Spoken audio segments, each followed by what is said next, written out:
Hello, hello, hello. Welcome in, everybody. Chat is already jumping, I see. Welcome, everybody. Who do we got? Strawberry Cat first in like an hour and 10 minutes before we started. Lord Fish, always good to see you. Thanks for hanging out with us. Janet, thanks for coming back. We'd like to see you. Nancy, always good to see you. Hope you're feeling better. Yurick Plays Gaming. Welcome, welcome. Glad to see you in the chat. Oh, we have an amp sighting. As long as we've got amp in the chat, we're probably going to be fine. Jamie, how you doing? How you doing? How was the stream earlier? Did you have fun? For those who don't know, Jamie, Guffey, and Crystal were streaming together today. That's kind of cool. Queenfish, hello, hello. Welcome in. Good to see you. All right. Well, speaking of amp, we have kind of a little collection going on over here of amp dolls. I don't know why, and they all won't stand in the same direction for some reason. Some of them have attitude. They won't even face us. Look at it. So we've got a little collection going on here. We've got some cleanup work to do here, though. Let's see. Let's use, I'm thinking one of those, maybe? Let's clean up our wall here. This wall's getting ridiculous. Let's see, that one. I think we'll keep one of these. We need to give our little workers something to inspire them. So let's do this. I think we need to put up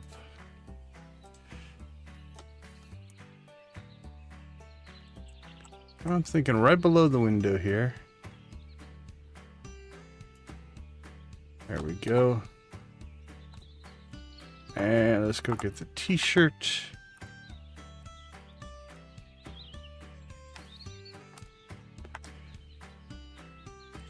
There we go. That'll inspire our little workers. Cool, cool. Well, what do we got here? Those can go as well. Okay. I got to get my muscle memory going from Stardew. All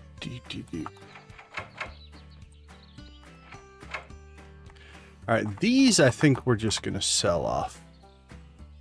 We have plenty. We don't really need more. So let's go. Do we already have a sub? Yurick Plays Gaming, everybody. Let's throw blue chickens in the chat. Welcome, welcome, welcome. Thank you so much. We appreciate it a ton. Welcome to the crew, my friend. All right. So we'll just sell these the next time we open the store. Here we go. Boink, boink, boink, boink, boink.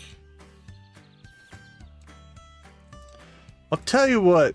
I don't know, Lord Fish, I think you did the music. This music just puts me in a good mood.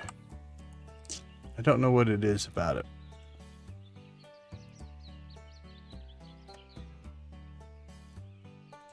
Alright, let's get these, same thing. Let's get these placed so that we can sell them off. We kept a bunch of them because when we were designing out the museum, we didn't know exactly what we wanted to do. So we just kept them. But now we have that project done, we'll go ahead and get these taken out and put up for sale. And then I will catch up with chat here in a second. Because I can see it scrolling, even though I'm not actually reading it. All right. Let's see, what do we got?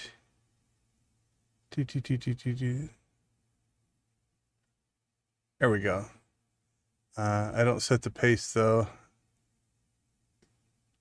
Can't hear me. Everything should be. Hold on. Let me check something real quick. I don't set the pace. Yeah, everything seems to be going out okay, Jamie. I'm not sure what's going on there. Oh, I'm glad you're feeling better, Nancy. Glad you're feeling better.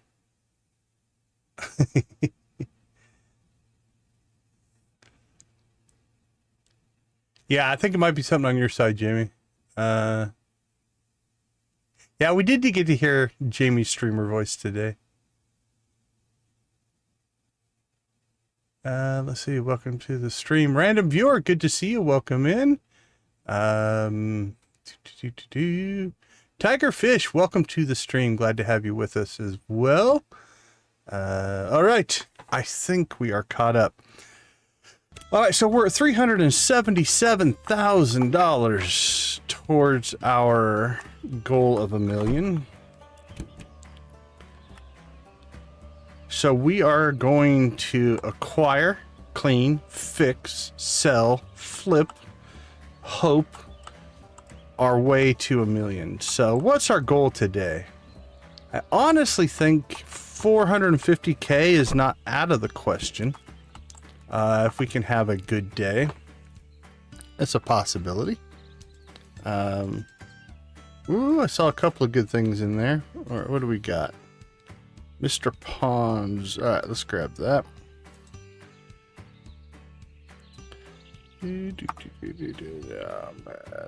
Okay.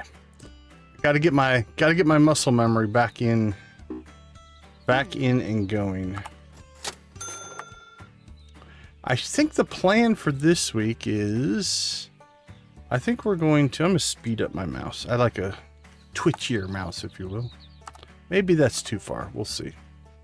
We'll see if that speed feels right.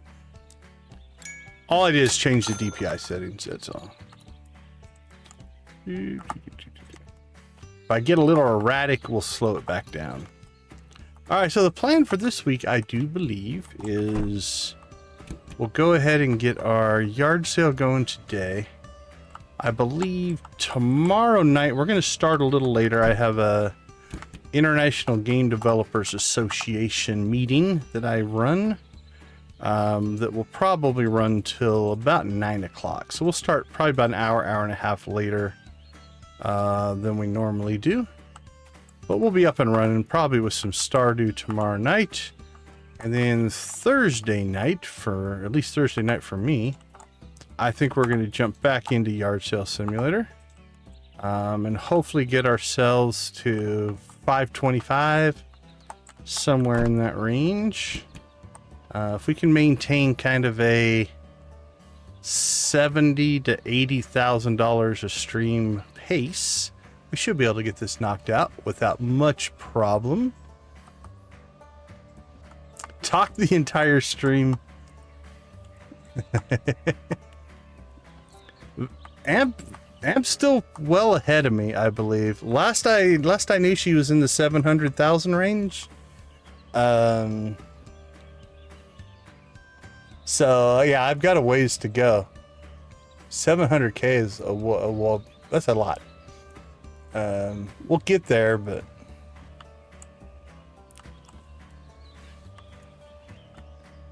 let's see. I could set up a deal where every time somebody does a super chat, I quit playing the game for 15 minutes, and then you could just bribe me to not make it.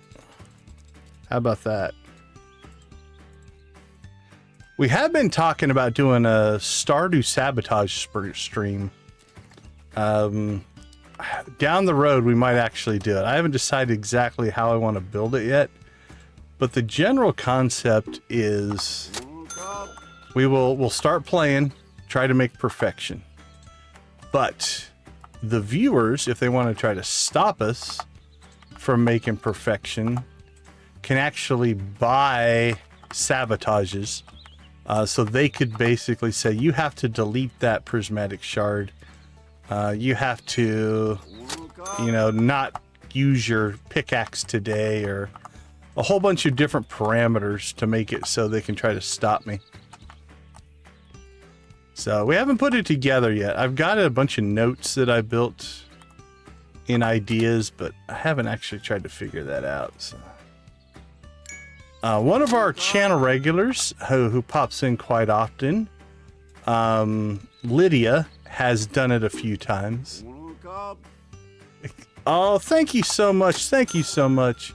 We'll give you a blue chicken. Actually, you know what? For that, I'm going to give you a gold chicken. We don't break out the gold chicken all that often. There we go. There's the gold chicken. Only during... The gold chicken makes appearances during chicken raves, but not just for everybody. Thank you so much. That's very kind and generous. We do appreciate it. There we go. Oh, I can hit reply. What does that do? Chat publicly. Okay. You rock. Perfect. Awesome. Ooh, and I can even put a little heart on it. Cool. That's awesome. Oh, wait a minute. I'm falling behind again. See? Amp's got our army going. If I don't, because I'll only stream until a certain point of time.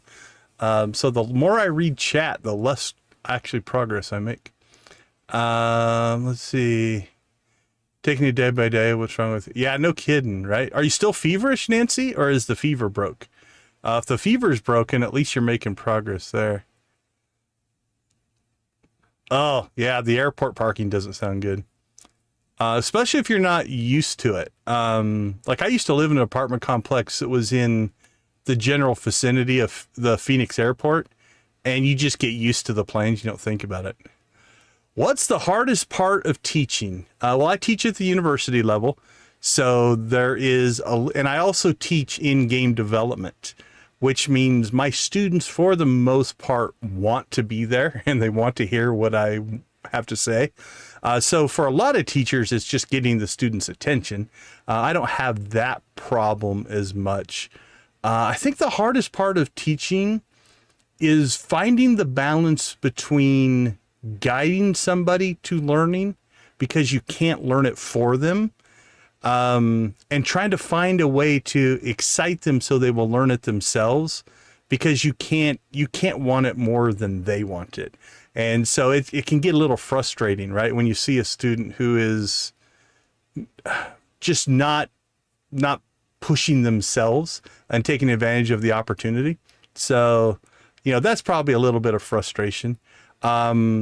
Teaching in technology has its challenges, because from term to term, what I'm teaching might change. And so you have to always be updating yourself, gaming, game development, game tech, hardware. It does make classes like when I teach the history or the evolution of electronic games kind of a nice change of pace, because it's a history class. So all the stuff doesn't change all the time. So that stuff can be a little bit difficult. Yeah, Amp, you've got them going. You've got them going. We may never finish the stream. Who knows? Victus videos in the truck driver. Oh yeah, so yeah, Nancy's just given a background for sure. 650K. Yeah, see, you might just get it all in one sale, and then you'll blow me away. Z, good to see you. Welcome in. How you doing? How are things going for you today? Or tomorrow, as it is. It is 10 likes now, so now we're doing a chicken rave. Let's see. Holy cow, you guys are awesome. Boop, boop, boop, boop. There we go. Okay, now you're talking to each other. That is good. The more you talk to each other, the less I have to answer. Oh, I'm glad the fever broke, Nancy. That's awesome. Yeah,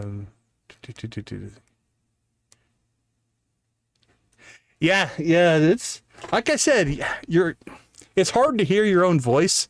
I didn't think there was anything wrong with your voice, but now I only got to watch probably half an hour or so of you guys live, but so if you cut an apple into squares, bake a pie with them, then you cut it, is pi r squared. That is deep thoughts by Amp. That's nice. Amp, you missed me on Crystal Stream. Okay. I'm almost caught up. If you shake a sugar tree while wearing a t-shirt, will you get sweet tea? Amp, you'll get along well with Victus. That's a level of dad humor puns that is going well. Well, it's 15 likes. All right, well, you know what? That's the other way that you can stop me from making progress. We are now due. Let's get this fired up. Let's move me up there. Let's get these guys going. We are due a chicken rave. Let's switch the sound over to the rave sound. All right, here we go. Let them rock.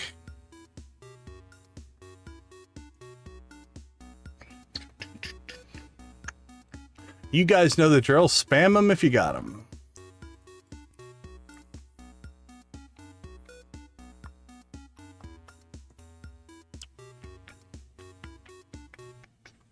All right, let's crank it up. Emily's dance is on the queue here.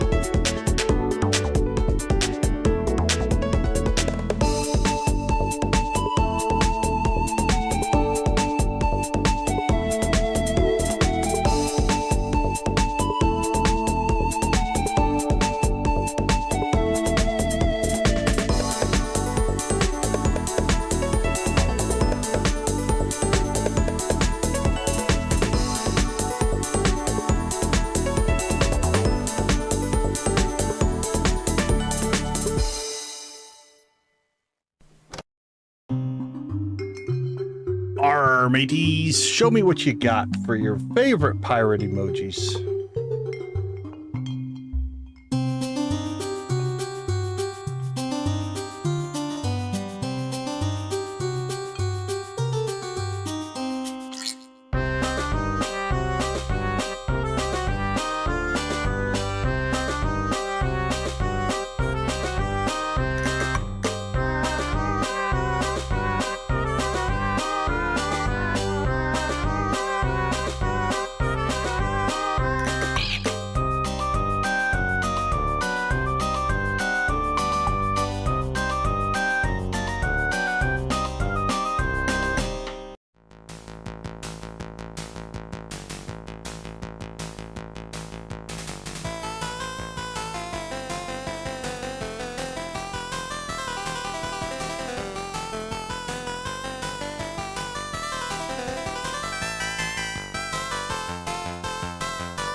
All right, all right, all right. You know the drill. Let's rock and roll.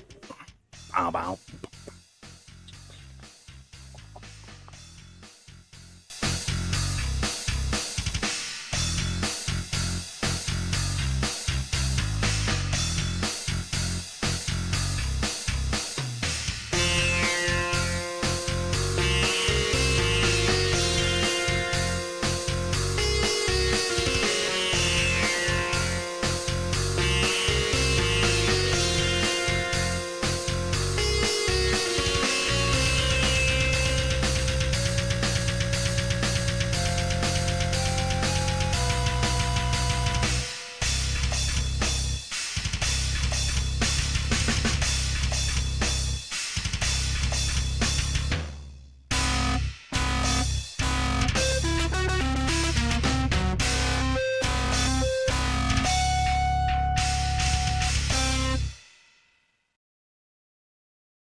All right, all right, all right, my friends. Thank you guys so much. We do Chicken Rave every 10 likes. Let's move me back down there. There we go.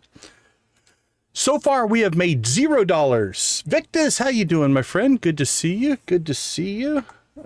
Check out Victus's soda shop. Also, rumor is Victus is going to stream Stardew Valley. Will it happen? And if so, when? All right, we have not gotten anything accomplished today except an awesome Chicken Rave and chatting with good friends. So I suppose, you know what, that's a better reward than a mansion, right? Yep, sure, yes. All right, well, we have not purchased hardly anything. I don't even know if we're gonna hire anybody today. Look for the plane on the roof.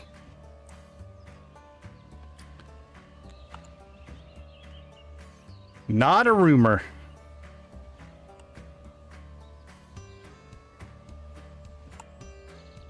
All right, buddy, what do you got for us? Come on, we need something good. We have not had a good sale or acquisition day so far. All right, which one was that?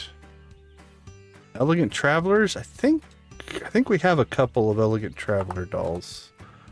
So let's grab that.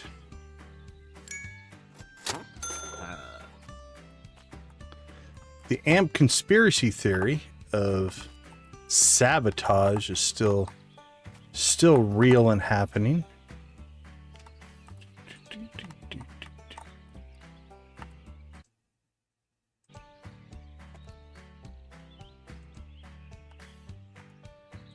All right, well,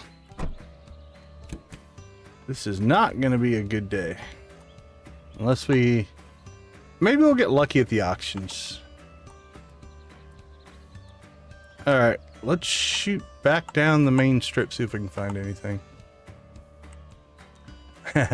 Who needs the mansion?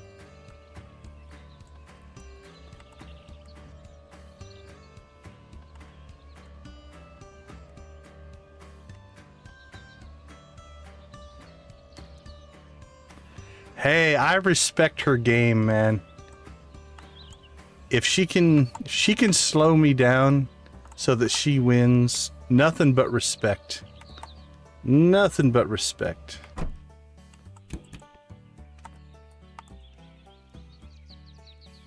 Or she's gonna wake something up and then I just stream for 8 hours every day until I get it and just work on surpassing or passing. I don't think I've got that in me.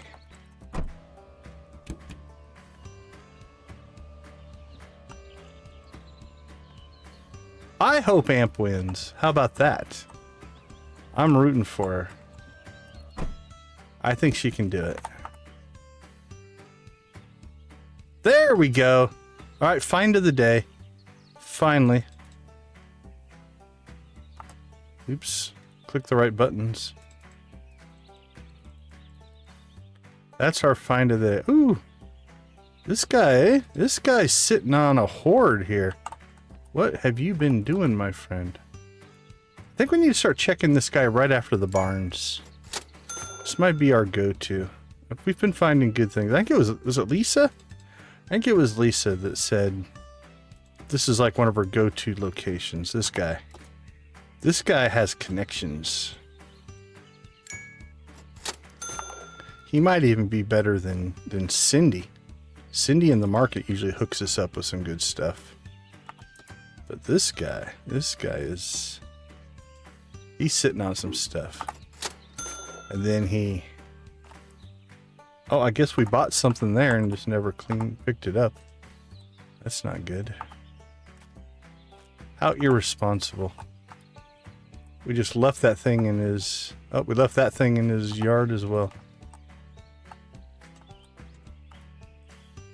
Alright, $97.25 is close enough to our $100 threshold. We'll go ahead and take that. Ooh, that's the good one. Alright. Almost 1,300. Let's get ourselves home. Was it best age to be in one's life? That is a hard question. Age is a weird one. I like to think of things more in the concept of life stage versus age, because we all hit different stages of our life at different times. Some people wait until they're older or to start a family, for instance. And so, at least for me, my favorite life stage, or if you want to extrapolate that to age, was when I moved from single to married and then married to kids. That for me was pretty much the pinnacle, the greatness, the awesomeness of my life. Having my first kids was absolutely, or both my boys, was absolutely amazing. Now it's interesting because I could also answer that the best is whatever the latest one was. So my youngest just started college a few weeks ago. So it's one of those, what's the term, bittersweet.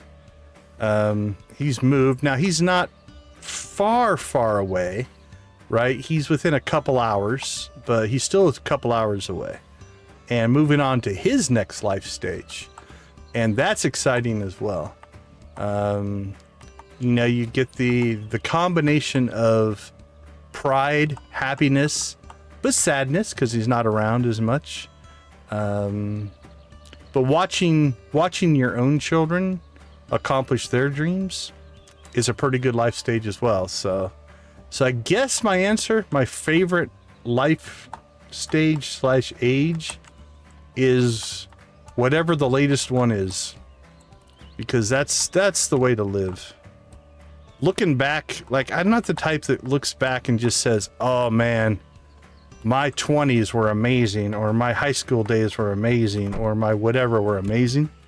For me, it's always like, well, what's next? What's next on our journey? And that is where the awesome is going to be. So that's my answer. Long-winded, but it's there. Shout out in the next soda review. Oh, Victus, that's very kind. Thank you. Let's throw Victus the old soda can on the screen. Thank you. Nation, don't stop at yard sale day, just in case you haven't heard. Well, you know what? At least your sabotage is creative. I will take that. Yeah, Victus is also another person who is more than happy to share and help. So if you haven't seen a Victus Show to Shop video, they're entertaining. Here's my best description. Think of Rowdy Piper sitting in a truck reviewing sodas that are made out of crazy weird crap. And then you're good. And then when I say crap, good stuff like watermelon. Watermelon soda actually does sound good. Let's see. Soda called Green River. That's cool. Here, I'll throw Victus's link in the description again so you can find it. Oldest just finished college. Yeah. My youngest is starting his academic career anyway. He's in week 4 of his freshman year. Although he transferred in enough credits from high school that I think he's technically on the back half of his freshman year now. In my prime, half a century knowledge, but I did forget half of it. Yeah, it's funny because there is a kind of a core community we're building, and we're all kind of in our 50s. It's a pretty interesting thing. There we go. Oh, appreciate it, Lord Fish. Appreciate it. Well, see, there's the thing, Victus. Age is a numeric value for sure. How you act is a whole different thing. I've always said I'm the biggest 12-year-old on my block. Or I used to always tell people my wife's raising 3 boys, my 2 kids and myself. Grandkids, I'm not there yet. I technically could be, but I'm not. I don't have to worry about grandkids yet. Also, back on the age thing, if somebody does force me into saying my age is a number, I say, well, think of it as a level. You level 18 and level 20 newbies can't touch a level 50 something. We are the powerhouses. We're the veterans of the party. Respect us. Just wait until they are all married. Yeah, Nancy, that's a life stage that I am looking forward to and dreading all in the same. The 4 of us, my wife, both my boys, and myself, it's kind of been the 4 of us against the world for the most part. And it's, like I said, it's, some days it's like, oh, I'm so happy. Some days I'm sad as they grow up. It's definitely one of those tough things. Yeah, we've got a lot of, like, in just the general core sub-community of cozy gamers, at least that I'm involved with. A lot of us are in those 50-somethings. So. All right, let's see. 12:58, 12:59. Oh, say, Cindy. Oh, actually, let's check this. Oh no! See, Amp, it worked. I should have popped in here before the reset. Okay, it came back. Amp sabotage is subtle but working. I may have missed a purchase there because I was screwing around and reminiscing about my kids and stuff. I see you.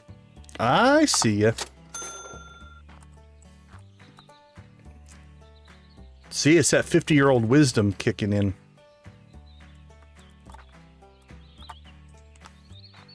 You would think I've been playing games long enough that I could do this and talk at the same time, so I wouldn't be losing ground.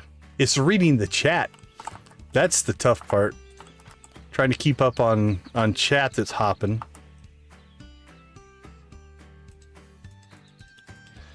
Okay, Lord Fish, I actually do have a question for you, or Queen Fish, maybe. This might be more of a Queen Fish question. I think... Hold on, let's purchase this. I think I have bugged out a couple of shirts here. So I think I bought these shirts a long time ago, and now they just lay here and I can't access them. If I hit this, like, clear dropped items, does that clean that up? And what does that button do? Like, would that pick up everything that I have displayed? I'm afraid to press it. I think somebody asked it in the Discord, and I haven't gone up and looked at if there was an answer up there.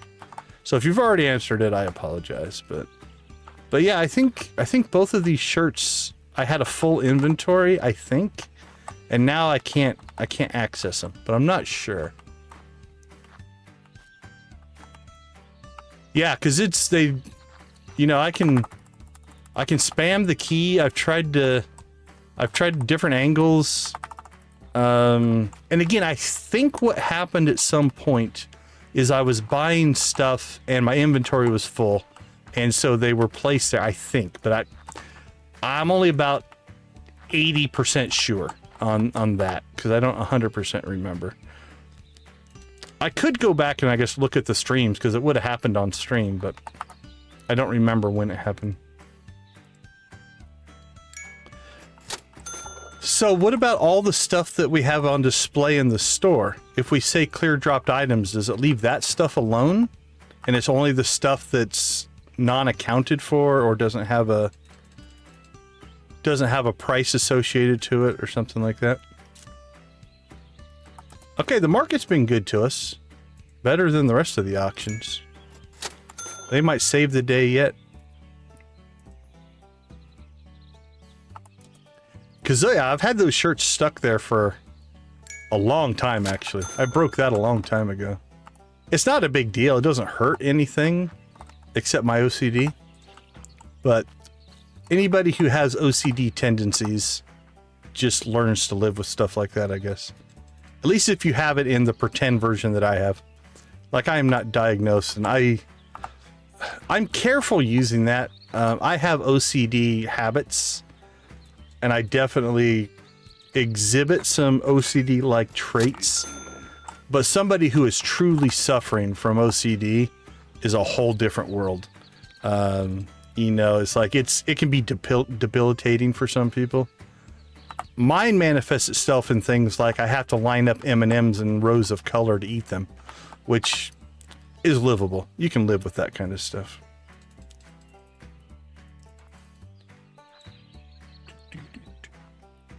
I like to line things up. Although I have...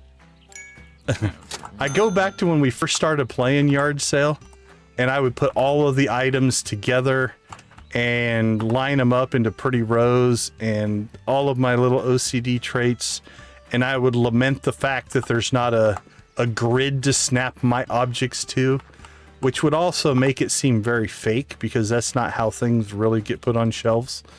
Now I just slap crap all over the place because it's going to sell.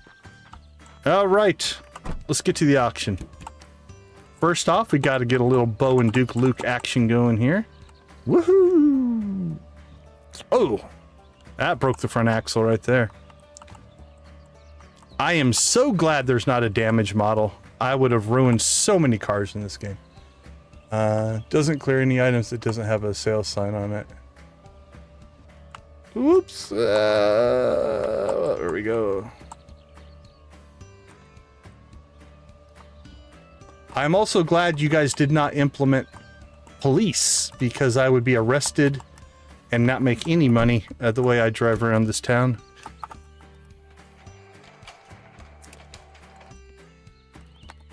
All right, next question for our developer friends. At one time during the auctions, oh, it's back, never mind.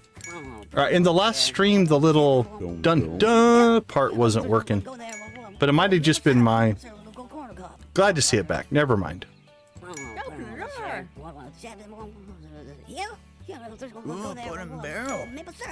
So maybe it was just a weird little glitch on my system. I missed it. Bum, bum. All right, I need to catch up on chat while we're auctioning here. Let's see. There we go. Okay, this is going to do when I grow up. I'm looking forward to grandkids, Victus, because I remember when my kids were little and we would go to the toy store and I would be excited for when they were going to get a couple years older because the cool toys were coming. Just turned 50. Level 80 Orc Warriors.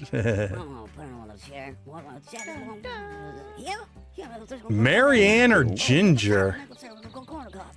Oh man, I'll probably go Marianne. I was born and raised in the Midwest though, so. Alright, looks like just the one today. How bad's our inventory? Not too bad. Ooh, that looks to be a luxury stove. That's beautiful. That should sell pretty well. All right, what do we got in the pile? Some stuff.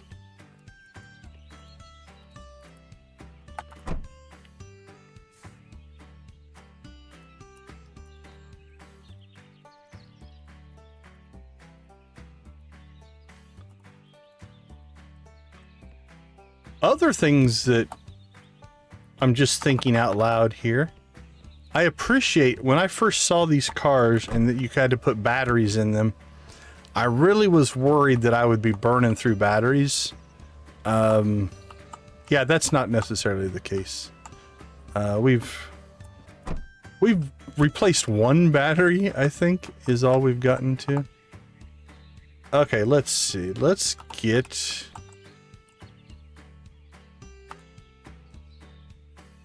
somebody cranking here. How about Eugene? Probably should have hired them both earlier, but... Alright, we'll just start filling this up for tomorrow. That's in great shape. Dirty, dirty, dirty. Great, great, great. Alright, let's get this stuff over here. Yep, so now we can see I just put crap anywhere there's a spot. Which, honestly, I think is more yard sale-like. I've been to many, like, yard sales where it's just like... It's like, who organized this mess? Isn't that part of the fun? Digging and finding the treasure, if you will. Alright, let's see. How far behind am I on chat? Yeah, I'm dead center in the middle of Gen X. Right? I like that, Yerrick. It's like... It's two things, right? You're gonna have nursing homes full of people who are listening to gangster rap, which will be hilariously fun to watch. They'll all also have tattoos, which will be its own little weird thing. But then, yeah, it's like man, playing games with my kids and grandkids, that sounds cool. Like 3 generations playing a game together, that to me sounds absolutely amazing. So I hope that I can play for the rest of my days. Anything that is dropped from a full inventory and not things that are placed. Oh, very cool. Thank you, Queen Fish and Lord Fish, for the info. That's awesome. Thumbs up to Chicken Rave. Yeah, we're getting close. Again, we've got more amp sabotage going on. Hey, Victus, have a wonderful rest of your night. Get some rest. Drive safe, my friend. Good night, night, night, night, night. I'm never going to take my first break at this rate.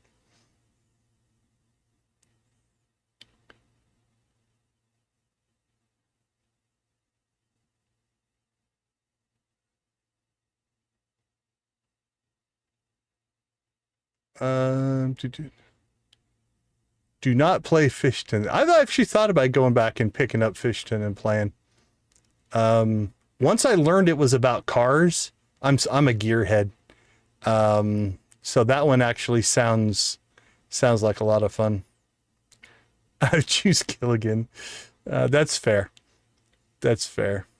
Not the professor, Amp? Come on, the professor.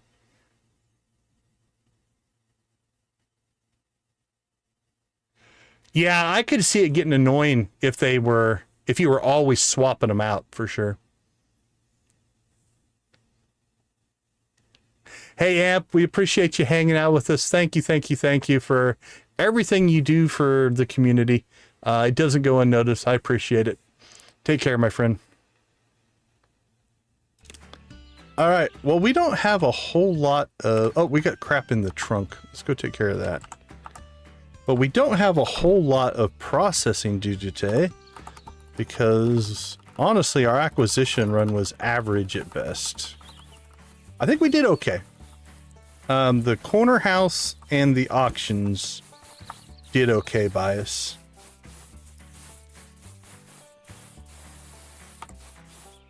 So we can get all this started. We'll probably still go ahead and open up tomorrow, I'm thinking. And start making some money. Well, we didn't spend that much. What did we spend? About 8,000, I think, total.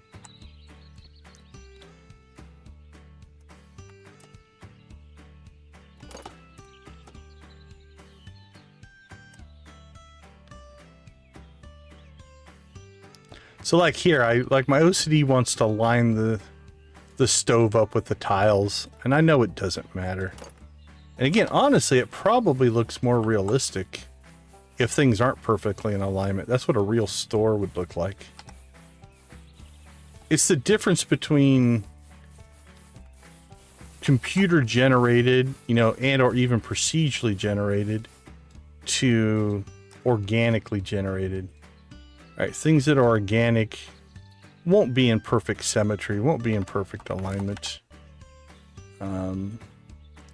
Whereas if you put that kind of stuff in, you know, using a tool like a snap tool or a grid-based system or something like that, it ends up looking too perfect, and too perfect looks fake. So trying to find that balance, we've got to do.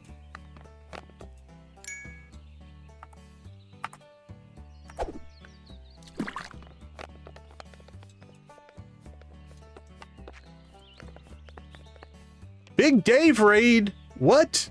Thank you so much. I didn't see it pop up. I apologize. Welcome in, raiders. PM. Oh, Yerrick, are you playing? Are you playing Fishton tomorrow?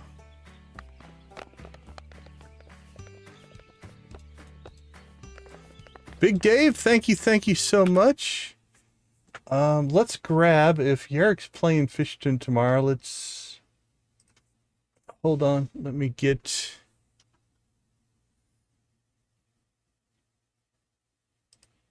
Let's see. Where is your... There's your channel. Do you have it up already?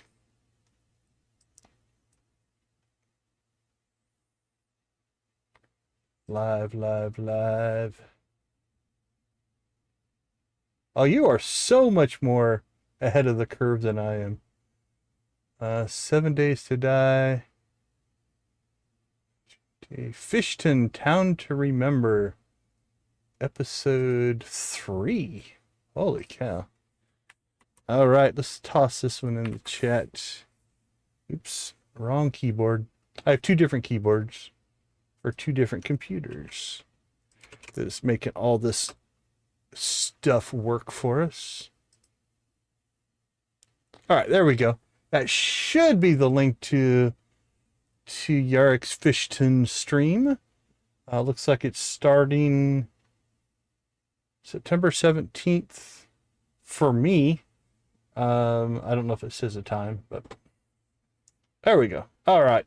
Properly advertised. Well, thank you guys so much for raiding in. We do appreciate that. Manoob, but it's fun. Very cool. Doing well. Well, I mean, we're doing okay. So far, the theme of the stream has been Amp trying to slow me down because she's trying to beat me to 1,000,000. And she was pretty successful for the first hour of the stream so far. They've kept me talking and not playing, and that is a thing, because I'm not going to play so many in-game days. I'm just going to play until I need to go to bed. So the less I get done, the better it is for Amp, I guess. And again, I'm kind of okay with it. If she gets to 1,000,000 first, well deserved. She's well ahead of me. I think she said she's at, what, 640? 650? Something like that. We have a long ways to go still. I think, well, I was hoping to get to 450 today. I'm not sure we're going to pull that off at the rate we're going. All right, let's go jogging down the beach here. How was your stream tonight? What were you playing? And did you make good progress?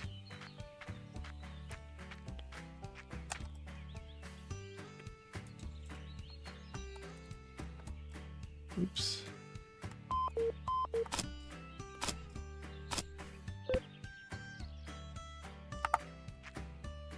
Like I said, I am happy to concede the win to her. It's well deserved. Halloween event sounds awesome.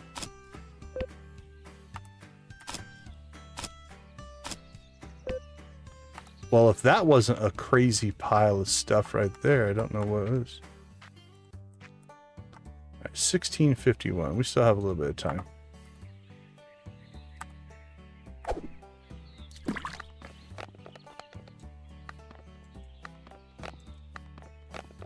Supercar collection sim. Oh, that's kind of cool. I'm a gearhead from way back. I worked in an auto parts store in high school. Have enjoyed owning some cool cars over the years. Some normal cars over the years. But I've been fortunate enough to drive a lot of cool cars.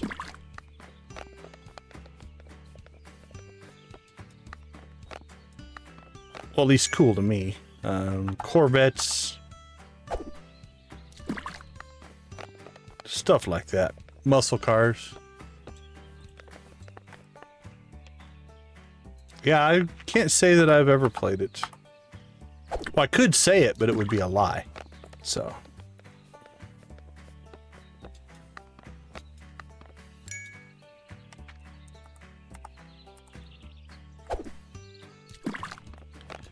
I usually fall into the category of too many games, too little time.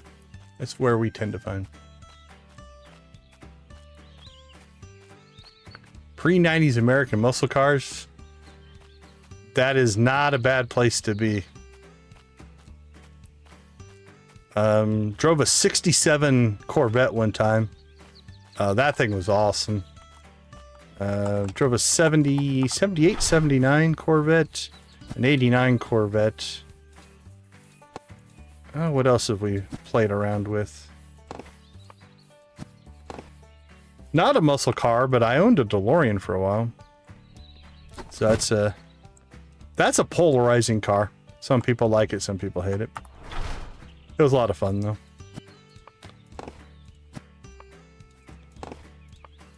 Buddy of mine had a, I think he still has it, 76 Ferrari 308 GTB. That was a cool car. And he put it on the track. He raced that car, which was pretty awesome.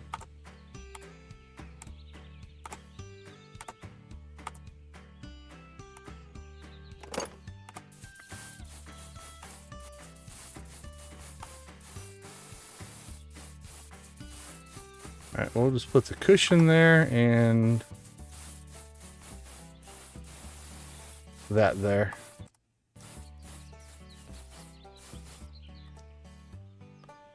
Alright, good job, dude. You got some work done.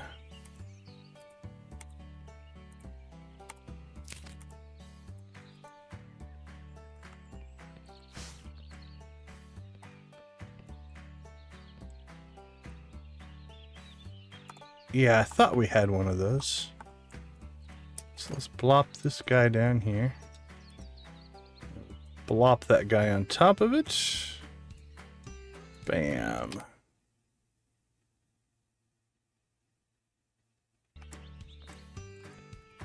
The metal detector, where do you find it originally? Or, like, it's right here in your inventory. I think, let's see. I think you find it near the park, if I'm remembering right. This is only my first playthrough, so I will admit I might not have the most memory, but I think it's near the park, if I remember right. If you're looking for it for the very first time.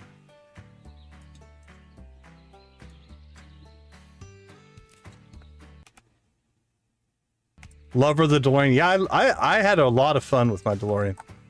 I owned it for like 15 years. I lowered it. That car was a lot of fun. I miss it sometimes. At the we talked about life stages earlier. At the life stage that I sold it was the right decision. But I do miss it sometimes.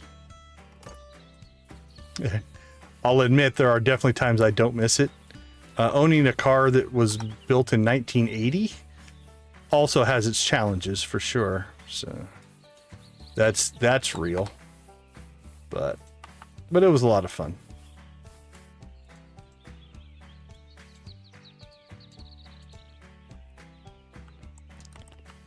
All right, I think we're finally ready to end our first day.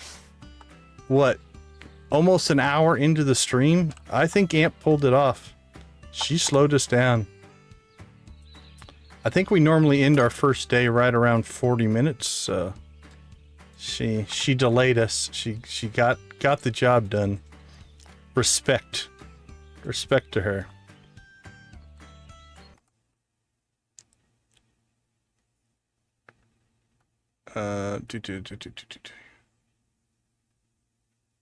I'm disabled and play about 20 different games at the moment. I'm in a 74. Oh, 74 Dodge Dart sounds awesome. That's 70s muscle cars. Oh, there's something special about those.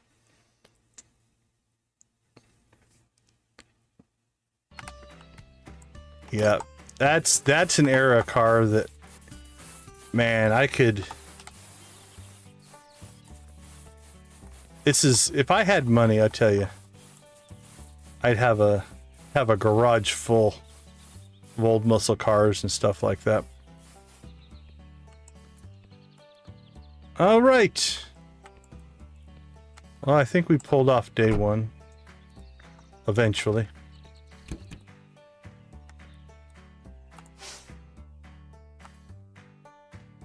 All right, let's see. You can go in there and... Where did that card go? I don't know. We'll find it tomorrow.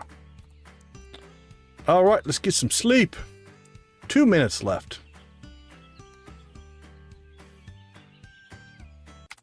All right, everybody, let's take a quick break. I'll be back in about 2 minutes, and we will see what day 2 has to offer. See you all in a couple.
All right, welcome back, everybody. We have business to attend to here.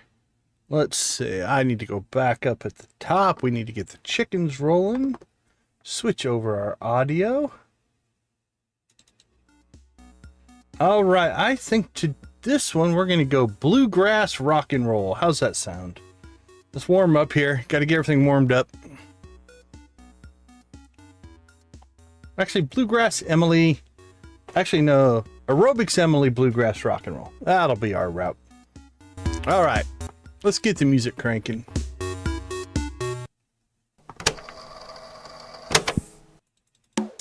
Here we go. Debbie in the house. Debbie has a knack for showing up during chicken raids. How you doing? Good to see you. Good to see you. It's been great to see Dread in the chat here the last couple of streams, so hope you're both doing well.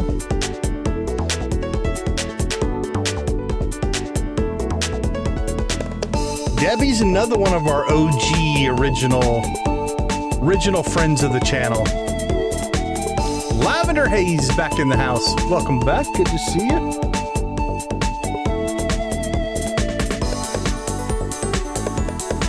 No worries, Debbie. No worries.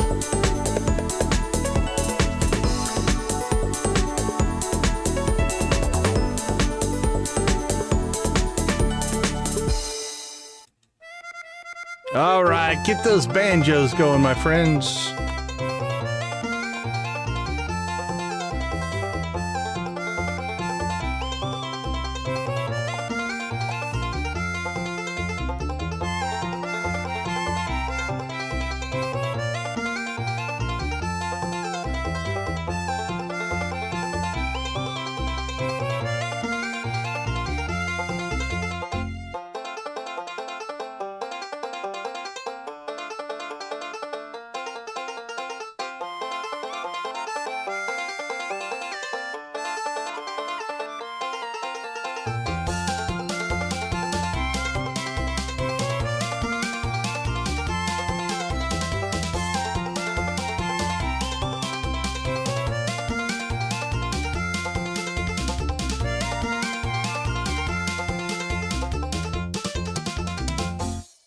All right, let's rock and roll.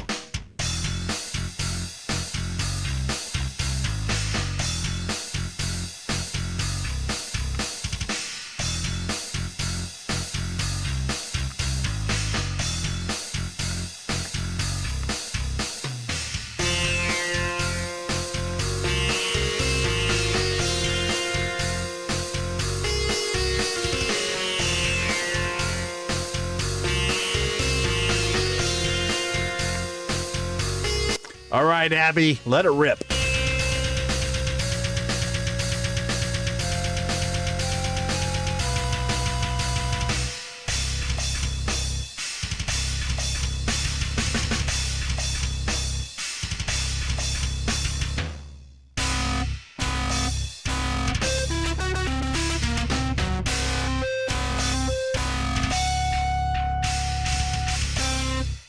All right, everybody, we do appreciate your guys' support. The 20 likes goes a huge distance as far as making YouTube recognize what we're trying to do here. It is a part of the engagement model. Everybody talks about the vaulted YouTube algorithm. And really all it is it's an engagement algorithm, right? They want to see that people are watching, paying attention to, engaging with, whether it's likes, shares, chatting with the content, and are actually spending time watching it. And if you're doing those things, the algorithm pays attention. It tracks all that information. So while it is a complex algorithm for sure, really all it's basically saying is, did this viewer like this content? Cool. Let's show that content to more people. That's it. That's all it really does at its basic level. So when you guys do things like the stream and chat and ask questions and engage, you are definitely helping the channel, and we appreciate that help. It means a ton. So we thank you guys for that. While we're throwing out thank yous, This is probably as good a time as any to go ahead and do a quick shout out to our channel members. There we go. Turn that on, turn that off. We do appreciate your guys' support as well. At the gold level, we have Ace, Nancy, and Victus. Adara, Amp, Lydia, Wally, and Zach make up the steel. Debbie, Dread, Janet, Jojo, Lux, Professor H, and Wolfie make up the copper. Lux, Lydia, Nancy, and Victus have also gifted memberships to all these fine folks.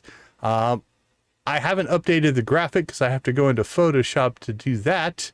But let's welcome our newest member, Yarrick Plays Gaming. Welcome to the crew as well. Thank you so much for joining up. We appreciate it. All right. Back to work.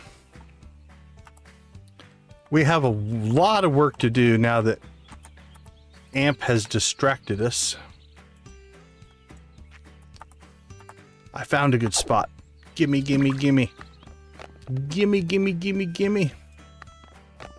Hey, Jamie, congratulations on finding the shovel.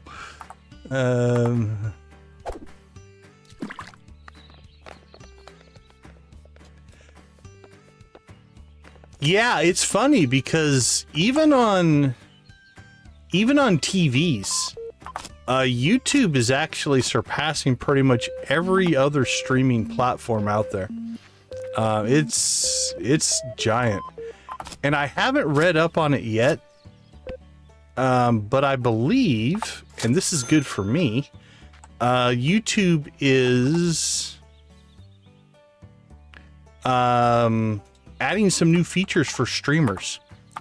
You know, obviously YouTube started as a video platform, and streaming is, while supported, you know, you can definitely make the case that Twitch features are better than YouTube features in a lot of streaming type of stuff.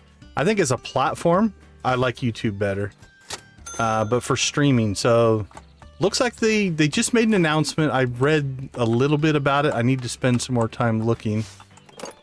All right, there's that. So let's grab that. And then, you know what? Let's go ahead and click that button. Hopefully I didn't mess anything up. So I read a short little article today about it, and I haven't spent any more time on that particular aspect, but more tools for streamers, more engagement opportunities. Sounds really cool. The ones I remember seeing, they're talking about being able to simultaneously stream horizontal and vertical, which opens up, you know, some potential there. They're also talking about being able to live stream linked to some other live event. So almost like a reaction, but you're not going to get a bunch of copyright issues because you're trying to show someone else's content. You're saying, hey, I'm watching this live content, but also making my own live. So I don't know exactly. That one probably won't affect me a ton. I know recently they announced some collaborative things, but I'm not 100% sure how that's going to work. So yeah, it's cool to see them supporting and putting stuff out there for the streaming community, because a lot of YouTube is geared towards, you know, video content. That's what the platform's about. So on the YouTube news and changes. Yeah, I have hopes. I do want to at some point start making more videos and things like that. It just comes into like all of us, there are only so many physical hours in the day. And for me, you know, it's like I still do have a full-time day job and a family and all the other stuff that life throws at you. So, and I don't want, like, I'm really enjoying the streaming part, honestly. Video editing is okay, but, and so to start making more videos would mean I'd just have to make less or do less streaming. And I don't think I'm ready to make that change yet. So for now, we'll just stick with the daily streams and see where things take us. We're still growing. Month to month, you know, it's like each month is getting a little bit bigger than the last month. So from that standpoint, we're still doing well. I suppose if we ever plateau out or start declining, then we'll have to figure out what we're going to do next. And it varies from day to day. That's always interesting.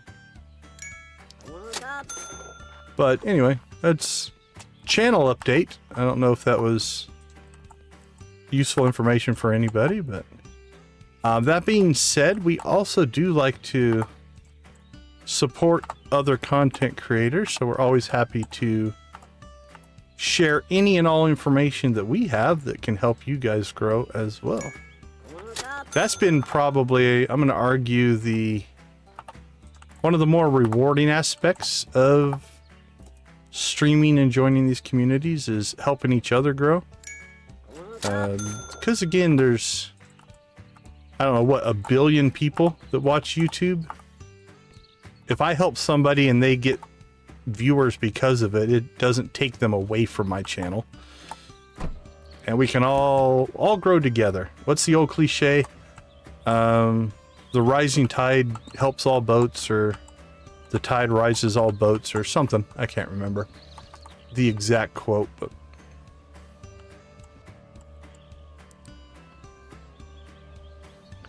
yeah, Twitch has got some problems happening.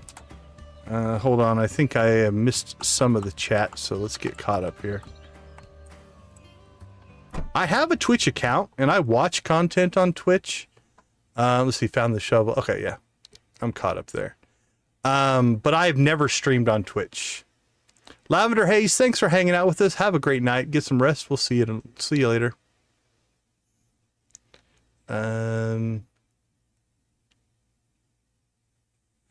Yeah, the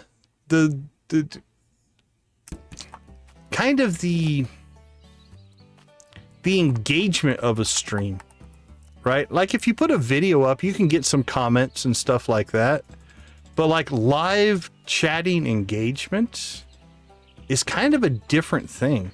That's something you're not going to be able to get on Netflix or Hulu or something like that, right? It's like, so the streaming aspect, I think, does have a power that other forms of media don't have. And let's be honest, an excuse to play games for a couple of hours, who's going to turn that down, right? Like, I kind of look at it like this. If I stream for 4 hours to make a video, if I put 4 hours of work into a gaming video, I probably played the game for an hour, maybe 2 hours, and then spent the rest of the time building the video. So this way I get to play more games, which is also cool. All right, let's go drop some stuff off, and then we'll make another collection run here.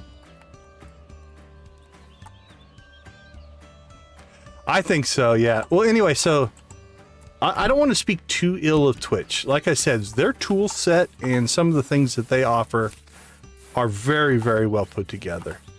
There's a lot of information going around right now. They have all streaming networks have, or YouTube has this problem as well, but Twitch does seem to have a potential botting problem that might cause some issues with the advertisers and stuff like that. So people are keeping an eye on that.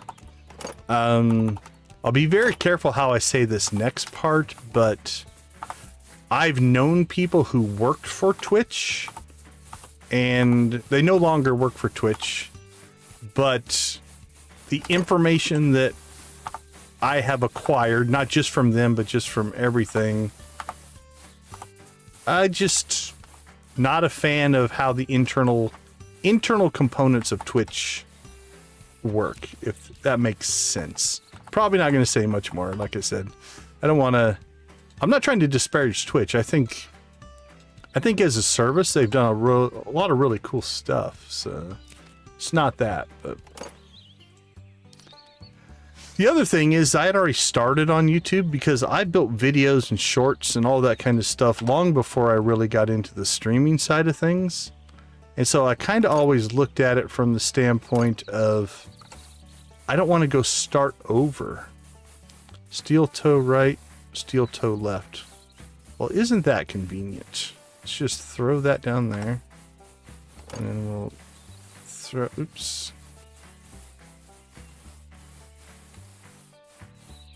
Nope. All right, highlight that. There we go. There's our matching set.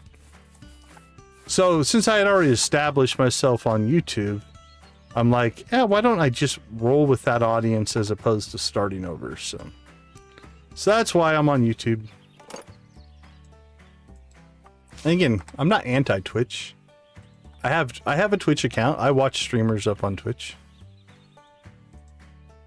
No problems from that standpoint. But my choice as a content developer, though, is to join YouTube.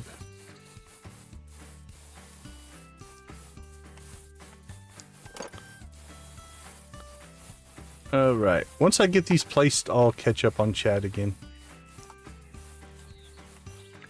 Yeah, we've got that one.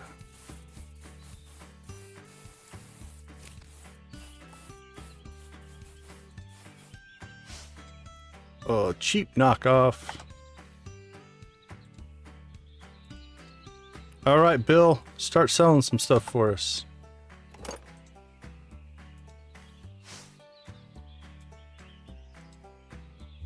All right, you get elevated to the exclusive table.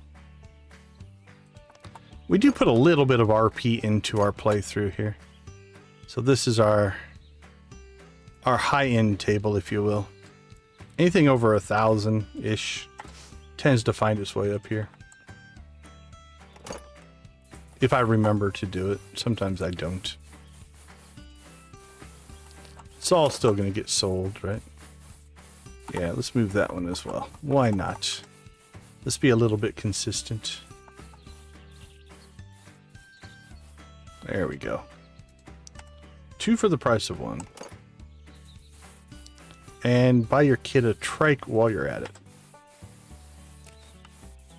Ooh, love the guitars. Let's get that one over here. At least the autograph guitars. We love those.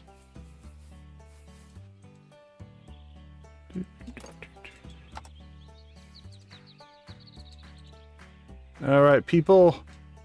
Bye, bye, bye. Let's see. Okay, caught up.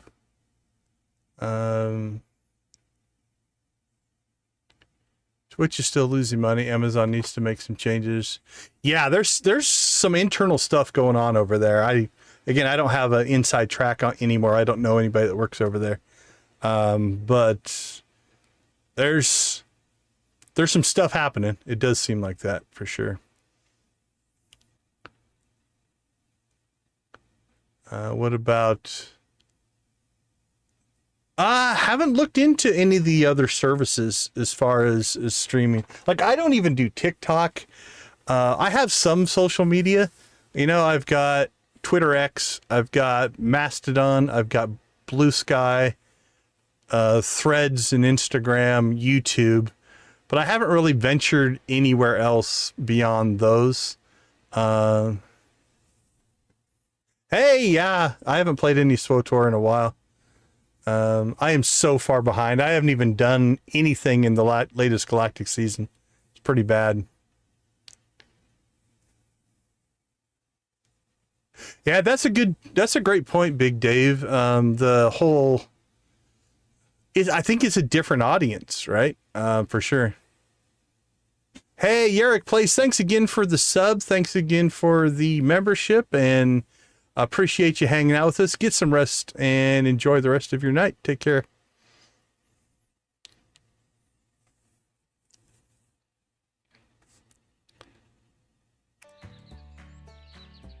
Rat Ghouls? Man, I always enjoyed the Rat Ghoul event. I miss playing the Old Republic. I really do. That was my go-to. Like, again, I do stuff teaching game development, so a lot of my gameplay can easily turn into research for work. The Old Republic was always my go-to. This is for me. When I play the Old Republic, I'm playing just to play the game and have fun. I don't think it's any giant surprise. I'm a big Star Wars fan, if you can see my background. So, ooh, that's a good one. So yeah, the Old Republic was always just kind of my... I'm playing this game because I want to live and breathe in the Star Wars universe. Before the Old Republic, it was Star Wars Galaxies. I played a ton of Star Wars Galaxies. And so from that standpoint, I will say I do miss playing purely for the fun of playing as opposed to... hopefully this doesn't get taken the wrong way.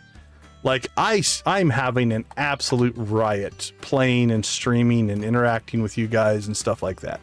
So taking nothing away from that, I have gotten into a mentality, though, that the concept or the thought of playing a game not being on stream seems like I'm missing an opportunity, right? Like, why would I bother playing if I'm not going to stream it? Because, you know, I might as well be live if I'm going to play.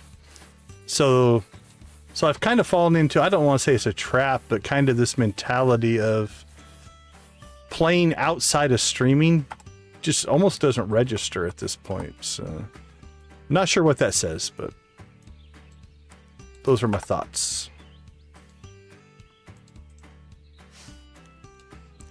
I mean, if I'm going to play, YouTube might as well pay me, right? That's fair. See, I do a little bit of aesthetics. I didn't put this thing facing the wall. I could have. Now that one's going to be all in a weird angle, but we'll leave that alone. That's fine. Race car bed. I am so glad you guys put in a race car bed. Might be one of my favorite objects.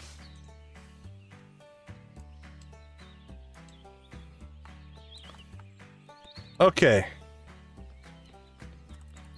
Let's go see if we can maybe get lucky and nab a couple of items. I know it's later in the first window of sales. It's 11:30, but we got some good stuff placed there. All right, we already did that one.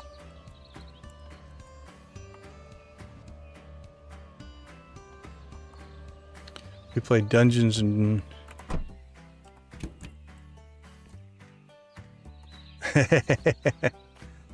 Yeah, the old pen and paper side of things for sure.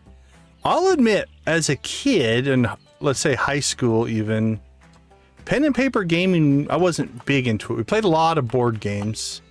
I grew up with many siblings, both in, you know, my mom, dad, but also step siblings and stuff like that. So we played a lot of board games. I grew up in the, you know, console gaming generation. You know, you got to figure the Atari 2600 or whatever it was called when it first released came out in, was it 1972? If I'm remembering my game history correctly. So all of us Gen Xers that we've kind of talked about, you know, most of us grew up in the 80s, right? If you think about that, if you were born in the 70s, you grew up in the 80s. Because if you were born in the 70s or late 60s, you know, through the 70s you were pretty young, but when you get to the 80s, you were in your teens and stuff like that. And so from that standpoint, we all grew up with gaming consoles as a normal thing. You got to figure the big game crash happened in 81, 82. And that was the transition between Atari and what is now the NES, Super Famicom in the Japanese market. Okay, 12 o'clock. We're not going to really get much done in Yuppie Estates. So let's go ahead and do a little dumpster diving, and then we'll go to the market. But you figure 85 is when the NES came out and really ushered in the next generation of console gaming. The jump between Atari and the NES was significant. Probably one of the biggest jumps in technology for consoles ever. You know, if you look at like the jump between the NES and the Super NES or the Genesis, and then, you know, maybe you could make a case the jump between the Super NES Genesis era and the PlayStation was relatively significant. But I remember, this is going to sound, I'm going to cheat or tattle on myself here a little bit. I remember being at an E3 conference, the Electronic Entertainment Expo. And it was when the PlayStation was not out yet, but it was one of the first times they were kind of showing it to the public, right? So at the conference, you could actually play on the PlayStation. And it was an early version of the PlayStation. And I remember playing it and walking away unimpressed. It's like, at that point of its development cycle, the games were not that much different than Genesis and Super NES games. Now, obviously, the PlayStation was a juggernaut in our industry, and eventually became what the PlayStation 2 became, which is, I still believe now, still holds the best-selling console of all time moniker. But yeah, it was like, that jump from Super NES to PlayStation was big, but again, I don't think you can compare that to the jump from Atari to NES. Like, that was game-changing. So give Nintendo the credit they deserve on that. So anyway, long story short, all of us kind of Gen Xers and people who were born and raised in the 60s, 70s, and 80s, we grew up with these things, right? We grew up with a console, hopefully in your house, or if you were like me in my early days, there were these things called video stores where you could go and rent movies and VCRs. I know that might seem foreign to you youngsters, but also when gaming first started to hit, they would rent you an NES and the games. And so you could go to the video store, rent the NES for the weekend, play games on it, and do that. When my brother and I were first in college, we were broke. And so we had consoles. We had a Genesis and a Super NES. And so we would go to the video store and rent a game and just play it all weekend. So we'd get a weekend's entertainment out of like $3 or $5 or something like that. Anyway, different era, but that's our generation, man. We grew up on console gaming. It's a big part of my life. Strangely enough, maybe not the reason that I got into the gaming or gaming adjacent industries, though. My background's actually in virtual reality. That's what I did professionally, but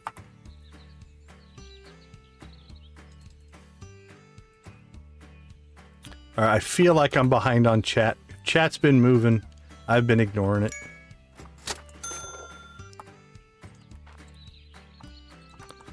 I think I concentrate on this game a little bit more than Stardew. Stardew I can almost play on autopilot these days.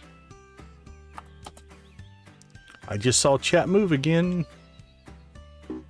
Okay, I see Bad to the Bone popped in. Actually, it's just Bad to Bone. I say Bad to the Bone. Not sure which way it's supposed to be, but okay, caught up. Doing pen and paper D&D, lying in buddy's basement couches growing up. Yeah, for sure. Now I've played D&D since. I didn't really play it till college. Dungeons and Dragons. I used to run obviously I'm a Star Wars fan, so when West End Games had the Star Wars license, pen and paper license, I have every book they ever published. It's a D6 system. I used to run those games. Shadowrun is another pen and paper favorite. I love the Shadowrun universe. Man, I could play Shadowrun all day.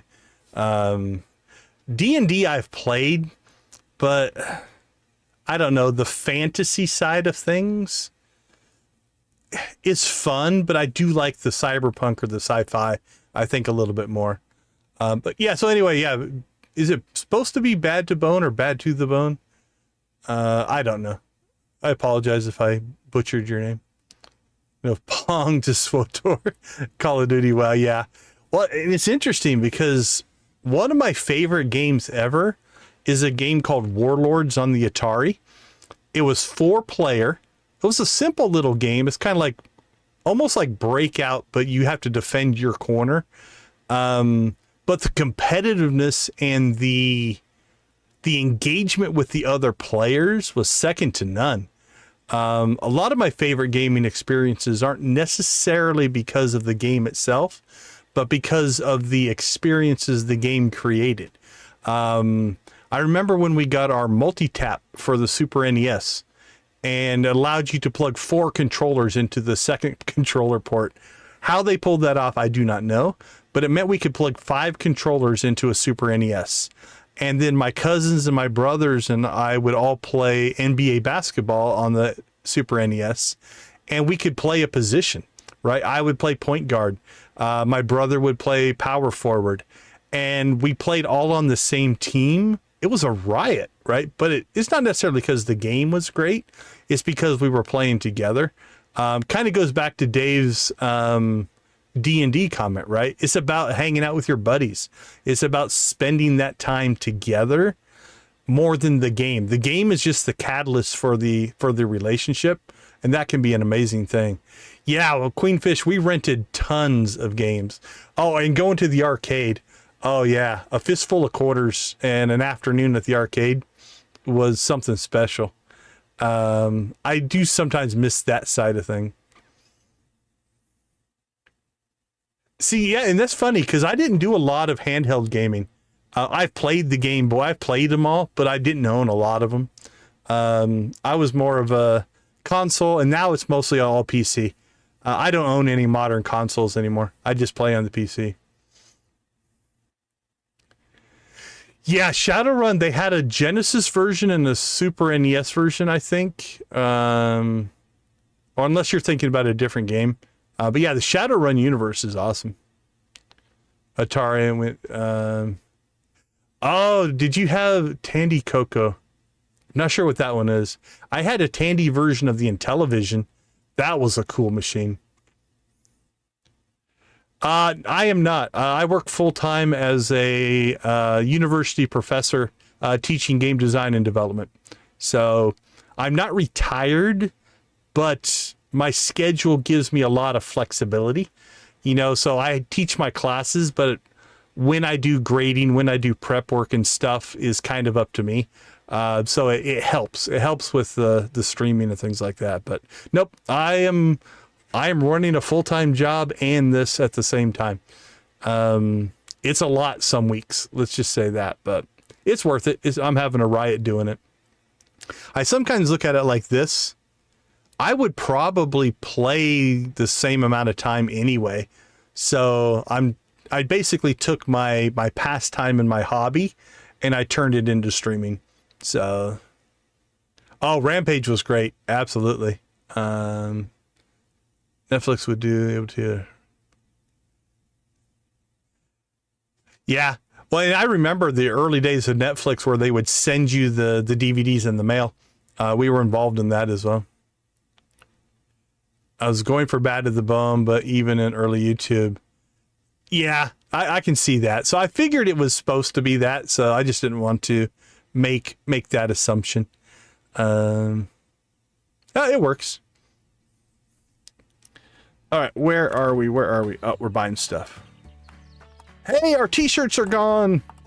Thank you for the tip on the clear items. So it did fix it. Now, are they just gone? When you hit that button, do they just go away?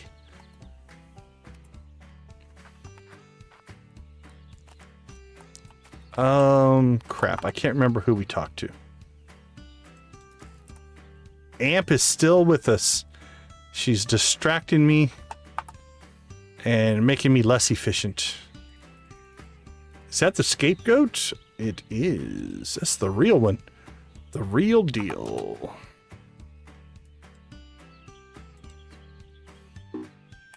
Man, and she made me pay full price. Who are you, Gail? I don't know, Gail. I thought we were friends. I suppose she's probably standing there saying, yeah, I thought we were friends too. Quit ripping me off all the time. I'm trying to make some money too.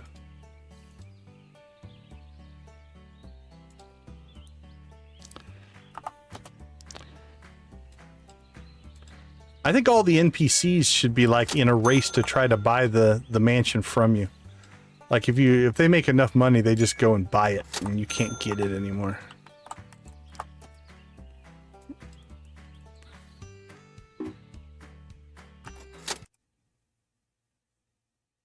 They're just gone. That's cool.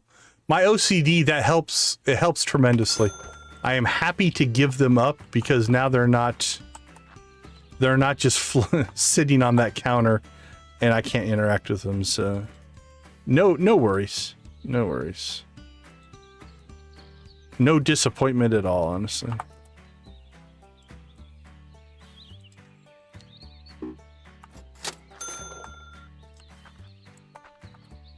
$6 books. Really, buddy? Really? $6 books. What are you doing to me? See, this guy knows where it's at. He's like, here's a clock that I dug out of the trash. That's why it's so dirty. I'll give it to you for $100. Sure thing, buddy.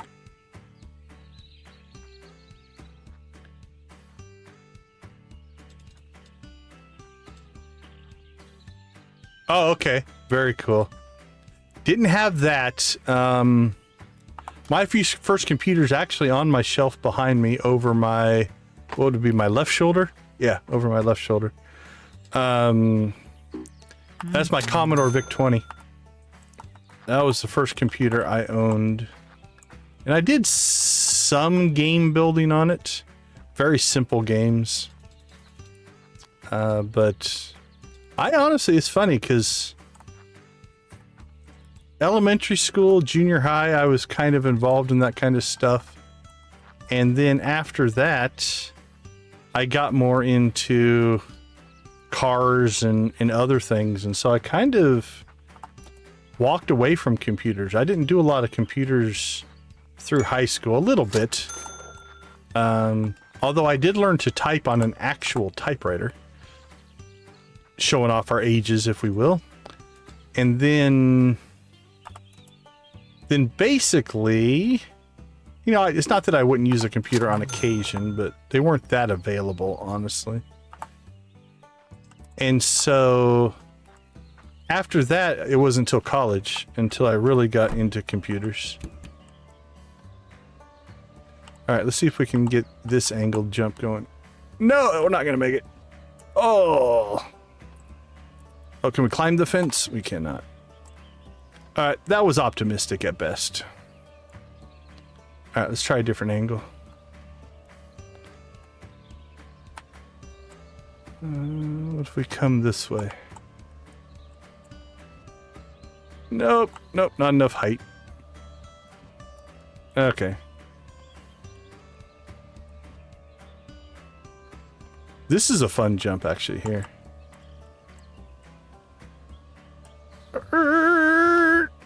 Alright, just a good old boys. Never mean to no harm. The TurboGrafx 16 was actually a pretty cool machine. I liked a lot of the Sega stuff. The Genesis was a beast. But yeah, TurboGrafx 16 was a cool box.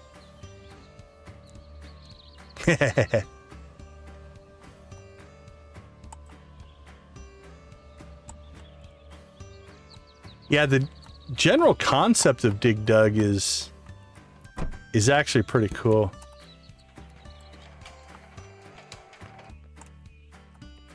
Let's see, Dig Dug era, arcade era. What's some of my favorite games from the arcade era? What did we play a lot? I mean, obviously I grew up playing things like Space Invaders and Galaga and... I mean, like, what was it, Zaxxon? Those kind of games. Was never that into Pac-Man. I did like some racing games. There was like a few of those kind of games that were fun. Trying to think if there was an arcade game that we just played a ton of.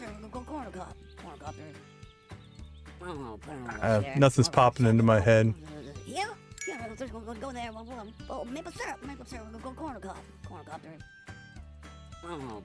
IBM 8080.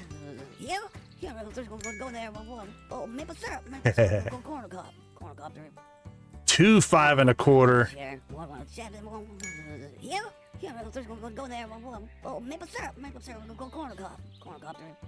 I think I've still got a 5 1/4 inch disc on my shelf back there.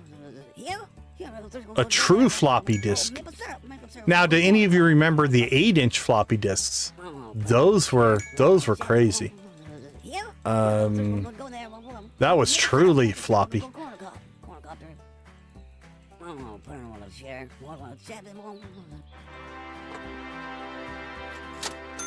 Yep, there's the 5 1/4.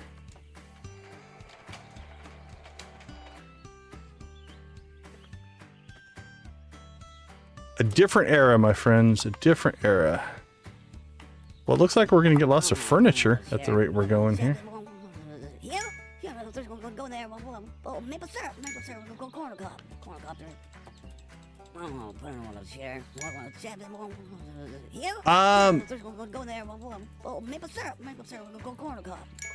Let's see, yes, played that one.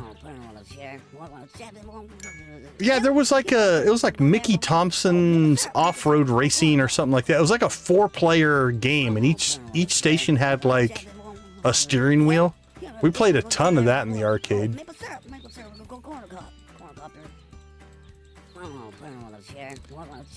Typing in all the... Oh, yeah. I've done that before, right, Nancy? You know, typing in a program and then trying to figure out why it didn't work.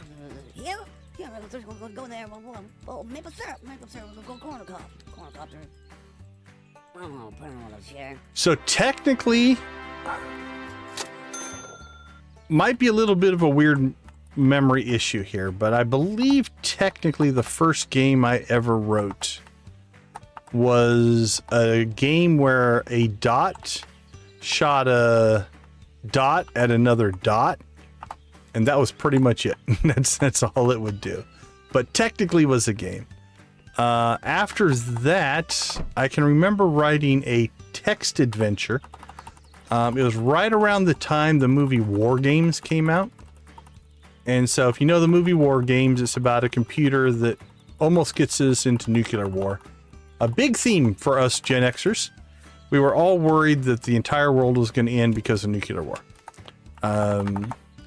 And so we wrote this game that it was mostly just so you could call it a text adventure, but for the most part, it was just a bunch of variables being swapped, honestly. And we were like in elementary school, so we didn't know hardly anything. And so when we would play the game, we would actually be like, you know, do you want to play a game of chess? No, we want to play war, whatever. And we went through the whole kind of movie sequence. And then it would ask you like, well, do you want to play as the Russians or do you want to play as the United States? And we would always play as the Russians because none of us knew any names of Russian cities, which meant that when we were asked which cities we wanted to bomb, we couldn't answer. And so we would always play as the Russians because we could bomb American cities because we knew the names of American cities. But it was a pretty simple little game. like I said, it was mostly just a whole bunch of variable replacements, if you will. You know, capturing a bunch of data and then basically telling a story based off of that. So I probably technically, if I got really, really lucky, would still have those games because I have a box of the cassette tapes that we saved all those on, and I still have them. Now, whether the integrity of any of that is still good enough that I could actually get it to work, I have no idea. I'm also afraid, like I have 2 Commodore VIC-20s. I'm afraid to plug them in because I'm pretty sure they've been sitting for probably 30 years. They most likely would just, all the magic smoke would get left out and they would never work again. So I probably will never fire them up. I might. My oldest boy could probably actually fix the capacitors or something if they went bad, but one of these days maybe I'll get brave and try to get those machines worked up again. But I will admit I am also a believer, and this is true of games as well.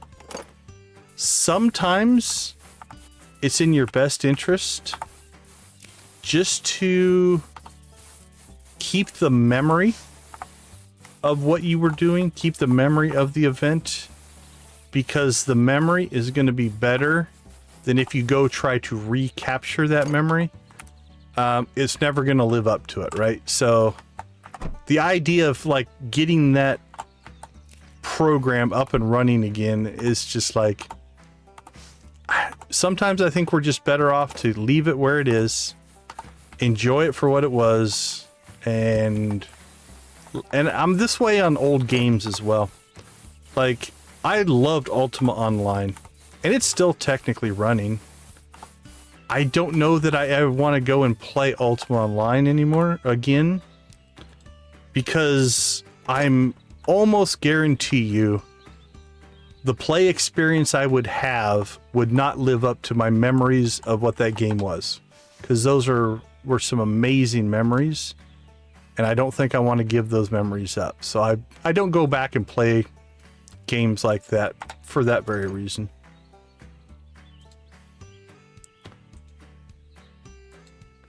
And that's not necessarily for everybody, but it's my philosophy on a lot of that kind of stuff. All right, I'm sure that I saw a couple chaps pop in here. Let's see. Okay, yeah, I think my dad still has some lying around. 8-inch flop. Yeah, 8-inch floppies are crazy looking. In my day, most of the transfer from 8-inch to 5 1/4, like I barely ever used them, but yeah, War Games is a great movie.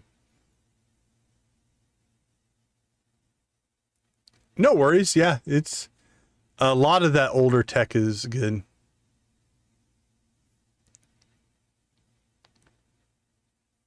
Buying the rich people's old systems. There's nothing wrong with some hand-me-down systems. I've given a lot of my old systems to people who weren't able to obtain stuff themselves. Oh, for sure. Yeah, the Cold War was real. We grew up with this existential threat of the commies and the Russians and nuclear war, and hiding under a table or under a desk. You know, those kind of things were definitely part of our generation. Yeah, I agree, Dave. It's just let me cherish those memories, because again, I don't think the reality of what that game is going to live up to what my memories of it were, right? Teeny baby bull. Do we have a teeny baby bull? What do we have back here? No, we were getting quite a collection of cows, though, so maybe we should start paying attention and get ourselves a teeny baby bull at some point. All right, let's get rid of some of this.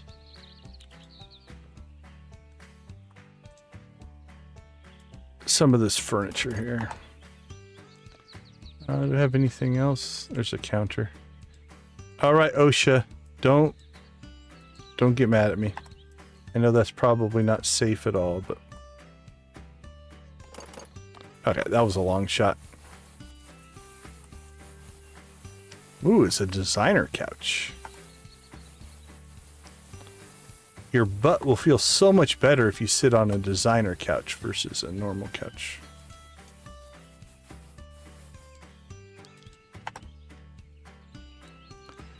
What do we got? Table? Oh, it's a little table. We'll just put it up there. I'm sure whoever buys that bed's going to appreciate the fact that we stuck a table on it.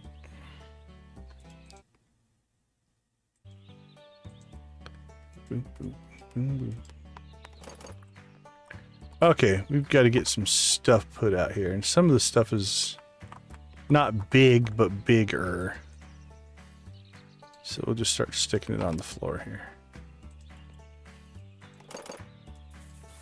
These are the hidden gems. If people find this stuff, they'll be like, ooh, I got a good deal because I found it. You know what I forgot to do? All right, well, this is we'll call this a rookie mistake. We hired Bill. We started putting stuff in the store. I have been paying little attention. I think we're going to blame AMP for this as well. I've been talking and chatting and having an amazing time talking to you guys. But in doing that, we never clicked on that thing right there. So our store's been closed the whole time. Which means we sold nothing today. So I guess we're hiring Bill again tomorrow. Is what that means. Because the owner of the store isn't smart enough to open the door to customers. Oh well.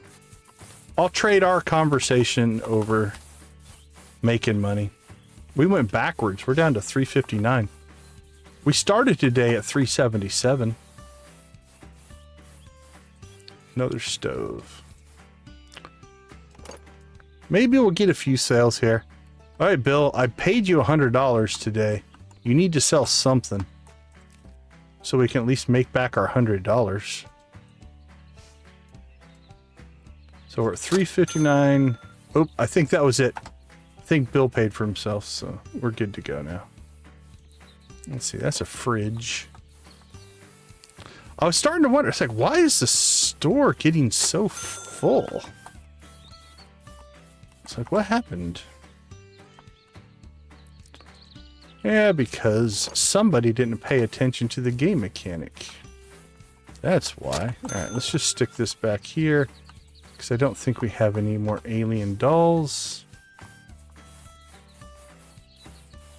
It's all good.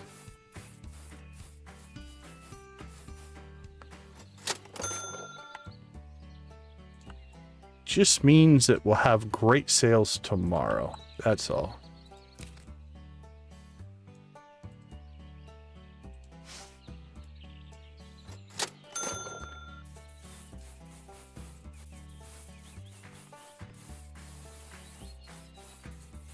Super Funtendo or Superior Funtendo.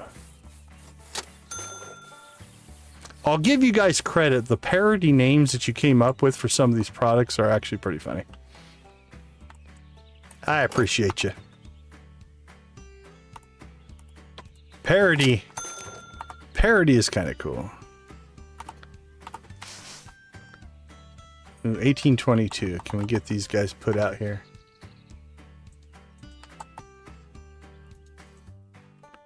I think so. Click faster. Click faster. 26. 28.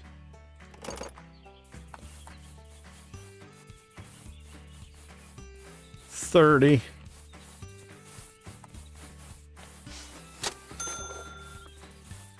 Oh, minutes to spare. All right, let's see. How far behind am I in chat?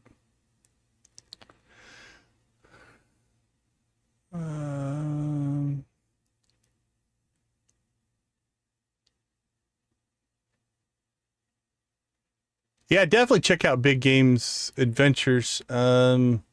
Hold on, let's throw your link in the chat here. Go to channel.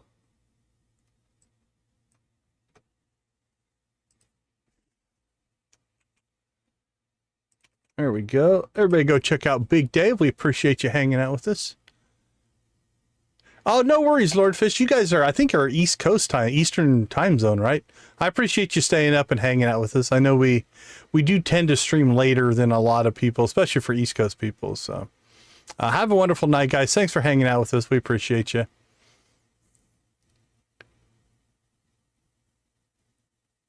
Yeah, that's fair, Nancy. We should get some good sales tomorrow for sure. Absolutely, absolutely. We like to try to support. Like I said, it's one of those that people who get all kind of like, I don't know, gatekeepery. You know, like I'm not going to share or help other people because it would. You're not the competition, right? Like, I guess that's how I think of it. We're all in this together and there's plenty of viewers to go around. So let's just help each other out and we'll go from there. So, all right, let's take a couple-minute break here. We'll be back and we'll start the next day and really make some sales because we'll remember to open the store. I'll see you all in about 2 minutes.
All right, welcome back. Welcome back. Hey, random viewer, thanks for the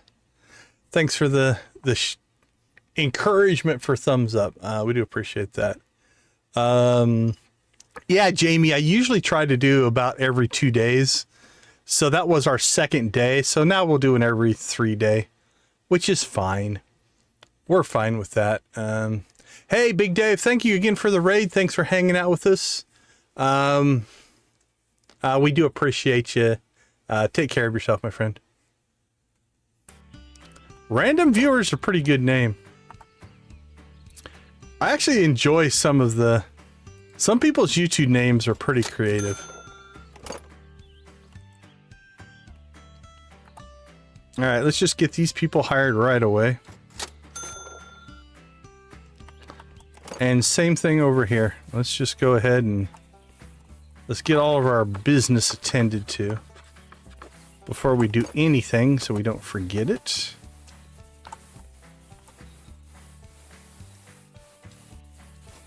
All right, we're good to go now. So 360, we're down 17,000 so far. All right. Did you just pop out of that door? Oh, we can't go in there, so. All right, let's go ahead and get a little bit of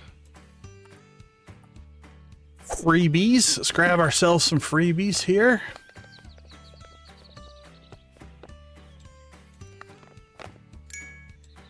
Well, Nancy must be feeling better. You're definitely hanging with us longer tonight than you have in the last few days. So I'm glad and hope that you're feeling better.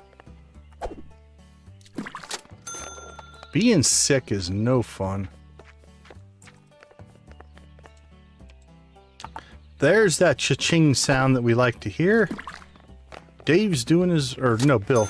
Bald Bill doing his work.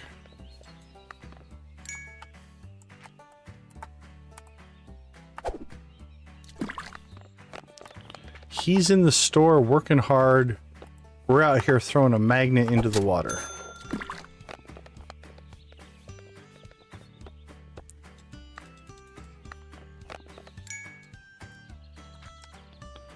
We all have our role to play.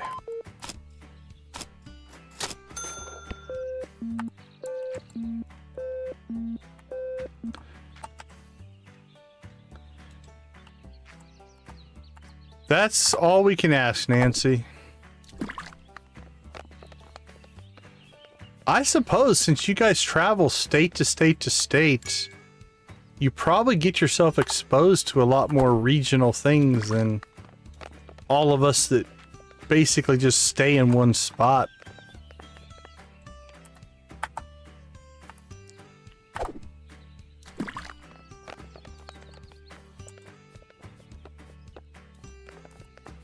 I'll admit I'm kind of relieved, maybe is the word.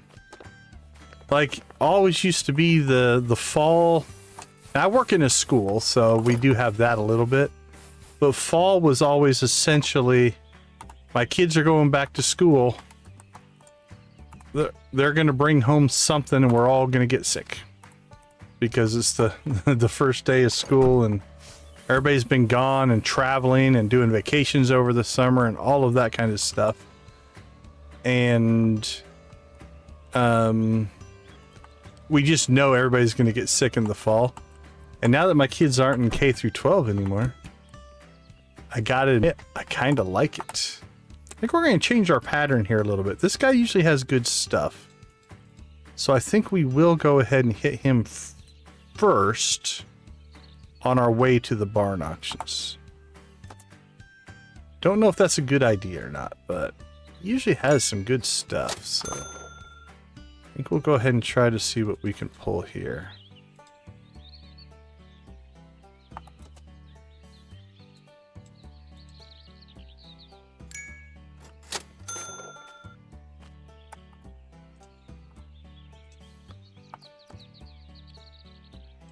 So I haven't gotten my get sick for the fall because everybody came home sickness yet. I'm feeling pretty good, and we're in our second week back to classes, so I'm hoping that I'm going to avoid it this year.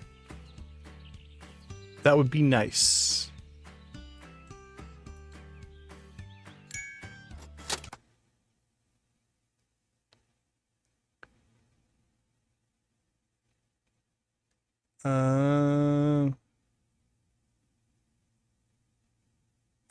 Oh, for sure. Yeah, we have Yuppie Estates opened, and our cafe we turned into a museum. Let's see. Depending on which barn we get, we can pop out there and take a look at it if you want to see if it's something you're interested in.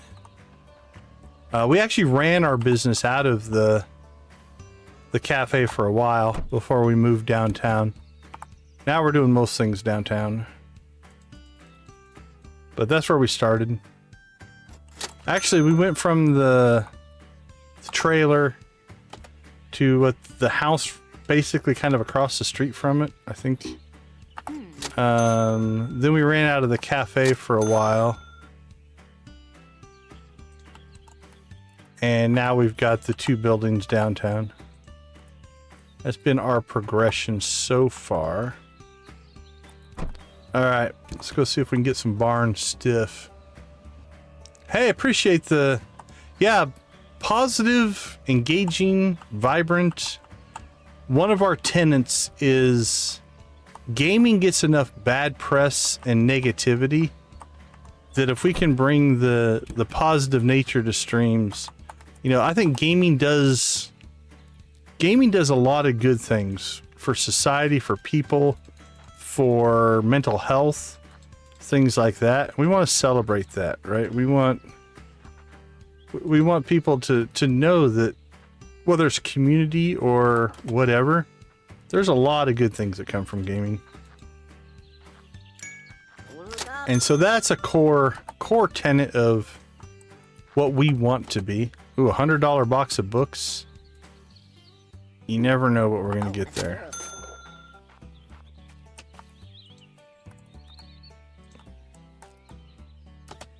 Finely crafted dresser. Ooh, that's a couple of good finds right there. He sleeps and sleeps when it's done. Doc, he just sleeps it out.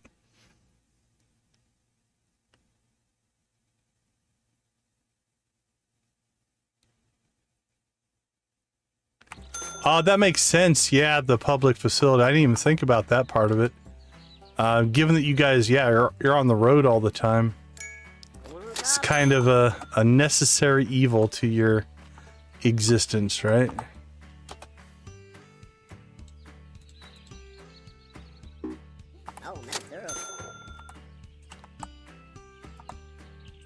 Well, I hope the mask change helps.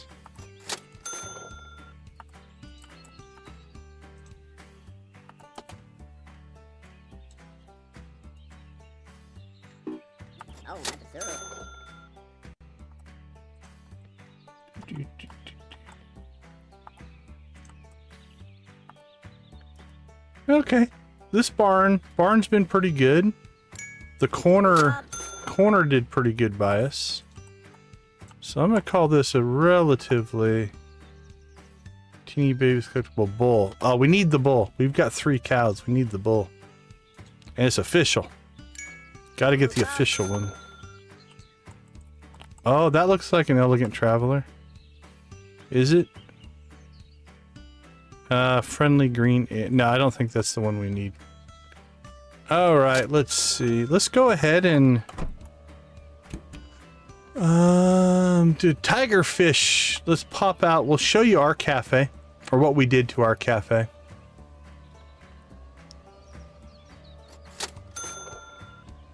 Harder to clean.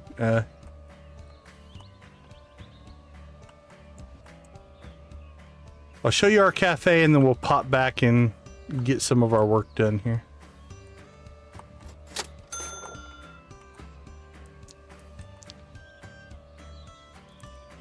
Or you might have been answering a question for somebody else and I just missed the question, so apologies if that's the case, but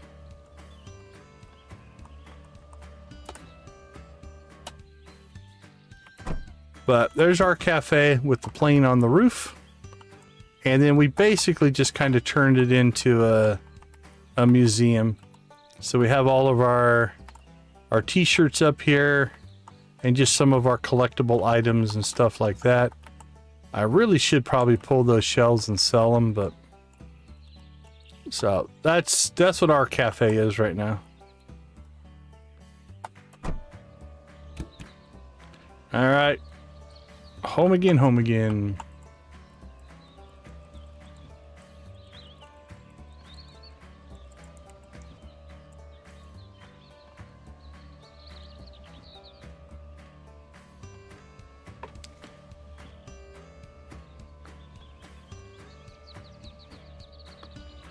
So you want to go back to an old style mask, or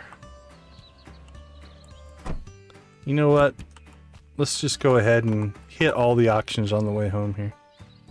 See if we can catch any other items. Yeah, see right there. We got one.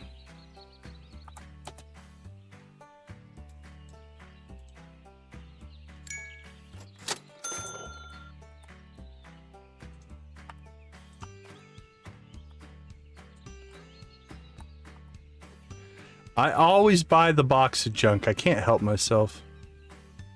It's 24 bucks. Who knows what we're gonna get out of it, but it's like, you know, you get one good item and you've made some money, so. That's a full inventory right there. Alright, do I have anything that is in good shape? Okay, that's in great shape, great shape. Great shape.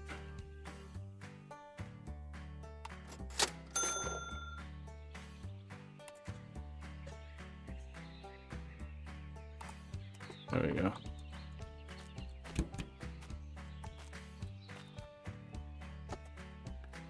Here we go. All right, rock and roll. One I used before. I like the ones that aren't near my eyes. Yeah, that's got to be a... That comfortability factor probably makes a huge difference. I've never used the machine, so I don't have any experience per se. All right, we like to see that autographed first edition of anything.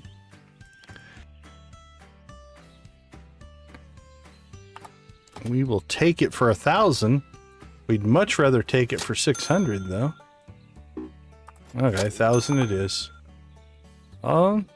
No, I'm not afraid to spread the wealth a little bit. It's all right.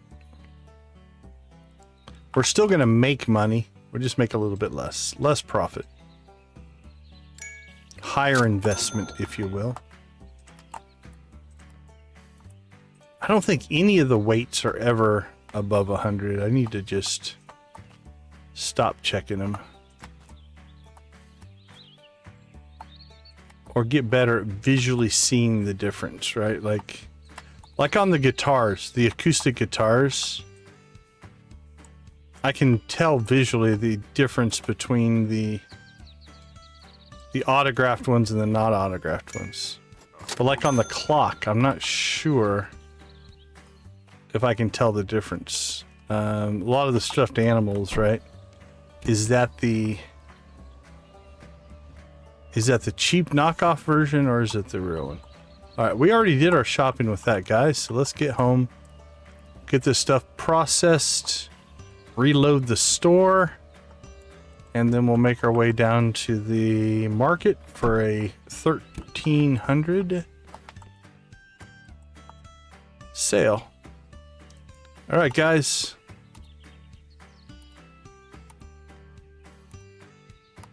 Get to work. But also enjoy yourselves. You know what? I want my employees to be happy.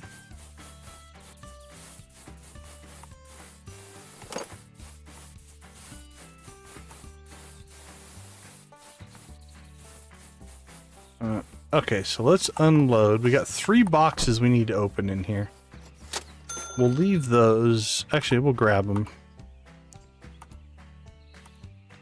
But we're going to have to open those because they'll be full of other things and junk.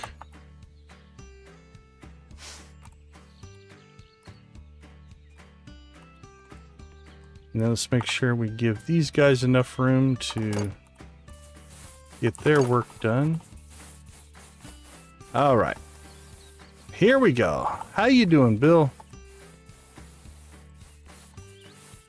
Let's start putting some stuff out. A royal goblet. Don't remember buying that. Not sure if that's something we got out of a box. Might be something we got out of a box.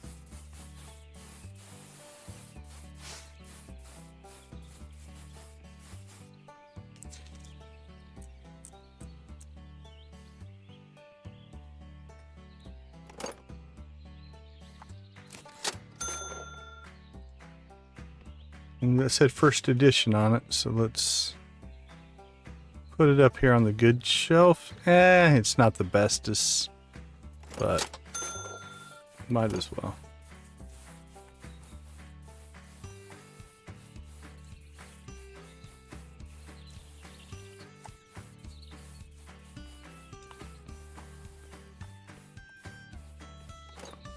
There we go. Oh, that's actually pretty good. Pretty good price there. Alright, let's see what we can get put out here. Autographed baseball. Another first edition. Well, you know what? That probably deserves to be on the front table, but I'm not walking back over there.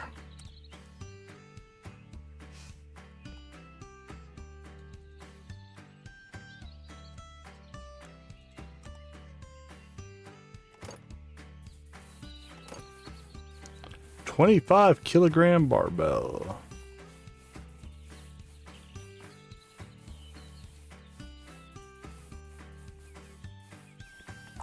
One of those sold. I think some of those sold. Our shelves haven't sold. Come on, Bill. Kick it into gear, buddy. I think he's going for a little bit of job security. He's sandbagging on me. He's like, if there's enough stuff left over, he'll hire me again tomorrow. And I can make another $100 for selling you $10,000 worth of stuff. Okay. Let's go ahead and make one more pass here.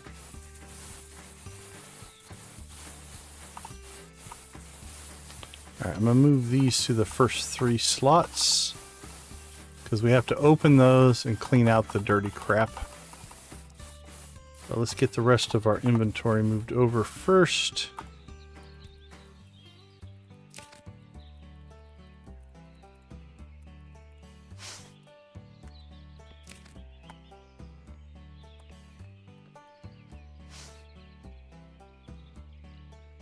That one looks to be expensive.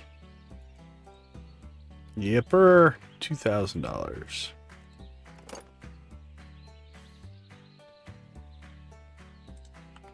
You're getting a pretty good collection of books going there.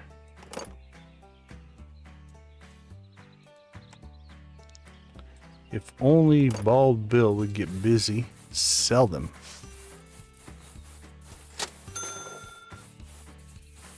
We have plenty of inventory.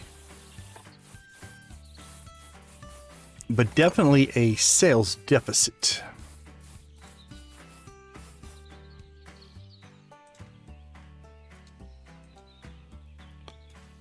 But we have a little bit for everybody. A $6 bear and a $2,000 book.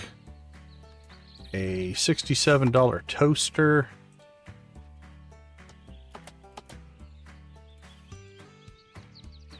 A almost $300 baby shark.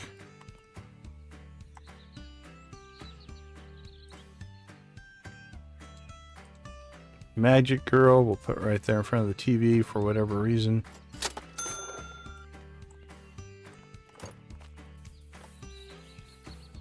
Oh, you got the little car? Congrats.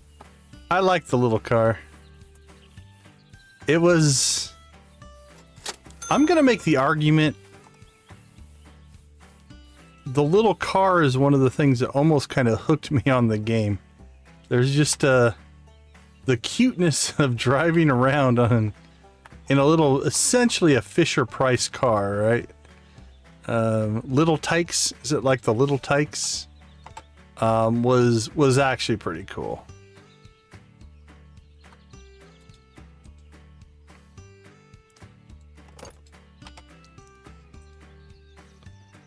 Now it's my understanding, although I've never done it, if you go to the gas station, you can get some oil and take care of the squeak, at least temporarily, of the little car. Okay. So what we need to do now is we need to come over here. The trunk should be empty. It is.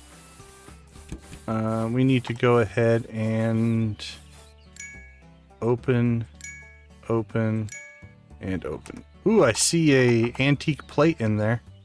That's worth a lot right there. That could be worth some decent. That's nothing. Nothing. I don't think that's worth much. Okay, there was some decent finds in there. Alright, what do we got? Probably not a lot. Comic book. Yeah. Not like a ton in the books.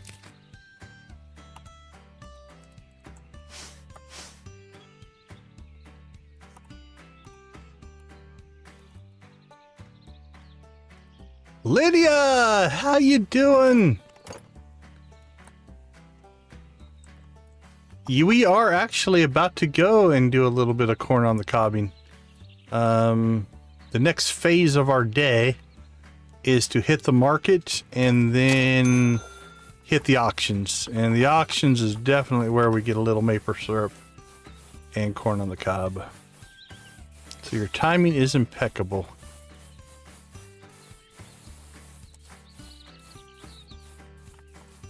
We were talking about something in the chat earlier and I brought your name up and I don't remember what it was.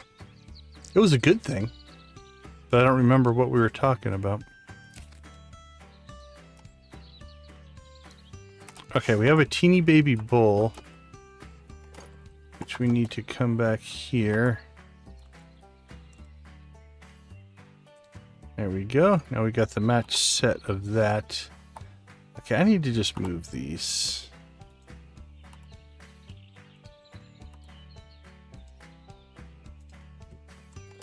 We'll just put those in here until we need them.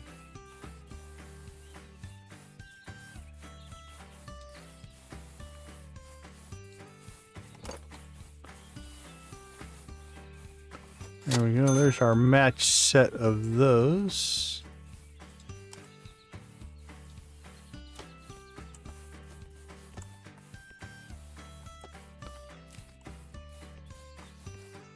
All right, Bill, start moving some books, my friend.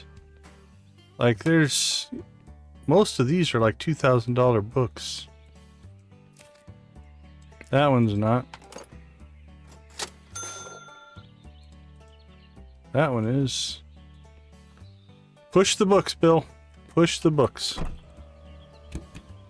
Oh, it was absolutely good. It was... but I can't remember what the context was, but it was... something along the lines of like a cool thing or a strategy or something like that that we were talking about.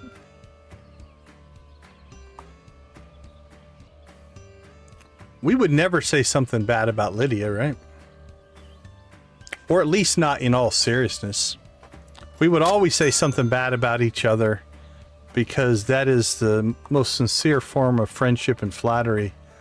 Is sarcasm and good-natured ribbing. At least in my core group of people I know.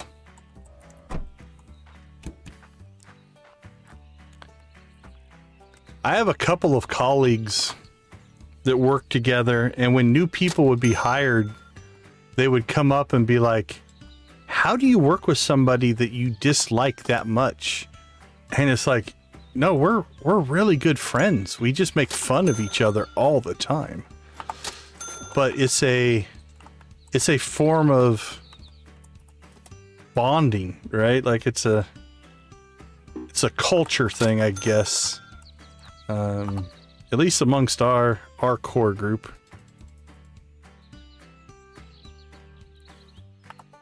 We sometimes tell our students, you should never be offended if we pick on you, because that means we like you. What you should be worried about is if we don't, because then we don't find you worth our time. And that's not true, but it's kind of true. Like once you become part of the tribe, then you're fair game. Fair game for a little bit of good-natured ribbing that can come across as mean and sarcastic.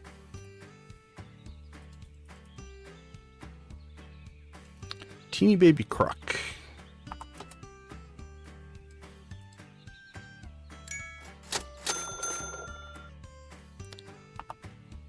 Okay, so like here. Alright, the front's a little different. The wings are a little different, I think. No, the wings look the same. It's hard to tell with the shadow. But one of these is a $2 and one of these is a $62. And there's just a slight visual difference. Is it Aurelius? Looks like Aurelius, if I had to try to pronounce it. Welcome to the chat. Welcome to the stream. Glad to have you with us. I can't say I remember your name from previous chats, so if you've been here before, I do apologize if you haven't. Always interesting to see how you found us. Cool.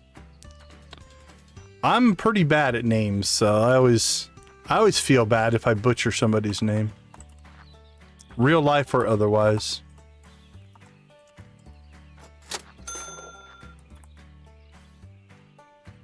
But welcome, welcome.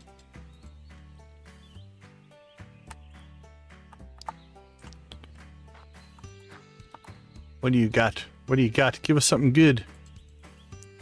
Okay, I'll take the ring.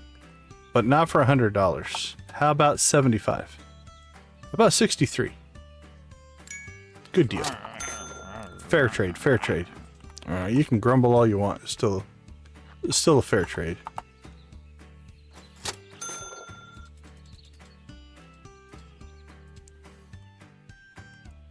What do you got? Anything good? Not for $1. Not for 47 cents. Nice bucket. I'm probably not going to buy your bucket, though. I have a feeling it's not going to be worth much. Yeah, $3. All right, Freddy, hook us up. There we go. That's what we're talking about. I'll give you $255 for it. Perfect. We can be friends. I don't know. Oh, his name is actually Sammy. I think he looks like Freddie Mercury, so I call him Freddie, but I apologize for butchering his name. Weehaw! We Dukes of Hazzard that one.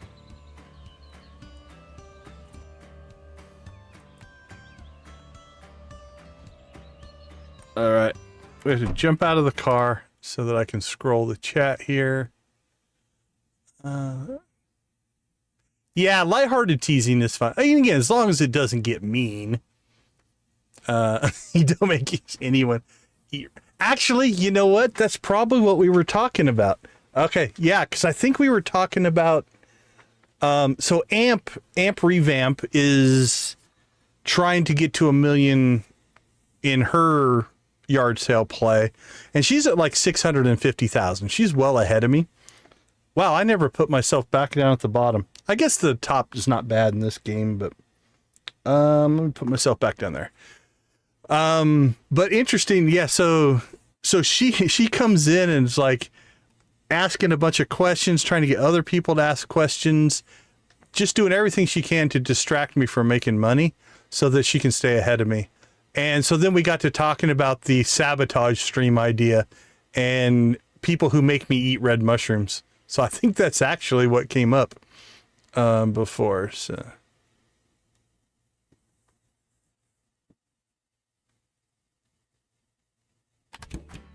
Yeah, for sure. I mean, it's, again, as long as it's not mean-spirited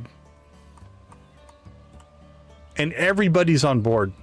Right? You know, if you have somebody who's not on board with it, then that's something different, but we half joke about it, but like when we have like a departmental meeting, all the gaming faculty, we can spend the first 15 minutes just good-natured making fun of each other before we ever get to our agenda. I know this channel for a while. I don't think I've ever chatted, so... Oh, that's cool. Well, you know what? We appreciate our lurkers 100%. I lurk on some. I do try to...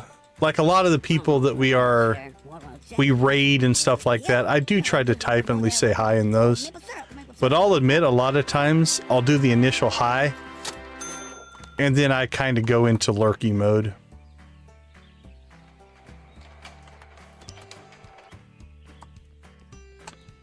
Because a lot of times I'm working or doing something else while I'm watching a stream as well. So that definitely comes up. Yeah, Lydia is super chatted and forced me to eat red mushrooms in game. I don't think any of them has ever make me pass out yet, but...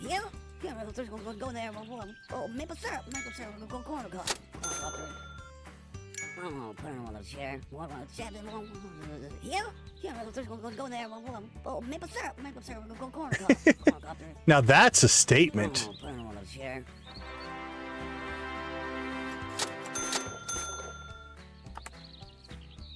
Ooh, that could be good. That one might make us some money there.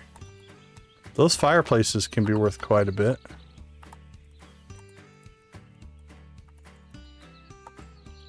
Let's grab that. Alright, that's a full inventory.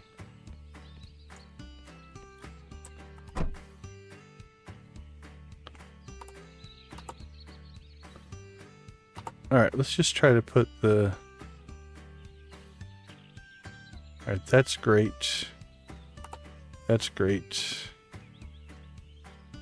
That's great. Great. Great.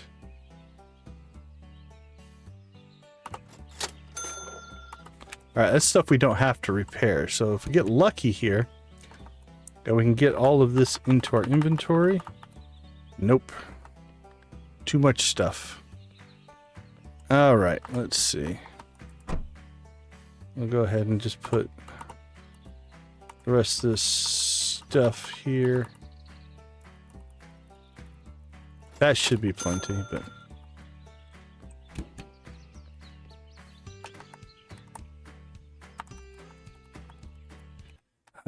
I'm feeling pretty good about those two auctions. I think we did quite well on those.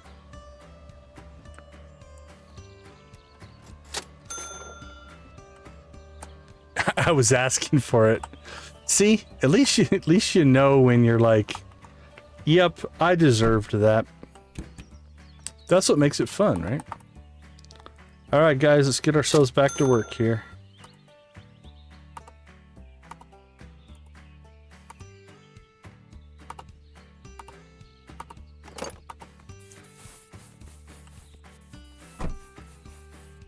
All right, what do we got? Dirty, dirty, dirty, dirty, dirty, dirty.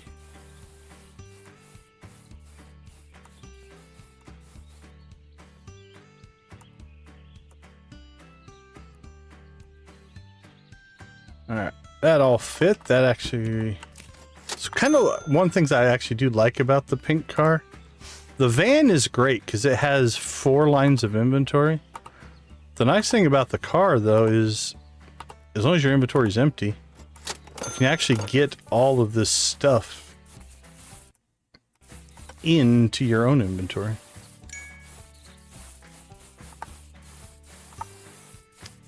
It's got good synergy. Alright, what have you got done? Dirty. Damaged. Alright, good. Let's go ahead and get some inventory cleaned out here.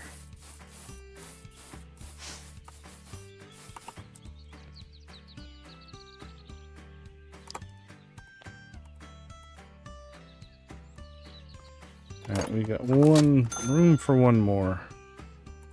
Here we go.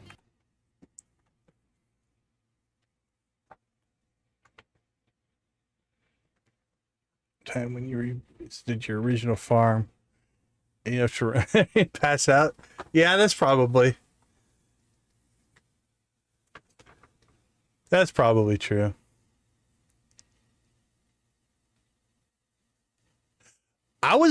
Yeah, it was pretty crazy. Do we have a, oh, we are at 30. All right, let's go dump our inventory and then we shall rave.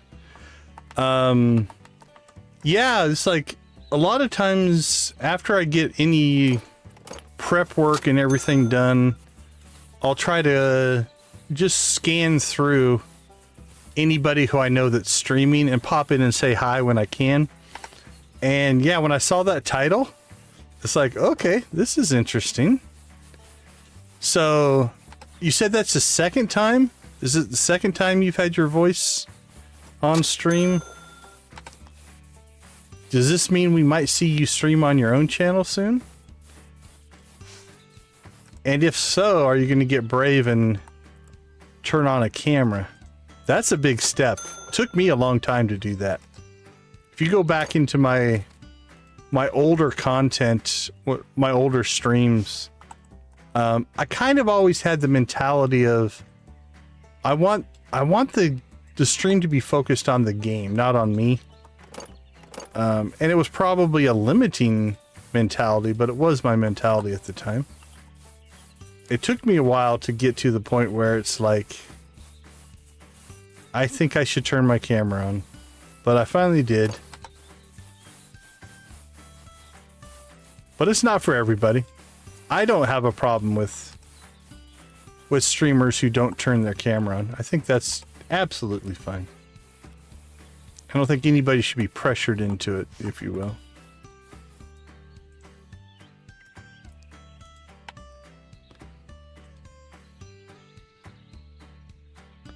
There we go. OSHA will not be offended at all by that bed stacking. No issues at all.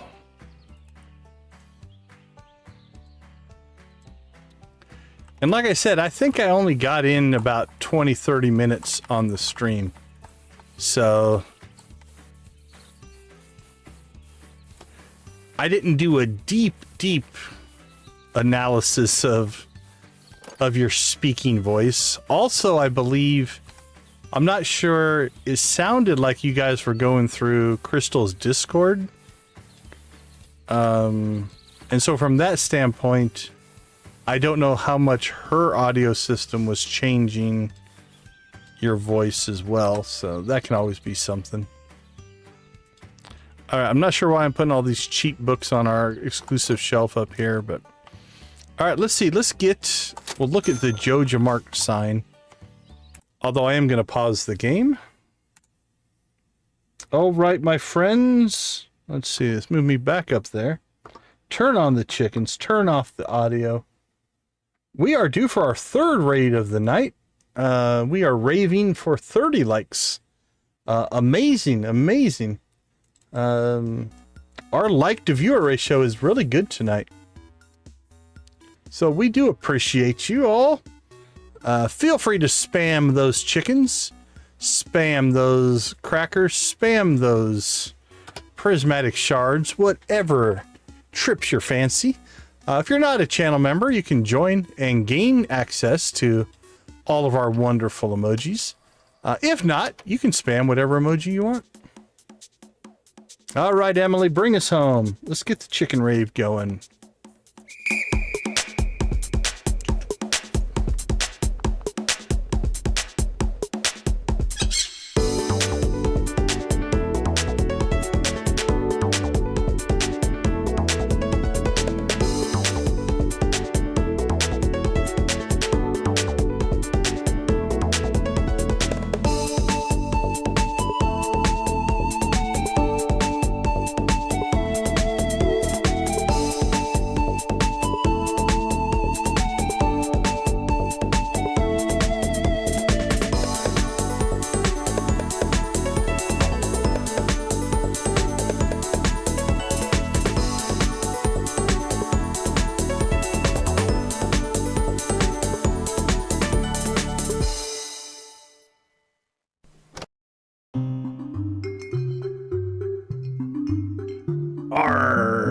Pirate Raven we be, Raven.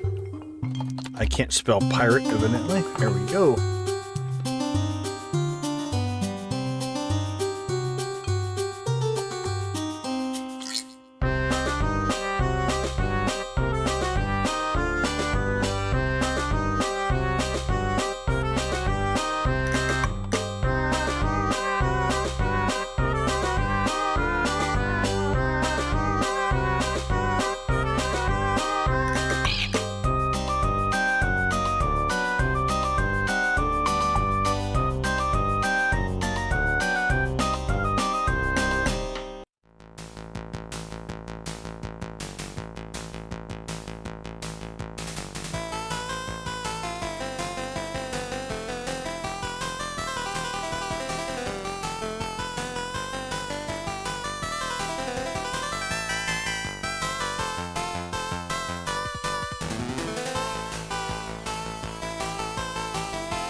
There's Lydia with the angry face.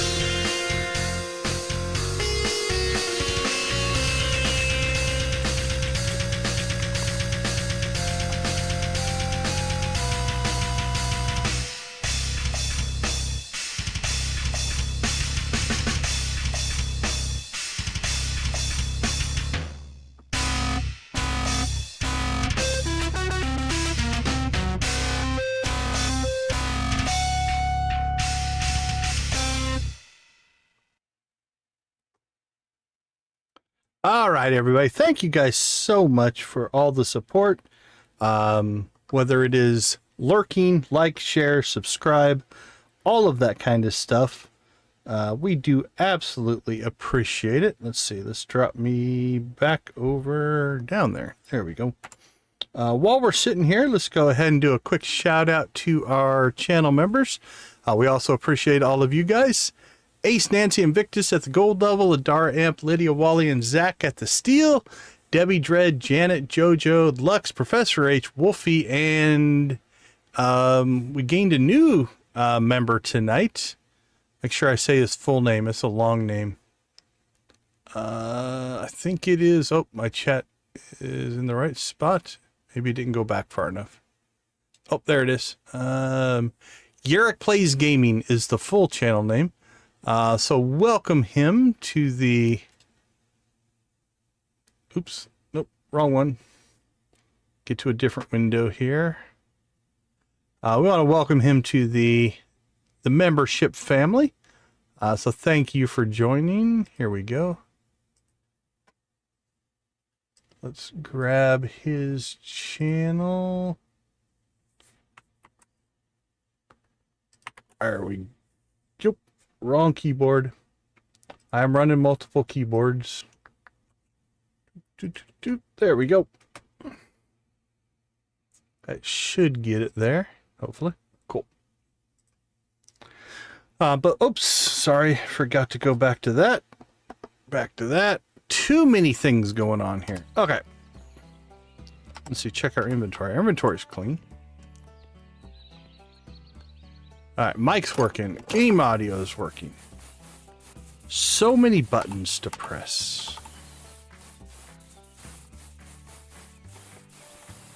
And yes, I do have 2 keyboards, 2 mice, 2 different computers running in here to try to keep everything separated and working and all of those kind of things. So sometimes it gets a little bit crazy,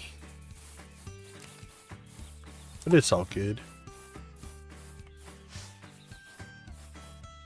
All right, we are still underwater. We have a ton of inventory, but we're still underwater as far as money goes.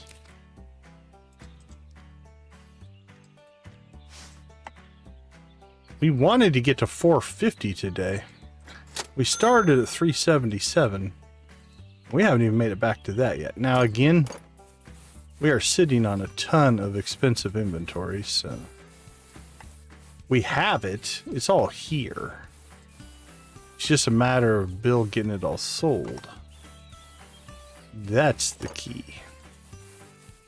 So we might just hire Bill every day until we clean out the entire store. I like having an empty store.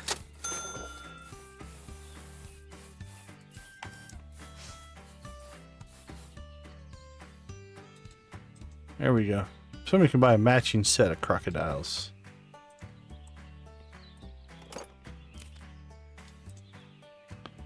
Alright, that's one of the fireplaces we acquired.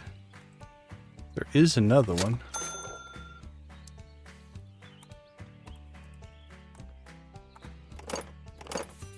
An old pillow. It says outdated, so I'm going to say this one's probably not worth very much.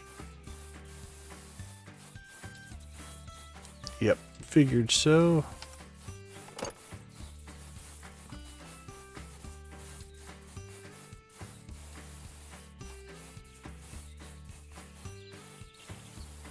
And a boat motor.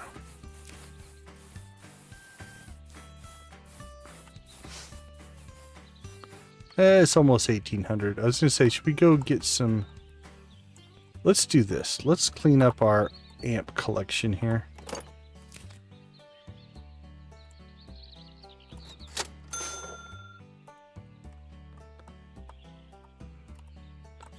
Alright, so that is our fake amp here.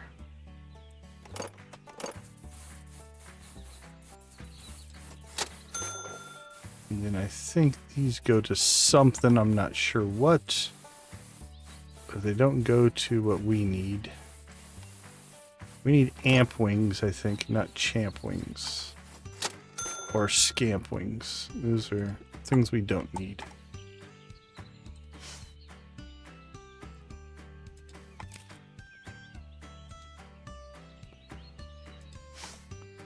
But we do have an army of amp dolls here. As much as she's trying to sabotage us, we do want to support amp revamp. I don't think we're gonna get a lot of this stuff. Okay, say 17. We can get some of this place today.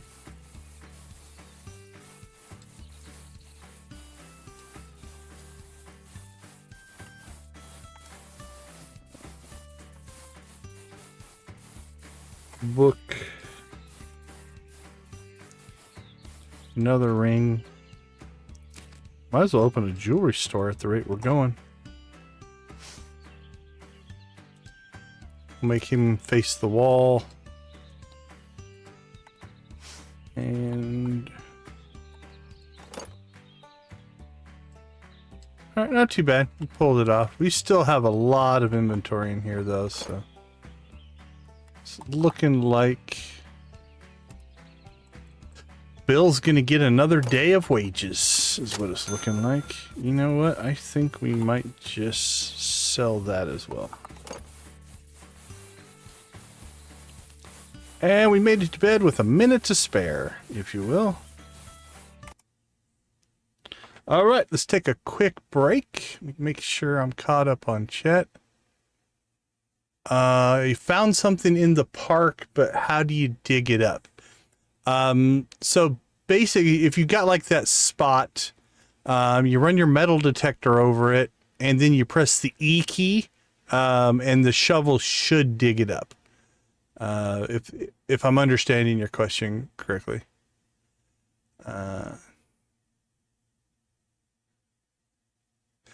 Yeah, that's the big challenge, right? Because she's at like 650,000, and I've caught up quickly. And so she's trying to sabotage me so that I don't beat her. I'll tell you, there is that gamer competitive side of me almost wants to do like okay, let's do this. Let's do like an all day Saturday stream. Like we'll stream for 15 hours and just crank it out and pass her. I don't know if I'm going to do that. It could potentially come across as almost, I don't want to say vindictive, but it tickles that competitive spirit for sure. But I do think we're going to start doing some more streams because I think tomorrow night we'll do Stardew, but I think Thursday we're going to do another yard sale stream. I'm thinking 2 a week, 2 or 3 a week, and we should be able to make some good progress. So, all right, let me take a quick break. I'll be right back.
All right, welcome back, everybody. Let's get rolling.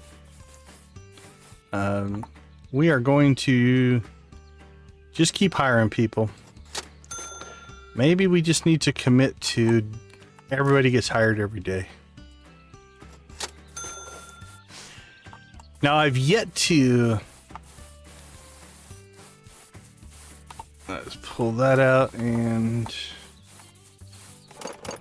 I know other people have done things like they collect stuff for longer than we do, and then they spend like an entire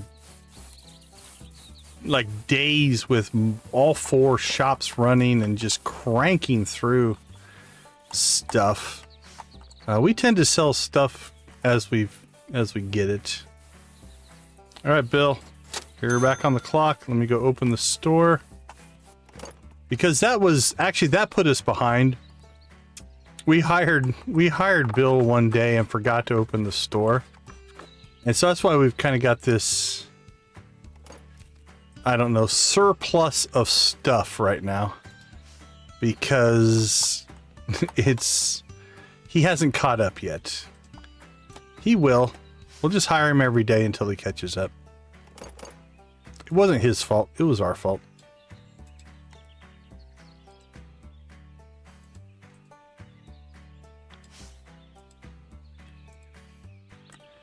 All right, 7:30. Let's go. Whee! Throw a magnet in the water. See what comes out. Let's see how strong we are. I love the fact that I can pull a fridge out of the water because I'm like some kind of superhero or something.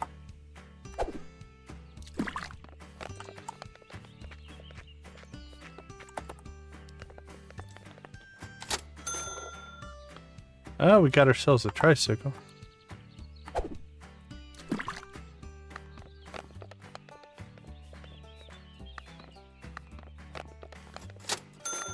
I like the music. Yeah. It's chill. It's got a good vibe to it.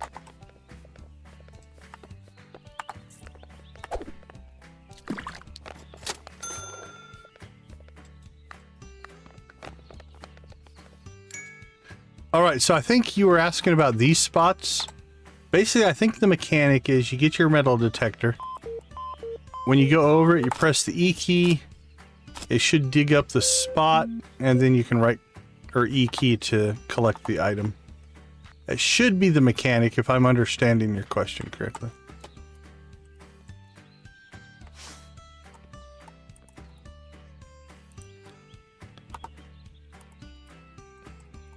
But yeah, anyway, my competitive gamer... Yeah, we did pull a fridge out of the water, see? We are amazingly strong.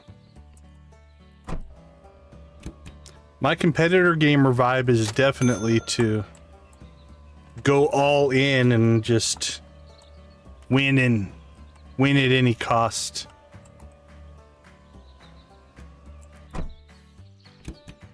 Alright, buddy, what do you got? Give us some good stuff. Like a $5,000 book.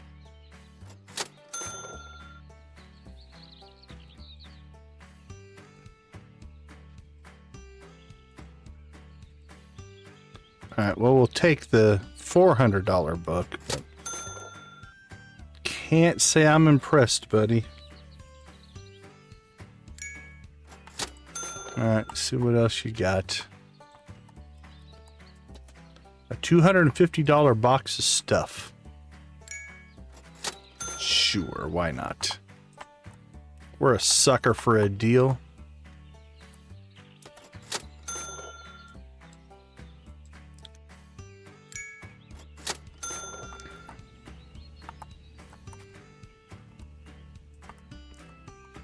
Bill seems to be tearing it up. Go, buddy. Alright, so here's always the challenge, right? Can he sell stuff faster than I spend the money? Oftentimes I can spend it faster than he can sell it, but... I'm not sure where he started, so we'll say 372 is our starting spot.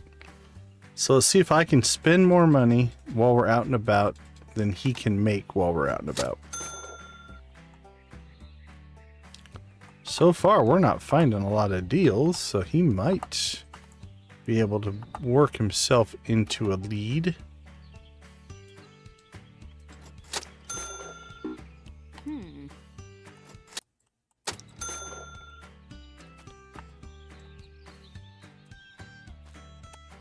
Alright, let's go see if we can drop some money at the barn. Swung by from your system just going to say hello. Oh, appreciate it so much. Oh, Shield Maiden, didn't you do your first yard sale stream the other day? I do believe I saw your name pop up. Welcome to the stream. Thank you so much. We do appreciate it. How did your stream go? Did you enjoy it? Did you have fun?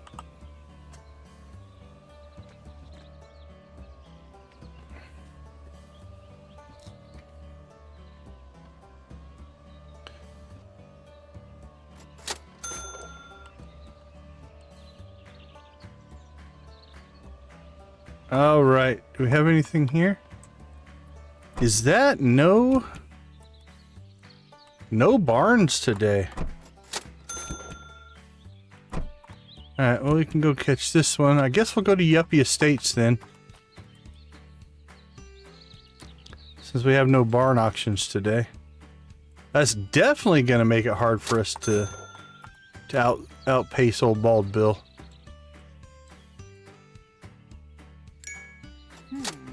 These books will help us spend some money.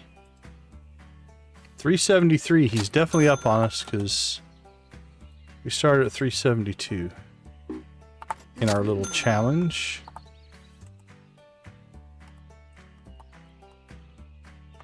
Oh, that helps. That helps.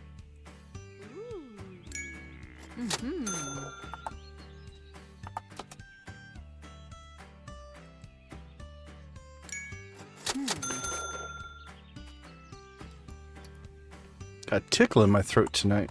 Not sure what's causing it.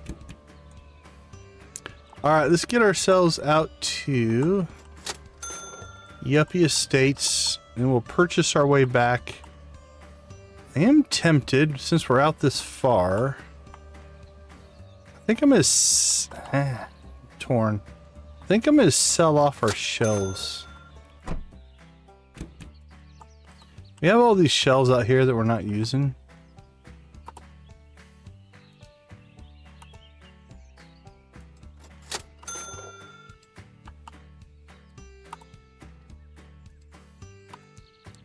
I think we're going to sell these off. The rest of the stuff we'll keep. Because it is our museum. But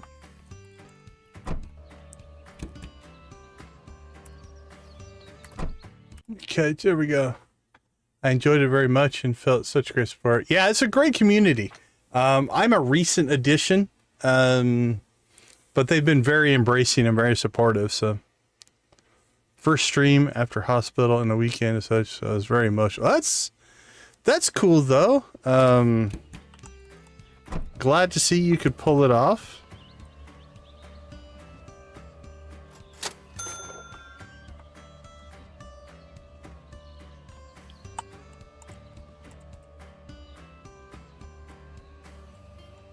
All right, Yuppie Estates, what do you got for us, buddy? I'm seeing some potential out here. I see some potential.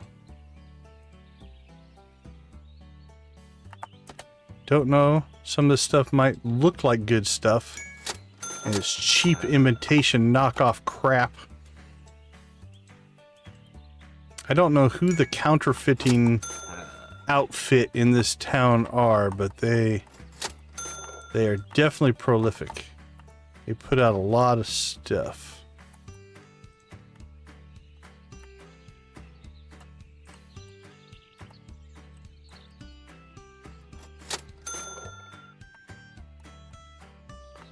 Alright, that wasn't as strong as I had hoped. What about you? What do you got for us? Ooh, that's, I believe, the gold trophy, maybe? I'm not sure.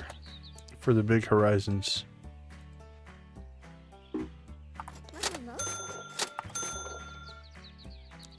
Let's see, which one is it? Big Horizons trophy. Yep, first place.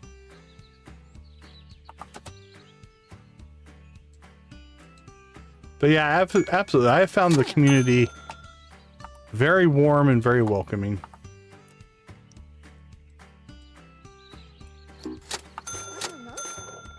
Oh, that would be a full inventory. So we'll take care of that in a second.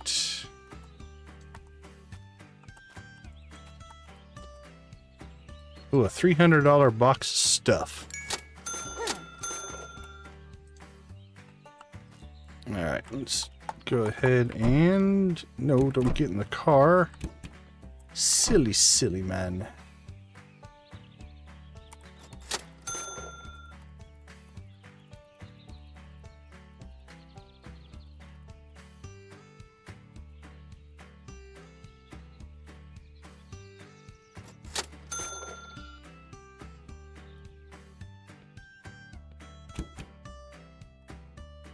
What am I writing down, Jamie? Sorry, I missed some context there. Is it something I said?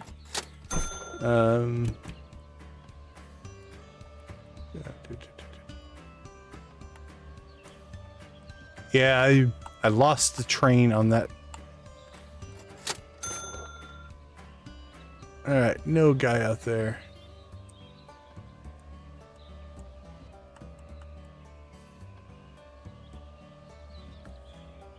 Yeah, for sure. It's, you know, from a game mechanic standpoint, like sometimes a nice core, simple, fun premise can be enough of a hook to really make the game worth playing. So yeah, I think they captured something in it.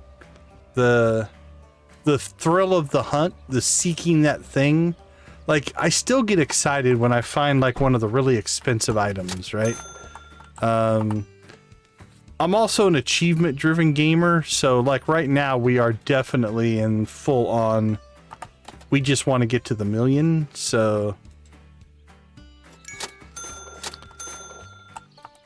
Like, for me personally, anyway, we have every achievement but that. So, we have all of the other ones, so now we're just chasing the $1 million one. But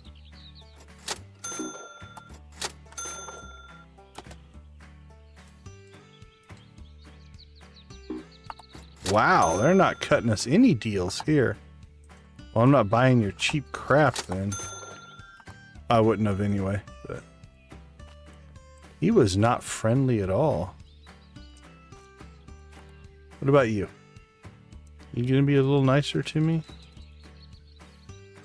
Oh, is that another amp doll? We gotta buy an amp doll.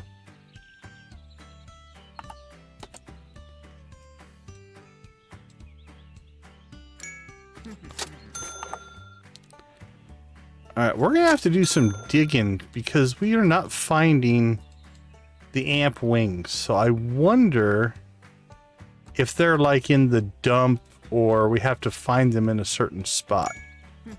Because we have our share of amp dolls. So we're finding amp dolls, but we're not finding any of her wings.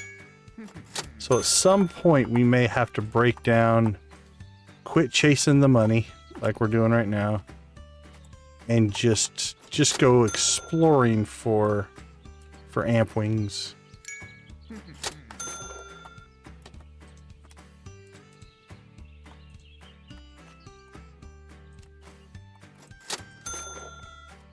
Oh, where'd we leave the car?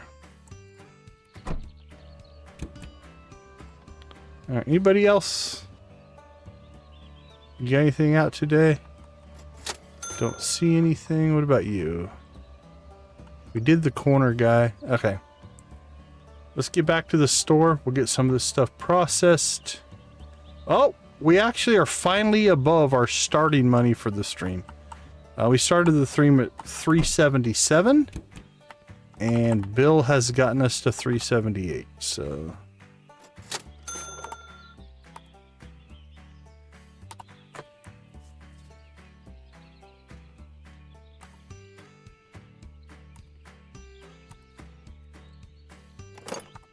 So we're in the black, at least for the stream. All right, let's see.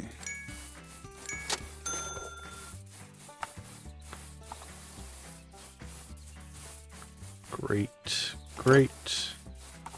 Damaged, great. Dirty. Damaged. All right. Let's move some inventory.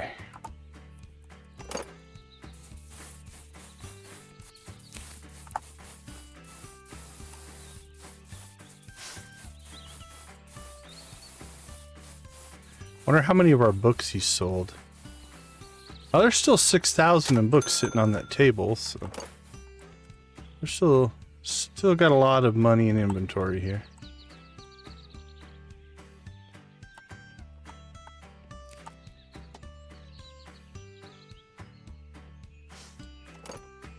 Grass Destroyer.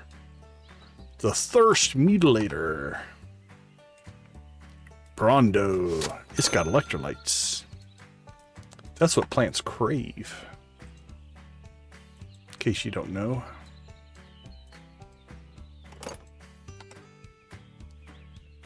What are electrolytes? They're what plants crave.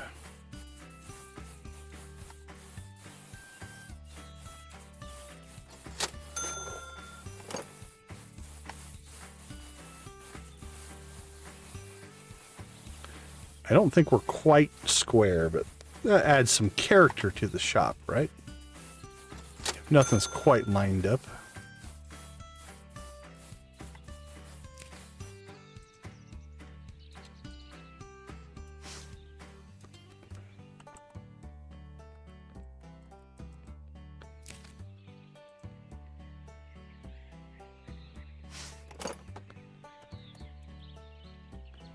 Oh, we'll take it. That's a spot that will work.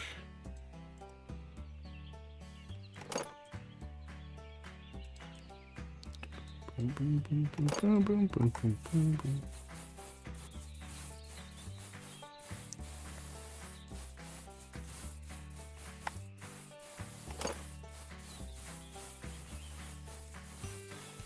All right, we got a lot of big stuff here we got to get out.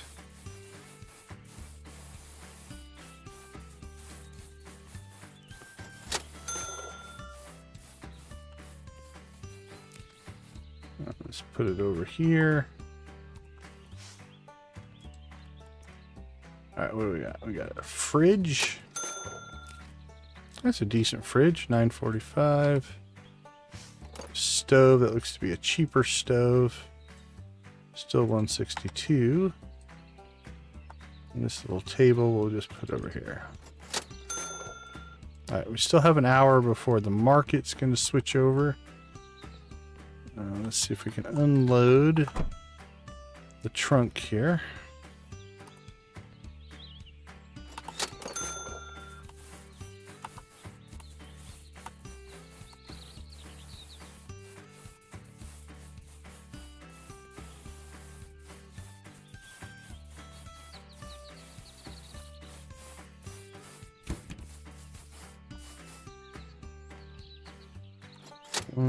Great, great. 2, 3. Great. 4. You need work. Great. Dirty, dirty, dirty. Great, great, great, great, great, great. Those should all be fine. Let's see. We need to do a little bit of inventory. So let's put that in the first slot. That in there. That one there. There we go. Oops. Alright, good enough.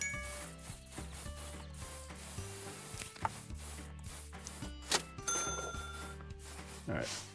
Clean that, clean that.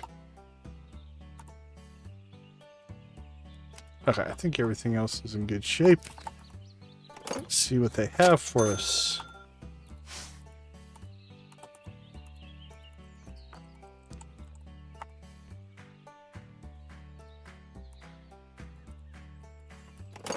All right, let's add to our revamp army here.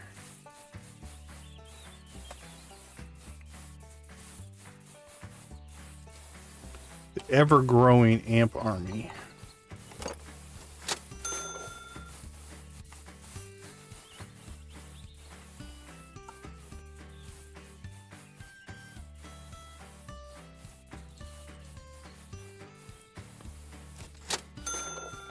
All right, let's see if we can get a stack going here. Will these stack? Looks like it.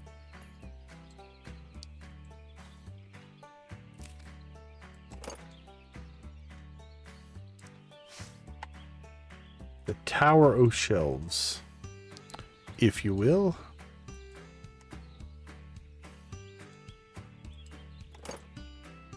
Safe? No. Effective? Maybe. Depends on your criteria. Space saving? Yeah, not too bad. Dangerous to the customer? Probably.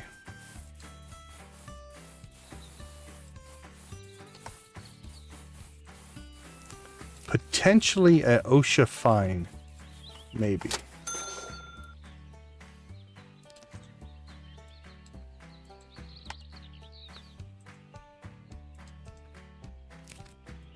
Alright, it's 1300. We don't want to stay much longer here because we'll start to lose out on items. Need to get ourselves down to the market.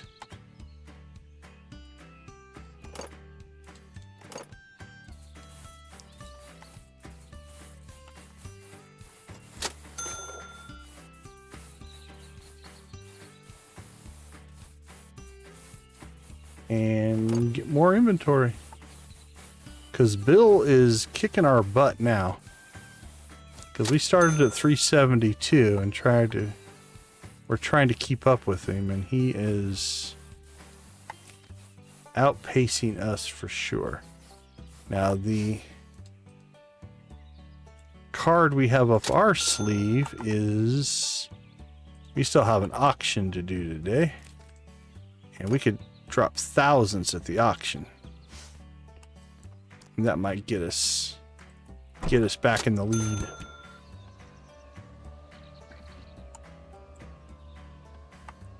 All right, 1320. We're a little late getting out, but get ourselves down to the market. Yeah, I haven't found the wings yet. I suddenly write something not understandable. Cleaning forage mushrooms watching YouTube isn't easy with 4 kittens. That's a lot going on. I'm impressed with your multitasking abilities. Like, are you cleaning real mushrooms? Like, did you go mushroom hunting for, like, morels? We used to do that when I was a kid. Man, breaded and deep fried mushrooms? Oh, that sounds good. Not sure what you're doing with yours, but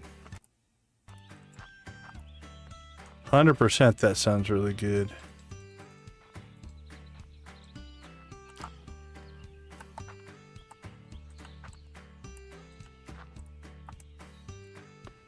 Mushroom hunting in the Midwest.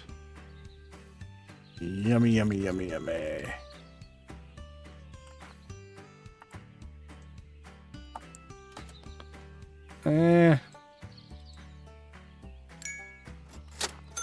Not the most money, but we'll take it.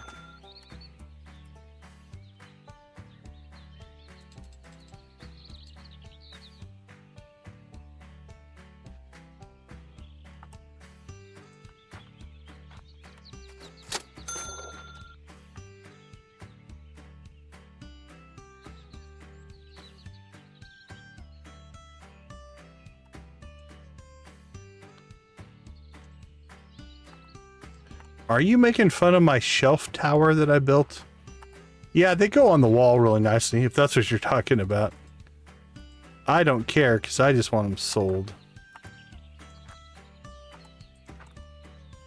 But yeah, absolutely.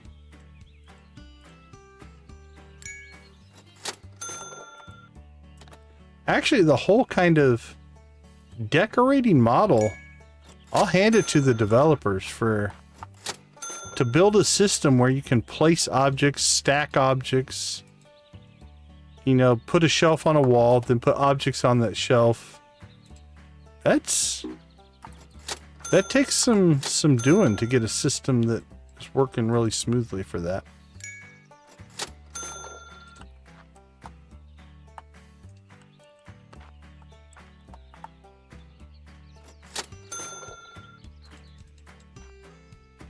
Catman. That one's a real one.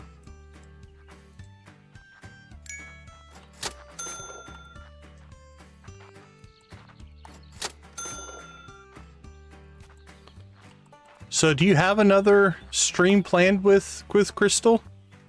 Jamie? Is that something you guys are talking about, or just gonna play it by ear, and if the opportunity presents itself, you'll do it?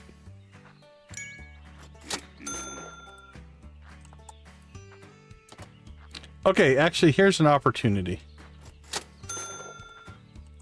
Is there a difference between these? There's a color difference, but if it's dirty, we wouldn't be able to tell. The time is the same. Yeah, I don't see a huge difference, so I'm not sure that without checking, I'd be able to see the difference there. Live, there's going to be a chicken and mushroom soup. Found a lovely mix. Oh, that's kind of cool. Oh, from Denmark? Nice. Nice.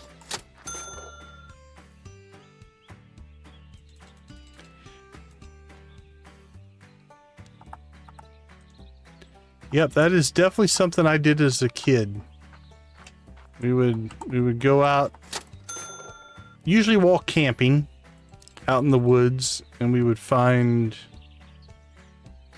and again, here in the States, the ones that we would find in the Midwest were called morels. And then, yeah, just get bags full of them. They were growing everywhere. And then take them, clean them.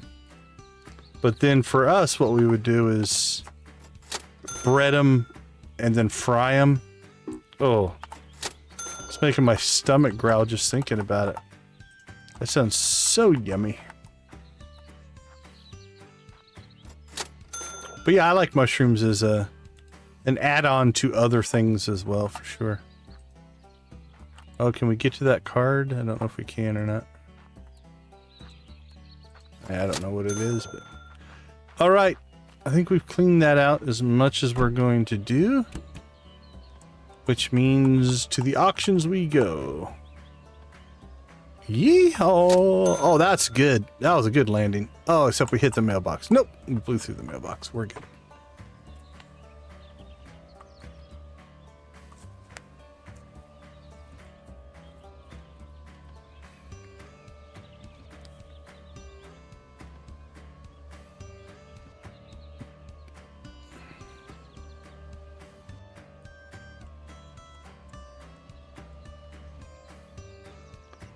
Yeehaw!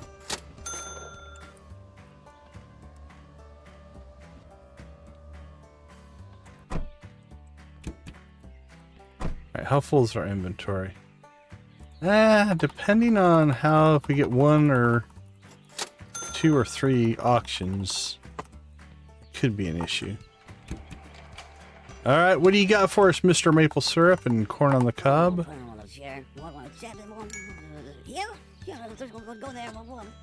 Most of your cooking has fresh mushrooms? Yeah, I like a good mushroom.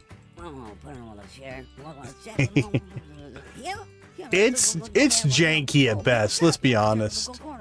My shelf tower was fraught with issues for sure.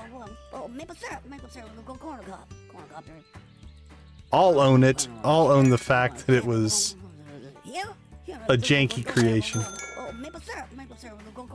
But I'm hoping if I go back, it's just gone. And then I won't have to worry about it. That's the hope.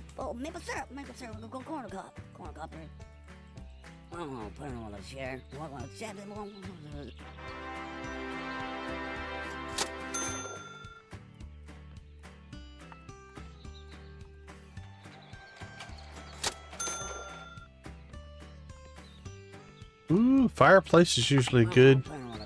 Ooh, 4,000. Oh, now I'm gonna catch up with Bald Bill here. This one could go big. I wonder what's in there. That fireplace is not worth 5 grand, but I wonder if there's like one of the $10,000 items in here. Either that or we're about to get ripped off, one or the other. Stardew multiplayer, that'd be cool. One of these days I want to try to set up a community game. I would probably do it for members. And just do weird challenges. Like the one I'm thinking about doing right now is if I could get 7 other Stardew players, so 8 of us together, and we could figure out a time to do it, start a brand new save file, go to where we have access to the mines, and then we just equip ourselves with the starting pickaxe, the starting sword, and we see if we can, with that, get all the way to the bottom of the mines. Just with that. I think it'd be fun. I might have to provide, like, food to keep us alive, but...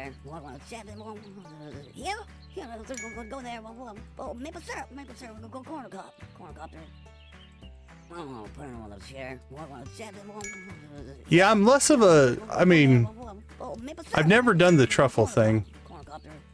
Definitely did the mushroom thing, though.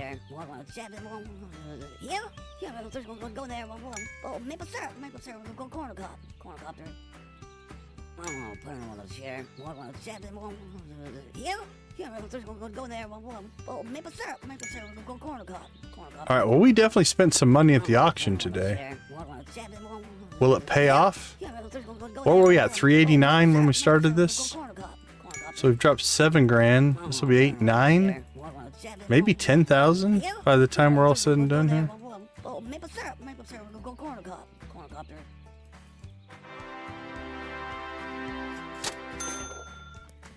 Alright, well, we spent some money. I honestly don't think I'm going to be able to get all this back in one trip. Yeah, our inventory's full already. Alright, let's dump what we can here. We'll grab all that we can.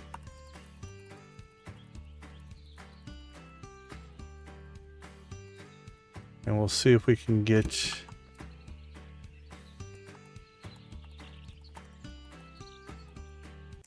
Alright. Oops.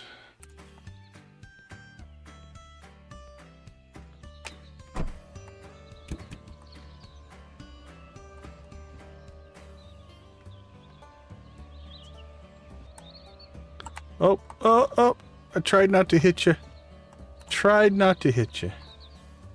Didn't take that corner as tight as I wanted to. Okay, here's what we're gonna do. Let's dump off what we can to these guys. That's in great shape. Dirty, dirty.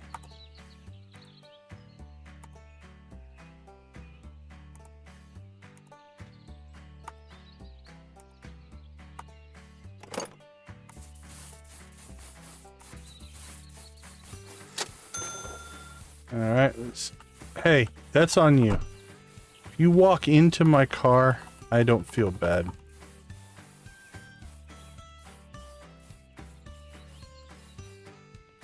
Okay, I feel a little bad, but not hugely bad about it.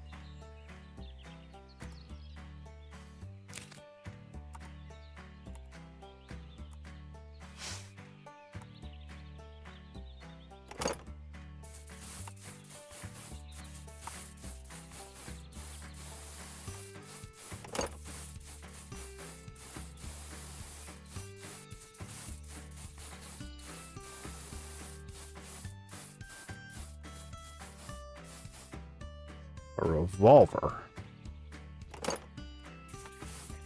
Alright, what do we got left in the car?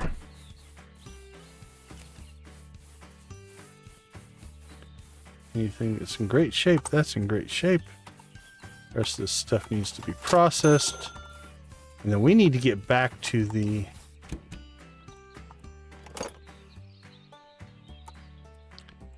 auction and get the rest of our stuff.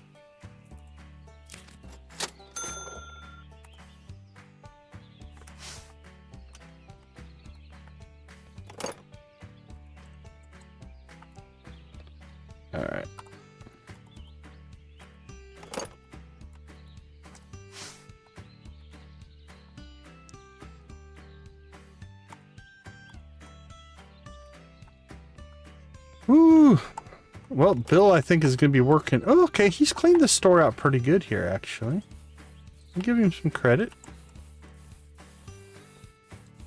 He's making some progress.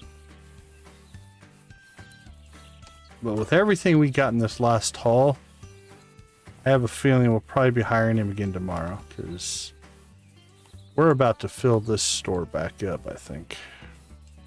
I actually don't even know if we'll get it. We probably won't get all this processed today. 3 auctions, and they were big. We got some big items as far as money. So this could be a good boon for us, if you will. Kind of a shot in the arm from a cash flow perspective.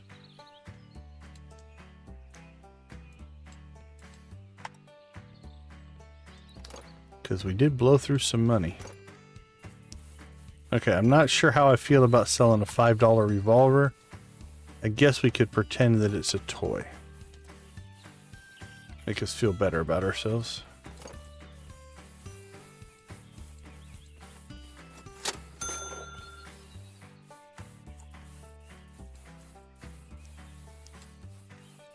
$1,200 keyboard. That's a good thing.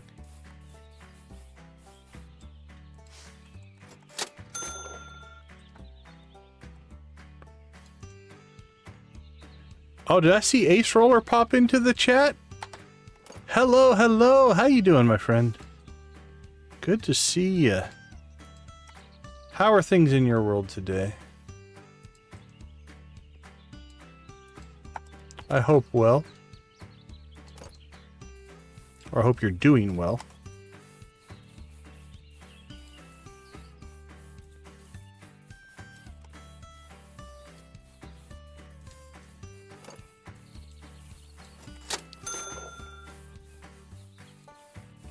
Okay.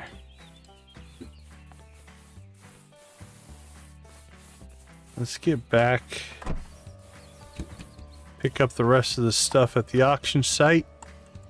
And then we'll process what we can.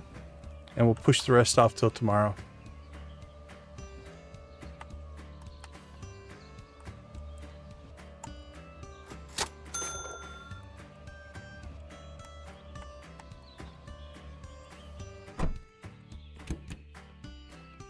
Alright, what do we got?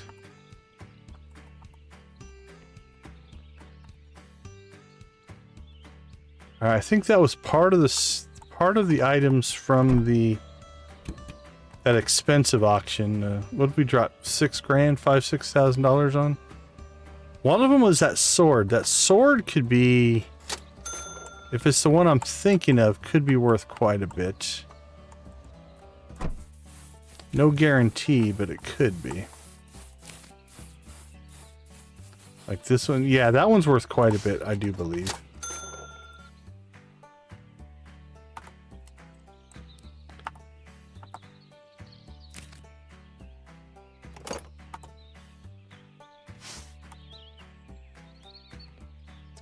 Alright. Man, we're almost out of time. I don't think we're going to get all this stuff placed today. But like I said, we're sitting on a decent amount of inventory, so Bill might get another day of work out of this, because we're going to start filling the store back up here a little bit.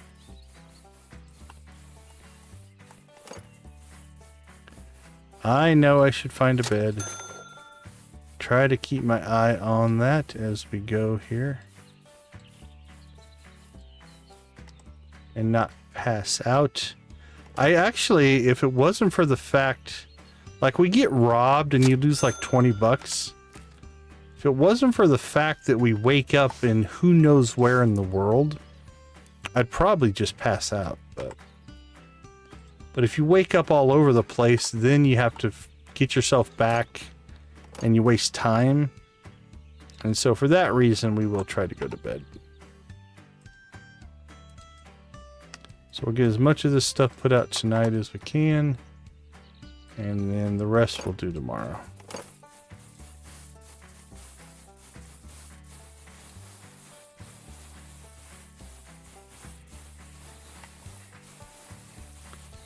Although we still haven't cracked 400,000. We were on our way. Probably would have got there if we didn't have those 3 auctions. Or I think we dropped about 10 grand, so we'd be at 394 right now, potentially.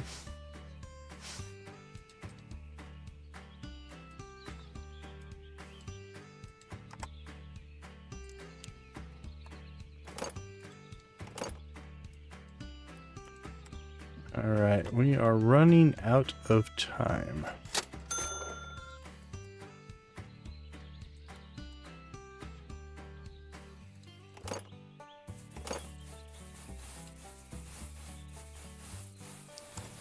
All right, home again, home again.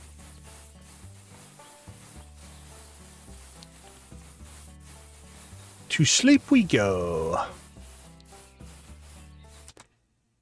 All right, let me catch up on chat and then we'll take a quick break. If I move the greenhouse on my... Oh yeah, aren't you playing on the legacy farm? Well, I think did you post in Discord? Yeah, that area under the greenhouse with the terrain all messed up kind of sucks. Yeah, like I said, if grass grows over it, you don't notice it too much. Or I suppose you could put other buildings there. I love that map. I really do like the map. But I don't know if that's something that can be fixed by the map maker or not. Or if it's something to do with the Stardew way of doing things. But yeah, I agree with you. I can't remember what I put up there on my farm. Like I said, I think I just let grass grow over top of it. And once that grew, it basically blocked the terrain and you couldn't see it anymore. That's my memory, but I'm not 100% sure. Let's see. Talk to the hubby, he's normally okay with it. Oh, no worries, Jamie. For sure. Okay, let's take a quick break. I'll be right back.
Welcome back, everybody. Do appreciate you hanging out in our cozy corner of the Stardew universe here. Not Stardew, holy cow, cozy corner of the YouTube universe. All right. Let's get these guys back to work. We have a lot of stuff to do. That was it's good. I like being behind. If we're behind, that means we've got tons of product to sell. Product means profit. Hopefully. I guess it is possible that that big auction actually costs us money. That could, I think, theoretically happen. But hopefully it'll actually turn a profit. I think that sword was in there. If that sword was in there, that might be just enough to make a difference. Okay. Great, great, great, great, great, great, great. Okay, all that stuff is good. Nothing in the trunk. All right, we're going to keep cranking. We're going to hire Bill back. Until this store is empty, Bill has a standing job. I'm willing to spend the extra $100 to keep moving product. What do we got here? Alien in a ship. Oh, that one's complete, so it's not the good one, but the Elegant Traveler is the one we want. All right, I'm so confident that this is actually worth a lot. We're going to put it up here on the high-end table. Display it right in the center. Place of prominence. Okay, so the sword essentially pays for the auction. So anything else we got in the auction is now profit. So that was a good find. Now, I don't remember 100% everything that came out of that auction or out of that storage unit. So if any of this other stuff also came out of there, now we're talking about profits.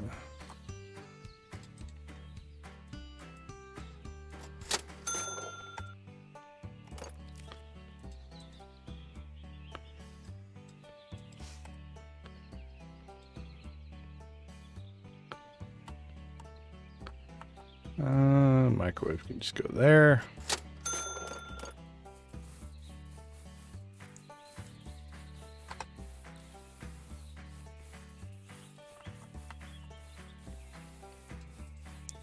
Now, if you're playing the Legacy Farm, do you also have the Legacy Cave, the Legacy Greenhouse, and all the kind of the add-ons to it as well?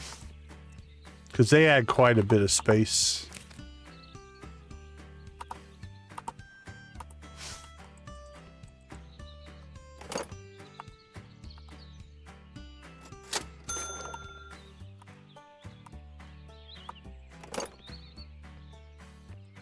All right. We'll go ahead and pay our rent, eating into our profits. Although I suppose it's just like $540 here. We're probably going to be okay.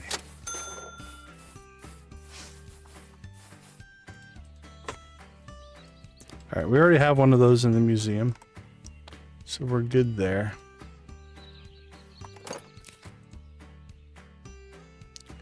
Just the coops and barns. Yeah, I had to do the same thing. I loved the Joja interiors on my coops and barns, but functionality wise, I couldn't give up the auto feeders, so I ended up turning those off on my Joja playthrough. For that very reason, it's like, the whole point of those deluxe buildings, or one of the main points, you know, obviously they hold more, but really for me, it's about that auto feeder. The more automation, the better.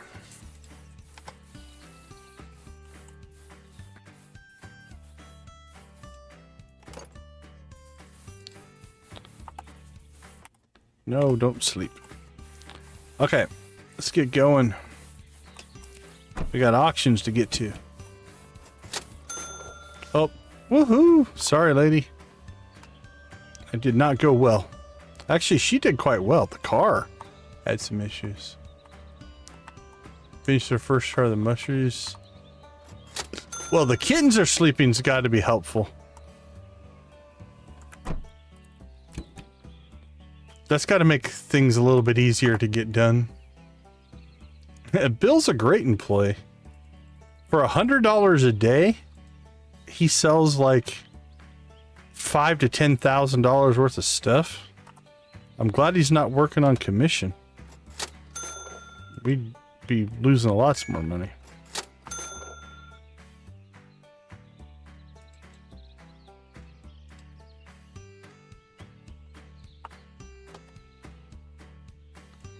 For that is very true. 4 kittens.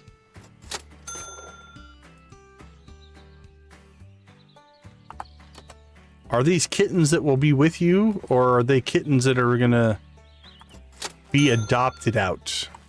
How long are you keeping these kittens? Oh, that's a good table.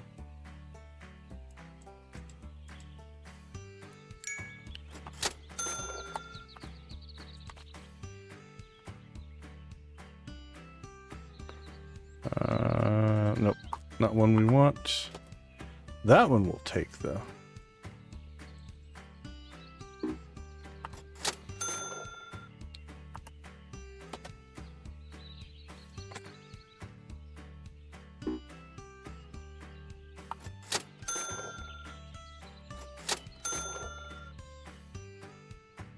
Ooh, there we go, $1,200. Now we're talking. And he took our lowball offer. Another grand there. Come on, lowball.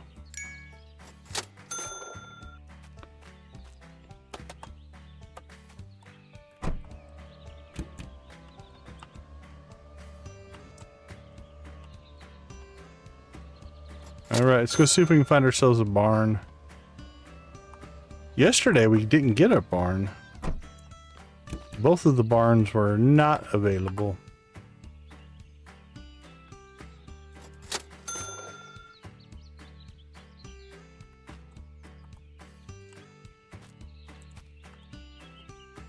$100cc motor. Alright, what time is it? You know what? We still have some time. I still think, even with AMP trying to sabotage us, and my inability to open the store correctly, I actually still think 450's in the realm of possibilities. We've got quite a bit of money still sitting in the store there. Although, what are we at? We've got every bit of probably 15, 20,000. So 400 we probably already have right now. Question is, can we get that other 50? Hey, Pigtails, how you doing?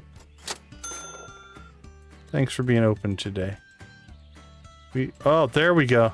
You see that one go by? Woohoo! That's the find of the stream so far. The question is, can we get the low ball? 63.32. This will probably sell for 12 grand. So if we can get the low ball offer, 3,700.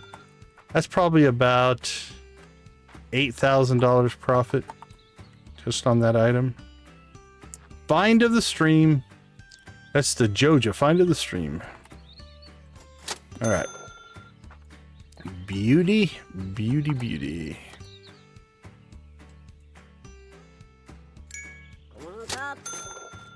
This should be worth a decent amount.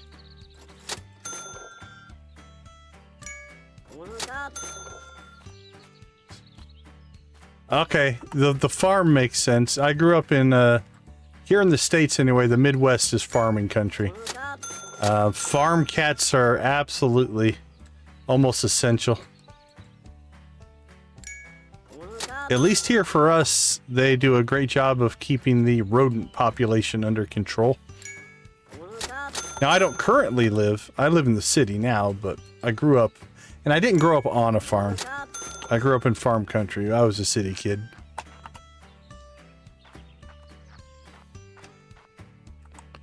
But knew a lot of farming kids.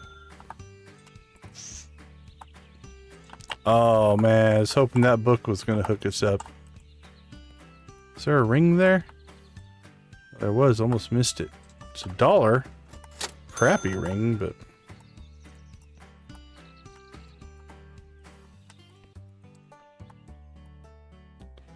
Trouser, no thank you.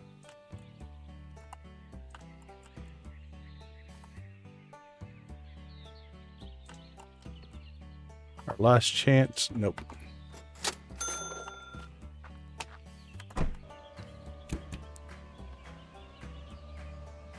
Yeah, with rats. Yeah, I think I don't know if the term is still used here, but we always, yeah, people would call them, we need the mousers, right? The cats to go and take care of the mice and rats and things like that. Or at least keep them under control. It doesn't, never gonna eliminate them, but. All right, 10 o'clock. Let's go ahead and make a run to Yuppie. And we'll do the full, I was gonna say the full Monty. Well, I'm not sure if that's the right term. But we'll do a full run to all the places we can find today. It's only 10 o'clock. We made some pretty good time in the morning. We've already done the corner house and we've done a barn. So we're in pretty good shape.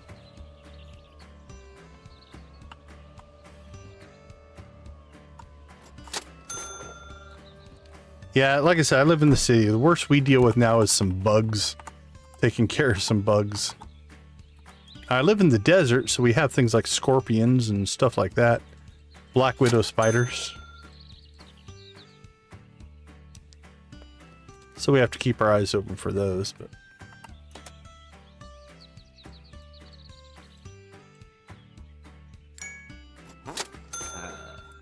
Alright, that's a full inventory, so let's go ahead and unload here before we try to buy anything else.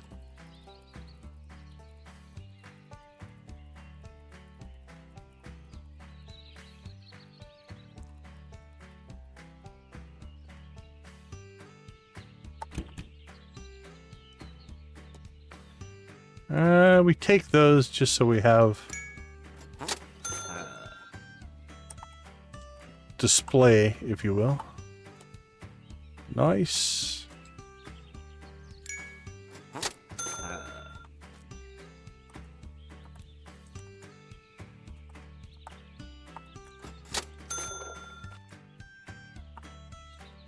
This person's giving us some good deals. Oh, the red bathing suit butt. Alright, I know what that goes to. We've only ever found the black bathing suit. So, we'll keep that as a... It could eventually give us a matching set. But I've yet to find... I think somebody told me there's 3 colors. We've got the black bathing suit. Now evidently there's a red one.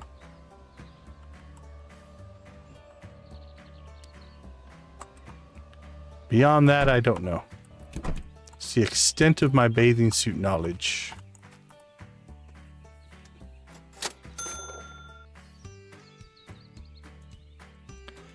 Ooh, a couple good items in there. We've got Adventures of Girly Girl Gaming Deluxe. For $400. And then...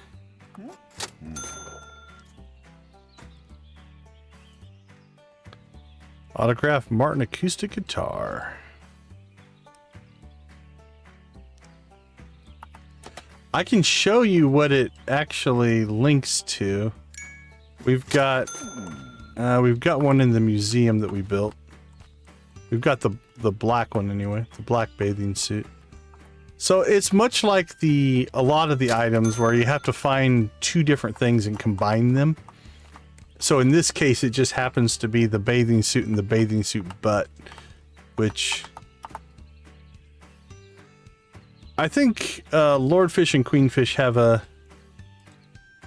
an innuendo-based sense of humor sometimes, which is kind of funny. I like it. Like if you're going to divide a bathing suit, right? You know, like a bikini, you'd be the bikini top and bottom. But instead, they divide it up by like bathing suit and butt, which I think is kind of funny. I almost wonder if I should sell these. Ooh, they're worth quite a bit. I don't think I'm going to use them for anything. Let's sell them. They're just sitting here in storage. I think I have it out here somewhere. Here it is. So there's the bathing suit mannequin. And then the butt is just that little section there in the back that sticks, it connects and creates the complete set. Black bathing suit doll. So there's evidently a red one because we just got the red butt. All right. Let's roll. Yeah, for sure. Like I said, there's a number of items that are kind of tongue-in-cheeky, you know, double meaning, if you will, which is kind of funny. It's part of the charm, right?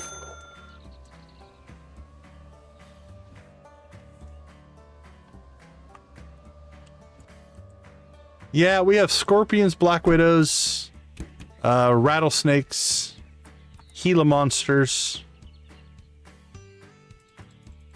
Now, I've lived in this city for over 30 years and not seen a rattlesnake, Gila monster. We get scorpions on occasion where I live. Elegant Traveler. Okay, we want that one.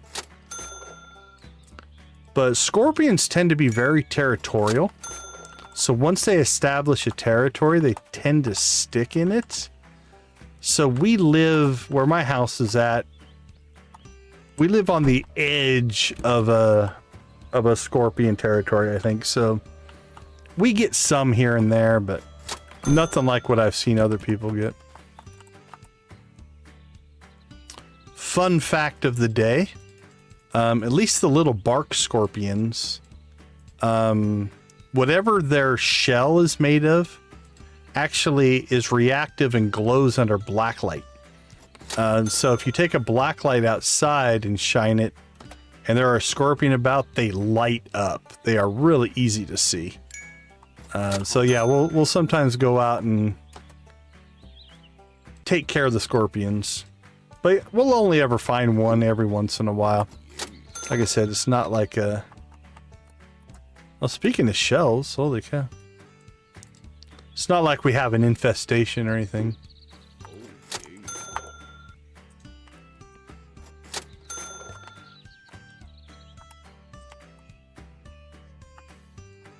But I mean, again, I've lived here for 30 some years and I've never been stung by a scorpion, and I've caught lots of them.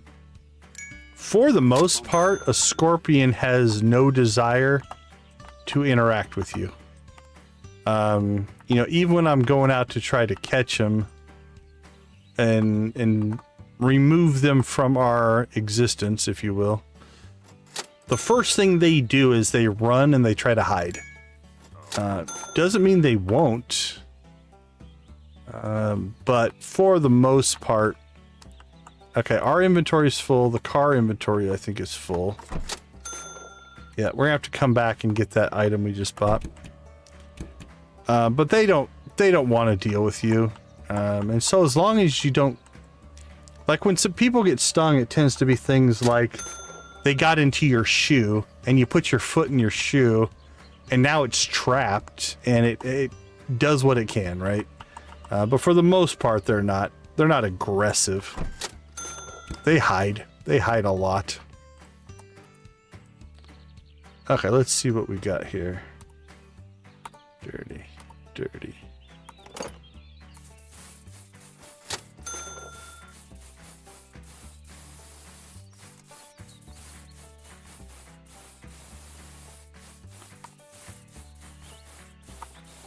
But they are menacing looking, for sure.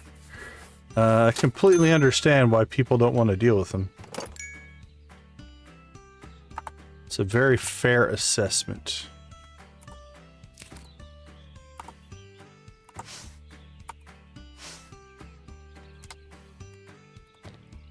Okay, actually, we did quite well. And Bill is knocking it out of the park here. Nice job, buddy.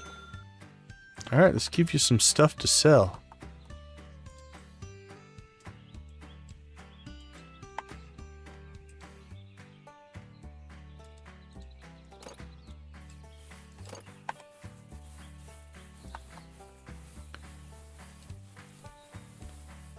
Again, we apologize to any safety inspectors in the area. I know this is not what you want to see when you walk into a store.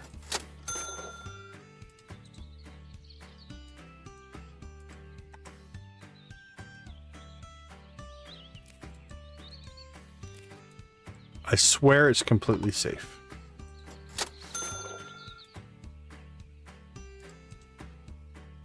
Until somebody buys the one on the bottom, then who knows? All bets are off.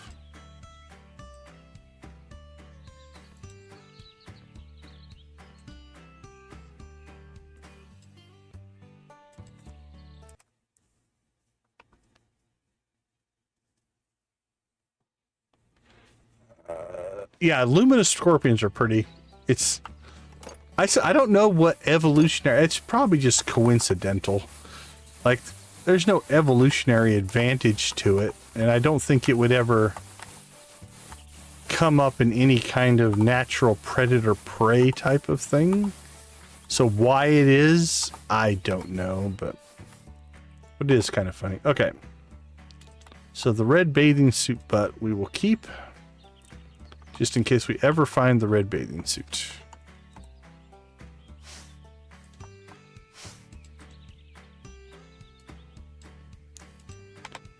All right, Bill, let's see if you can get us to 400,000 today. That's still not doing that well. We started at 377. It's only 20-some thousand, so we're not burning it up here. 450 was my goal, but 425? Okay, that's a counter that we want to keep, so that's going to go in there. Okay.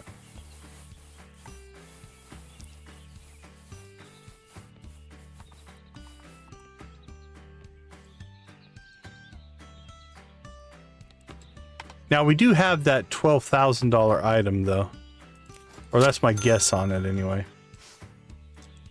So I got to keep that in mind. That's just kind of a ringer sitting and waiting to be sold, so we've got that in our pocket, our hip pocket, if you will. All right, 1,300. We need to get to the market. The pink car is completely full right now, so we'll take the van. Sorry, buddy. That's on me. My bad. My bad.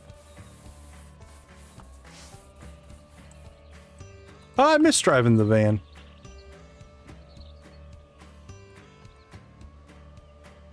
Oh, no worries, no worries. Feel free to ask questions.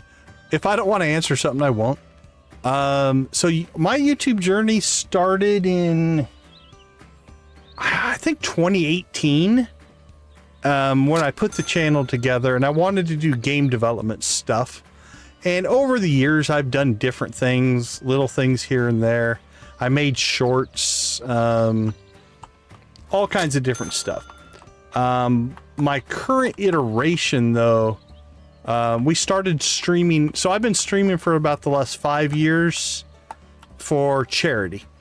And that usually meant like once a week, like every Saturday or something like that. But the latest iteration of the YouTube experiment for me started in October 8th of 2024. That's when, so in, I think August or September of last year, 2024, we hit the 1,000 subscriber mark, based off of all the other content I had been putting up for years. But one of the two things that you need to get monetized is the 1,000 subscribers. The other thing is you have to have 4,000 hours of watch time over the last 365 days. So I went and looked at my channel, and I was like, cool, we hit 1,000 subscribers. What's our watch time at? and it was at 1,400 hours, 1,400 hours, which is nowhere near the 4,000 that you need. So, so over the fall, September, you know, August, September, I kind of was like, okay, what do I want to do with this channel, right? Do I want to just kind of, yeah, I could keep streaming every Saturday, and we've raised a lot of money for charity. You know, as a side note, we do stream for Extra Life, and over the last 4 years, something like that, we've raised almost $15,000, $14,000 for Phoenix Children's Hospital. So I'm proud of that.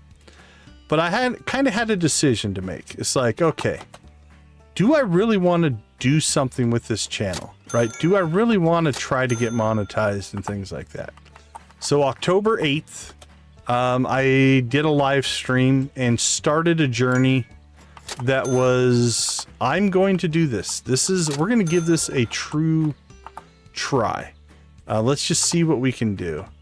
And so we have streamed every day since October 8th, 2024, with 2 exceptions. Exception number 1 is in November of 2024, we did the Extra Life Charity Game Day. And for Game Day, I usually do like a 24-hour stream. So we started streaming at midnight on Friday night and streamed till 1 o'clock Sunday morning. So 25 hours. I didn't stream that Sunday, right? Like I took that 24-hour stream and counted it as Friday, Saturday, and Sunday stream. The other exception was a couple weeks ago, about 3 weeks ago. My youngest son went to university. That's the fake one there. No, that's a good one. The official Chatty Amp revamp toy. All right, we want that one. And so I took 3 days off of streaming and, you know, moved him into his dorms and stuff like that. But other than that, we have streamed every day, no matter what, even if it was going to be a slightly shorter stream. So that's the journey of the current iteration of the channel. We've been streaming for, let's see, this is September. We're coming up on our first year. We might have to do something special October 8th for our year anniversary, and we've come a long way. So in that year, you know, we've gone from our 1,000 subscribers to whatever we are at now, 2,100, something like that.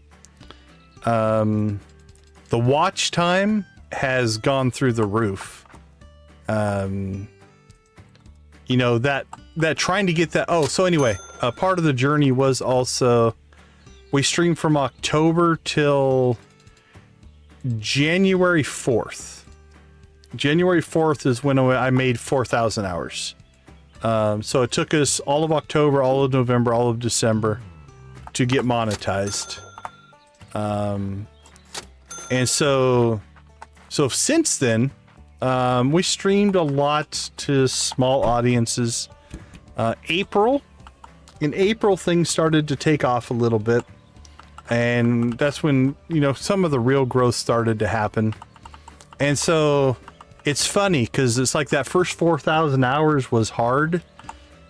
I've had a single stream that got 10,000 hours of watch time now, which is kind of cool if you think about it. Like one stream actually gives us more watch time, you know, 2.5 times the watch time we need to stay monetized. So. All right, we left an object at one of these places. We just have to find it. I don't remember which one it is. So anyway, that's the story. That's my YouTube journey. I don't remember which house it was at though.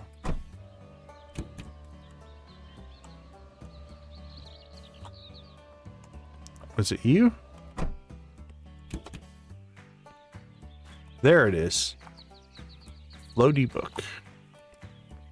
All right, I don't know if that's what the information that you wanted, but that's the whole story. So let me catch back up on. Yeah, the charity stuff has been fun. It's a thing called Extra Life. Occasionally you'll see the bot talk about it. But basically, you know, people can donate to my donation page, and all that money goes to the Children's Miracle Network of hospitals. I'm proud of that, right? It's a cool thing that we can do. We can do good for basically sick kids and their families. A lot of that goes into, you know, people can't afford health care. Some of it goes into research. Some of it goes just into making the kids comfortable. So for instance, and I've told this story on stream as well. One of my sons actually had surgery at Phoenix Children's Hospital here in town. And I had the insurance and it was covered and we were fine. But it's the little things, like he was 1 year old, and when they were getting ready to wheel him back to start the surgery, they gave him this little stuffed frog to hold, right? His name is Smoochie. And it was just something to comfort a kid as they're going through a rough time. And we still have Smoochie. Smoochie lives on a shelf in my bedroom. And, you know, that's the kind of things that this charity money often pays for. You know, the hospital's doing all of the money to stay running. And it's not that they couldn't buy stuff like that, but that's the kind of stuff that if you have to make a budget cut, that's what you cut, because you can't cut the budget on the equipment that you need to do the surgery. So I like that kind of stuff, right? That, you know, and it also goes to help families that don't have the means, you know, when their kid is sick. And that's a incredibly sad moment. Like, you know, anything you want to like about America, our healthcare system has its issues. And no kid should be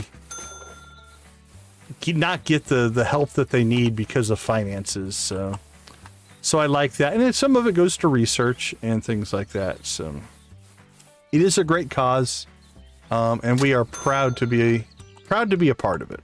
It's definitely something. Oh, is that the Elegant Traveler ship? It is. All right, we have a match. Cool.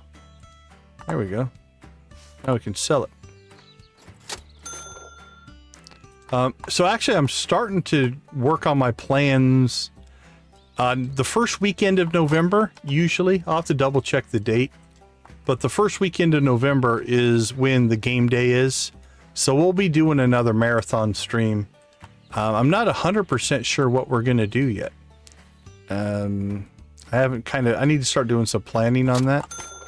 But yeah, basically we'll do some kind of basic all day over 24-hour stream of some kind. So I need to work out those details. Okay, let's see. What do we have? Okay, nothing in there. I'm pretty sure this is full, so let's pull this stuff out.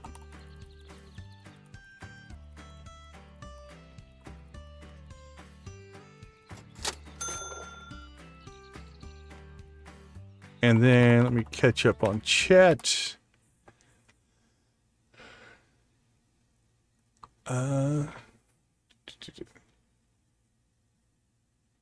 Yeah, once we started streaming, sorry, I'm going back to pick up a couple of these chats. Once we started streaming and started gaining momentum, the watch hours haven't been an issue. My best month right now is right at about 100,000 hours of watch time. So the 4,000 hours is no longer an issue. You know, again, in the early days it was, but once we got up and running, yeah, the watch time is not what I'm worried about anymore.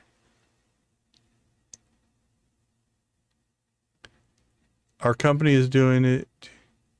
Oh, HQ is in Phoenix? Oh, are they doing Extra Life? Oh, that's cool.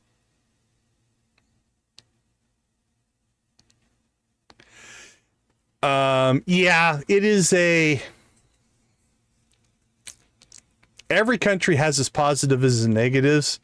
Our healthcare system,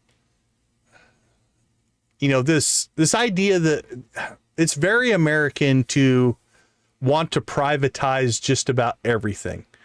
And so our healthcare is no different, right? Now it is one of those things that, you know, here's the other thing about the American healthcare system, which is, I don't know, different than maybe the rest of the world. Our healthcare, for the most part, is tied to your employment. So I have good healthcare through my full-time job, and it covers me, it covers my family, and so we're fine, right?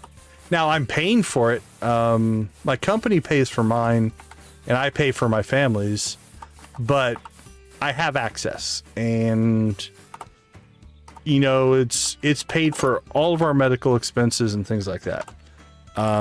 It costs me money, but so be it. But yeah, it's a very employment driven thing. And so depending on the type of job you have, how good your healthcare is can be very linked to that, which is I think for the rest of the world is an odd thing. You know, they look at us and it's just like, what's up with your country that way? But it's a very American mentality, if you will. Everything is corporate privatized. You know, how can we make money off of it, if you will? So it is what it is.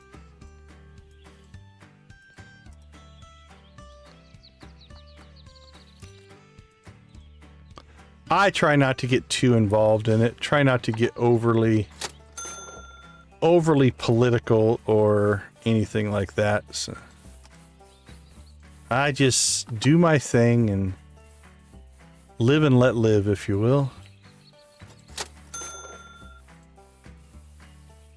Okay, somewhere we still haven't found our high-end item, but we have cracked 400,000. Bill has pretty much cleaned out the store here, so we might not hire him tomorrow. We might do what are we at, 12:20? Yeah, we probably have 2 days left in us, I would guess, before we will run out of time for today's stream. So it might be a acquisition day and then an acquisition / sales day to end the stream. All right, is this our expensive item? Can't remember what it was. Was it a book? Nope. I mean, that's a good book. Definitely sell it. There we go. Really display that fireplace up on the table.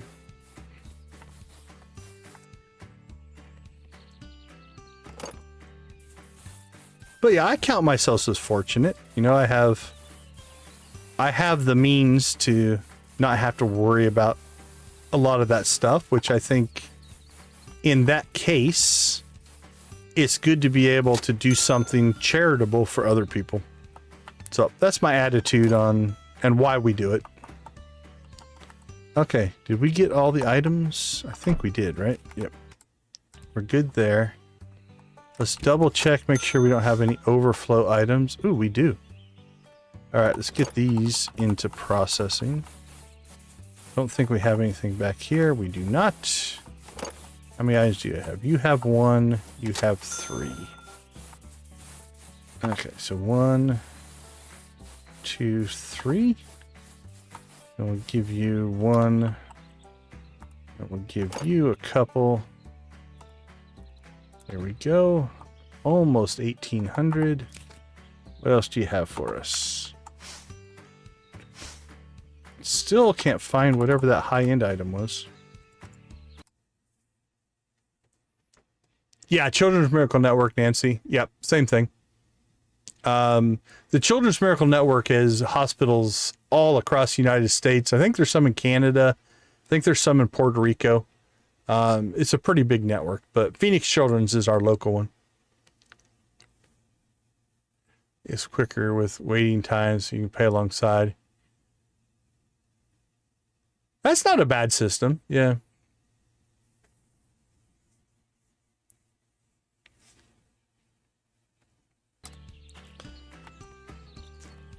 Yeah, it's always interesting to see the different, you know, call it societal, what's important, you know, from country to country. I think it's one of the things I actually do kind of like about online connectivity is we can now live in a world where we can be exposed to different ways of thinking and things like that. And to be able to talk to people from different cultures and different systems and compare, like, oh, how do you guys do it compared to how we do it? Isn't bad at all. Not for everybody. I know it's easy to get into a us versus them type of thing, but that's not my personality, so. 1800. This would be. Well, I might be able to get one more restock done.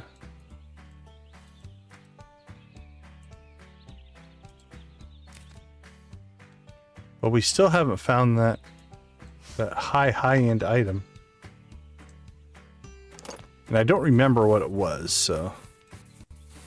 That's making it even harder. It's probably still being processed. We'll find it here eventually. It's not that. Somebody has it. And it is not that.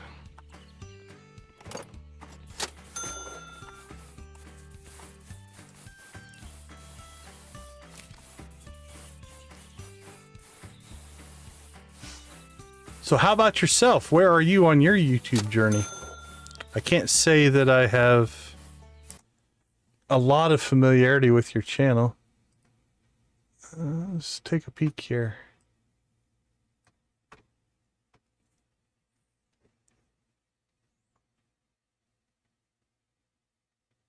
Oh, 325? Okay, you're doing all right.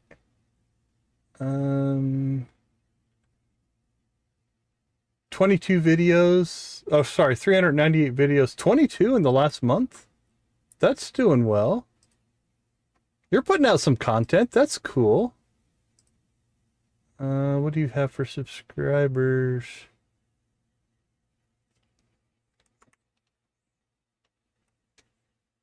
I can't see. It's too small on this screen. 325 total. It looks like 14. Is it 14 over the last month? You're right in the pocket of a good start there. Congrats. That's awesome. All right. Well, you have one more subscriber. I subbed to you.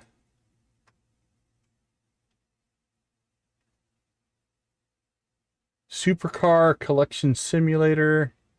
Yard sale. A lot of simulation stuff, it looks like.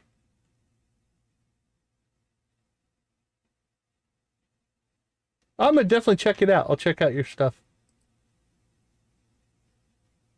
Looks cool. Looks to be a fun channel.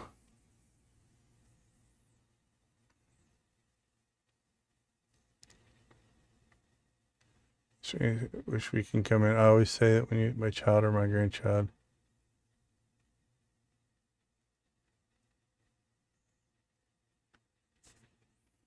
Yeah, for sure. Like I said, we've had a number of procedures done at Phoenix Children's over the years, and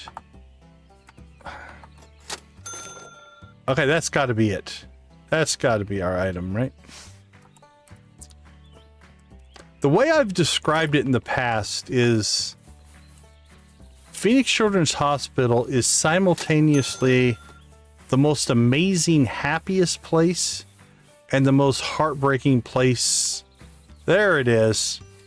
10,000, not 12,000, but that'll make us some money. So that puts us up to 419, 420. you know, at the same time, because it's like, it's doing amazing work and helping these kids, yet these kids are sick and they're dealing with things that no kid should have to deal with. So it's an interesting place. You know, in our time that we spent in the hospital, some of the stories that you overhear, you know, of the people who are there and dealing with stuff, can be a little bit heartbreaking. But again, to have access to such an amazing hospital is actually pretty cool. So very cool. Yeah, you're making great progress. If you started in January. Oh, for sure. For sure. Yeah, I know it's easy to have high points and low points, especially if you get sick, for sure. Oh, very cool. Yeah, if you've got the watch time, streaming has been, you know, really, really good to our channels. So, okay, let me take a quick break. We'll be right back.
All right, welcome back, welcome back. Go ahead and throw a quick shout out to our new friend Shield Maiden. We'll throw her link in the chat here. Go check out Shield Maiden DK channel. Give her a look. Give her a sub if it pleases you. Okay, let's see. Well, I think we got almost everything processed. But we'll go ahead and let, you know, they've done such a good job for us. We'll go ahead and hire them both back for today. Get things cranking back up. Bill, I don't think we're going to hire today. All right, we're at 410 right now. With that book that we have for sale for 10 grand, that puts us at effectively 420.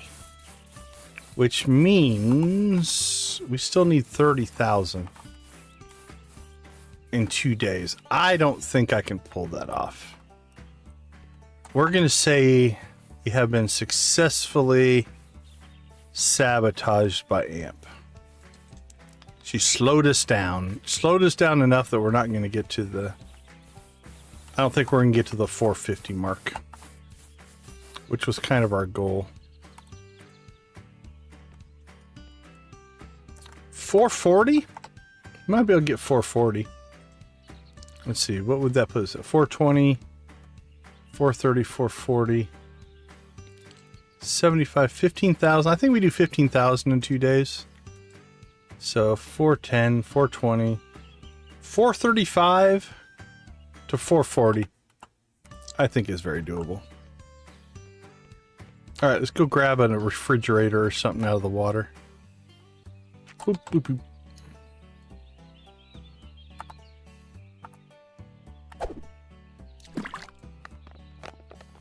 Oh, absolutely, absolutely. One of the core things I want to be a truth of the channel here is community and supporting each other.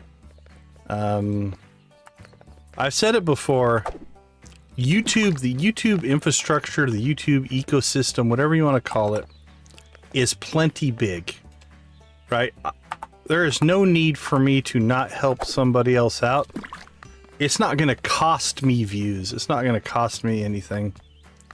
And so that general, like, gatekeeper mentality of like, ooh, I can't do this because it's going to take away. I don't look at YouTube, the game term we call is called a zero sum, right? Like, YouTube isn't built around this idea that there are 100 views available, and if I get 40, you'll get 60. So I'm gonna do everything I can to get 60 and not, so you don't take them from me. I don't agree with that, so we are more than happy to try to get other people to succeed as well. I think if we all are doing better, that's a good thing. All right. Somebody needs to talk to the owner of this building about how he parks his cars, because that's ridiculous, I tell you.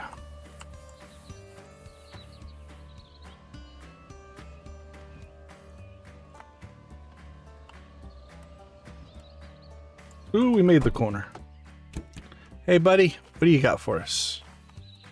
See a ship.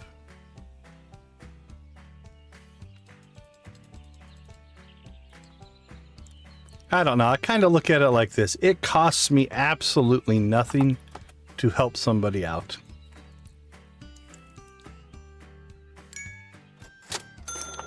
See, my secret goal is I figure if I help you out now, by the end of the year, when you explode and go viral and have like 1 million subscribers and you're like independently the best thing that ever happened to YouTube, you won't forget about us little people. How about that?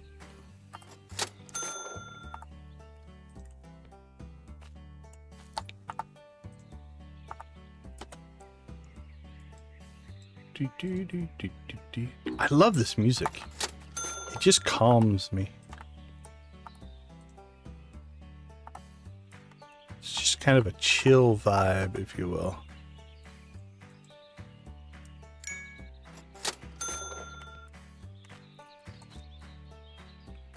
All right, so we are on the hunt again. That's a good find right there. So today is a pure acquisition day. We're not going to worry about Bill selling anything because he'd just keep the store cleaned out. So we'll hire him first thing in the morning, and usually he can sell in 1 day what it takes me 2 days to acquire, just as a general rule of thumb. So, and all that does is save us about $100. Is it worth it? I don't know. It would add up over time, right? Figure every 10 days he doesn't work is $1,000. So over time, it would make a difference.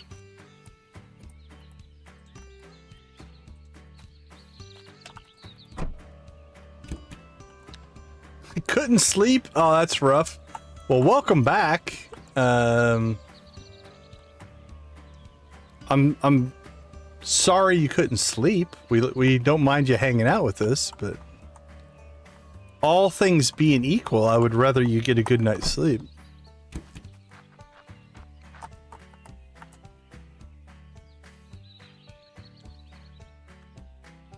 Yeah, I agree.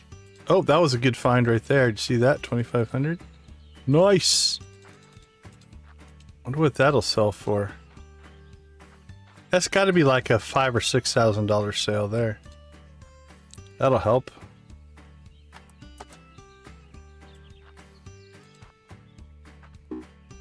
Oh, they wouldn't cut us a deal though.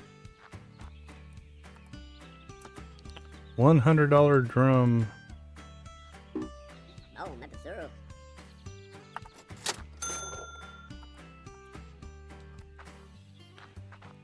Is Jamie coming in with typos?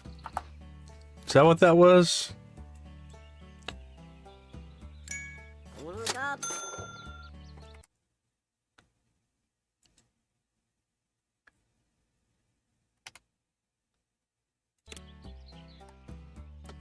I know I can typo a message for sure. Alright, the barn's been good to us.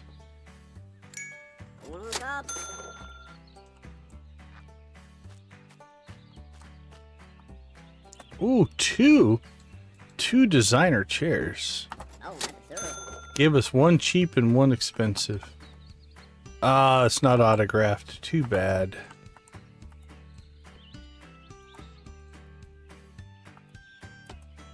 Alright, not a bad book.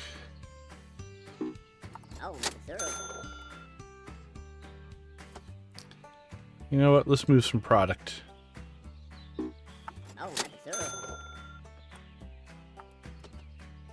These are a little below our threshold, but we need to make a push. We need to make a push for some money.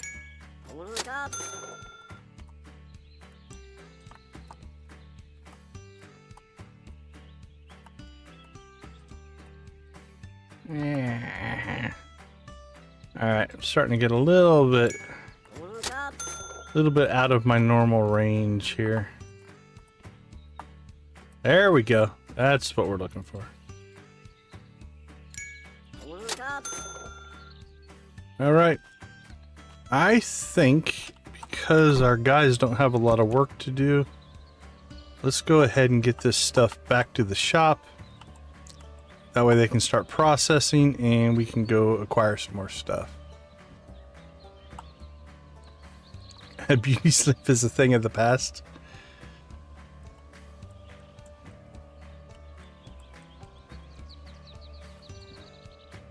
Well, like I said, we like having you hanging out with us, but hopefully not at the expense of a good night's sleep.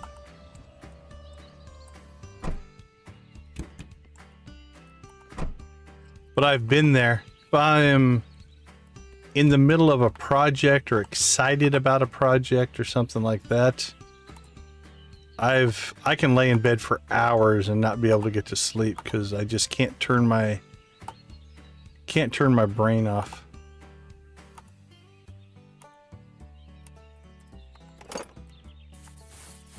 Which is frustrating.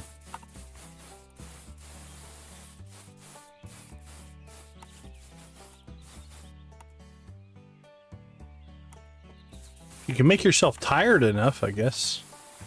You eventually just end up essentially passing out. Not sure if that's healthy, but it works.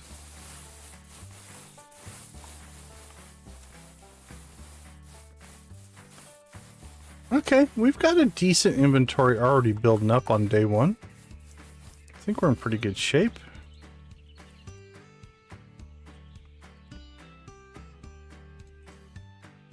The Aqua Dolphin.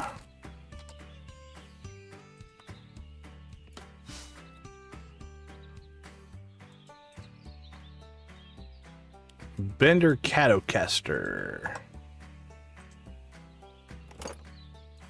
Again, hand it to the devs for their naming conventions. They're pretty good.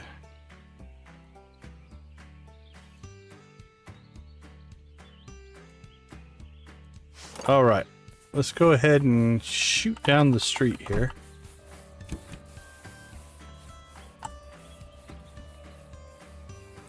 And we'll just see what we can acquire.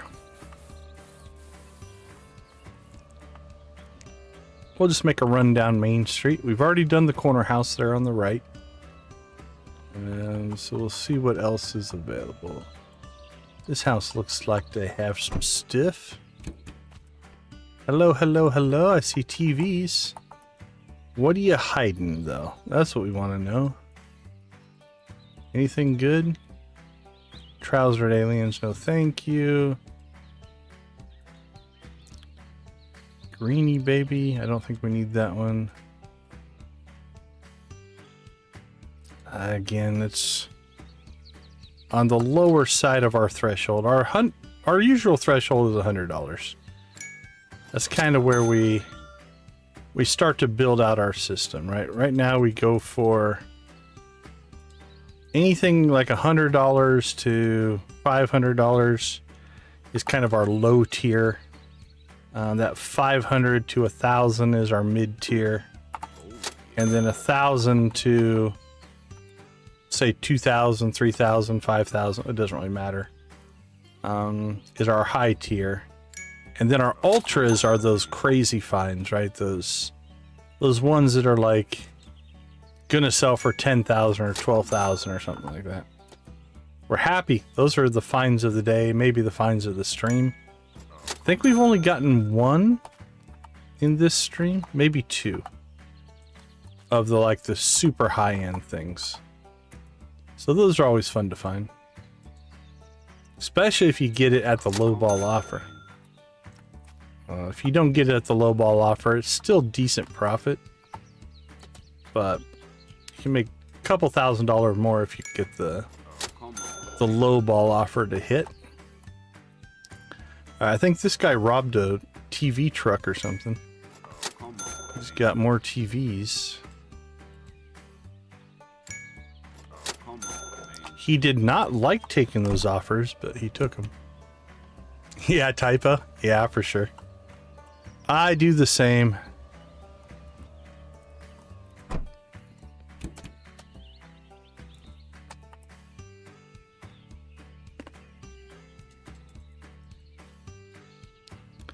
Like even for work messages, like we use Teams, Microsoft Teams at work.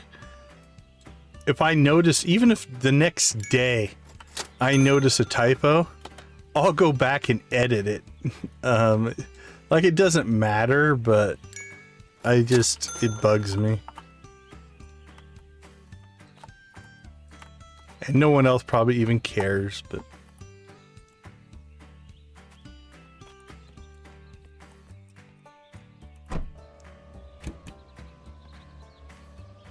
All right, do we want to make a yuppie run?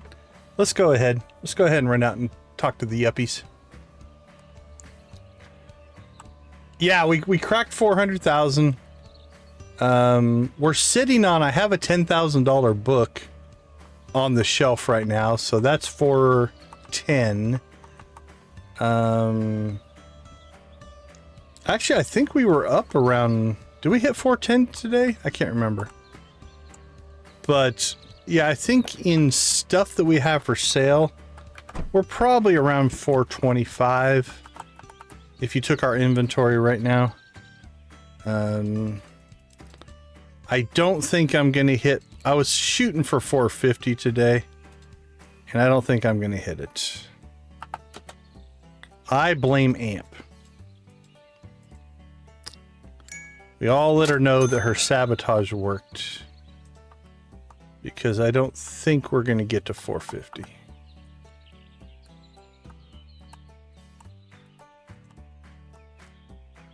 Are you the lawn destroyer? Yes, you are.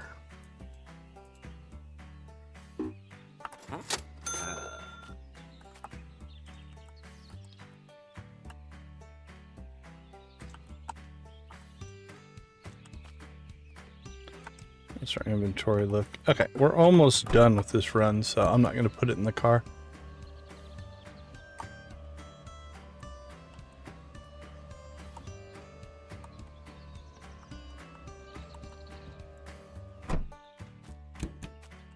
Hey buddy, how you doing? You haven't been open for a while. It's good to see you again. What do you got for us? Antique teacup. I hope it didn't belong to you like grandma or something. I feel bad about taking advantage of your generosity if it did. Alright, we have 2 inventory slots left. Some lamps, nothing there, nothing there. Probably buy that lamp post, whatever it is. Those usually sell pretty well. Yeah, I'm not gonna bother. Actually, I might. We collect these for the museum. I don't know if I'll ever use them. Okay, we've hit all the auctions by noon. That's doing pretty good. We can get back to the shop, get all this stuff processed, and probably make it back to the market about the time it switches its inventory over. Okay, for right now, we're just gonna leave this. Hey, you know what? Let's go old school. We haven't done this in a long time. We spend all of our time letting the employees do all the work while we just go out and buy stuff.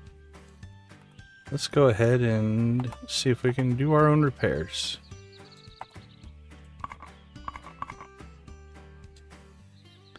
Alright, do you need any putty? You do.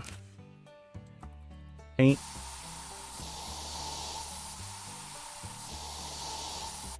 Good as new. Alright, great condition. Alright, we're just gonna leave it there. Typos can be a struggle when it's a secondary language.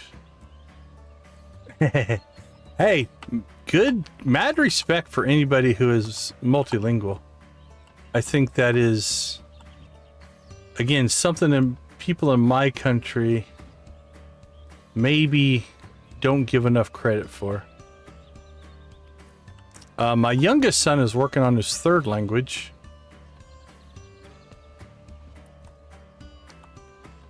We'll see how that goes.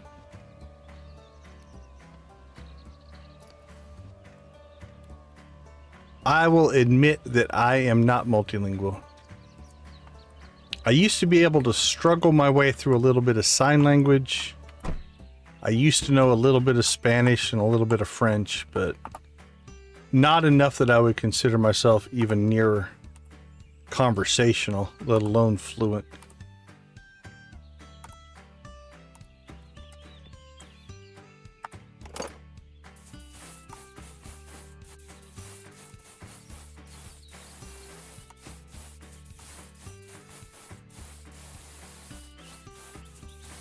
Fortunately or unfortunately, depending on however you want to talk it or think about it, anybody I interact with, and the vast majority of people that we deal with, they all speak English, so I don't have to be multilingual. It's not a good excuse, it just is a fact. All right, that's not too bad. We've got some money sitting there in books for sure.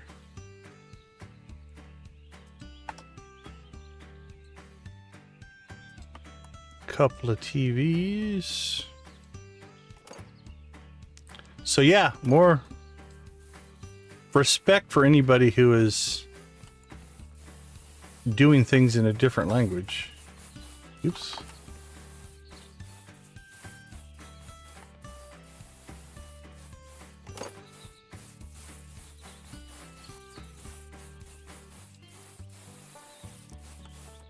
You know enough to get in trouble? That's fair.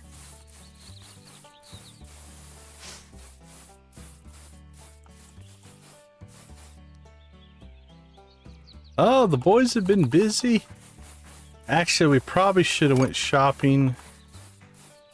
But let's get this stuff in. We're going to be late getting to the market. Actually, you know what? Here, let's do this. We'll just dump this stuff in here.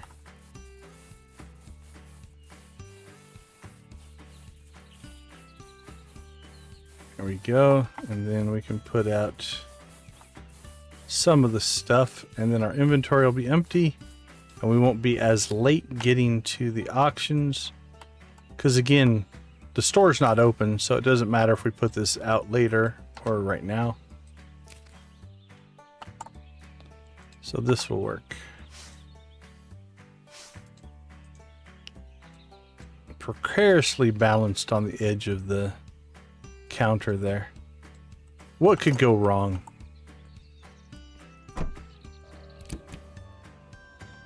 I hit my own car.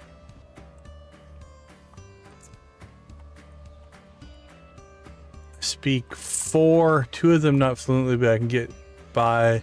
Well, let's start 13-year-old had begun learning her through. That's impressive.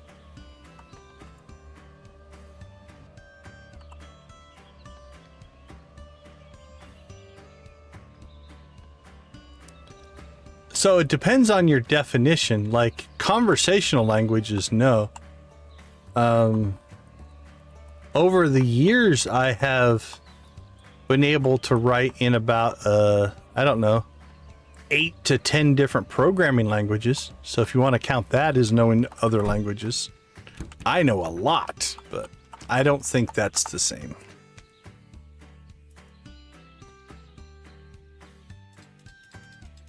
Not many people speak in C++. And if they do, they are ultra nerdy.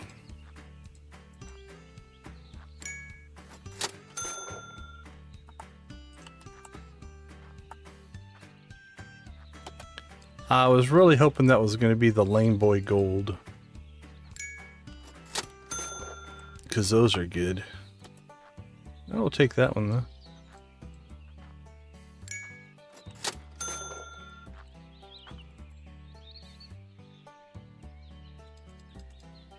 But yeah, four languages is props for you, my friend. That's something to be proud of. Now, is it just because you have to? Is it something you enjoy doing? Like when I learned a little bit of sign language, not a ton, you know, just enough to get by. I worked all summer with someone who was deaf. And so it was just one of those things that, you know, he taught it to us, and it was just so that we could communicate better. You know, I didn't need to do it, but it was kind of cool. Okay, that's the fake one. I think we already have one of those, so we're not going to bother with it. I've lost almost all of that, though. I can still struggle my way through the alphabet, mostly at this point, but anything else is gone.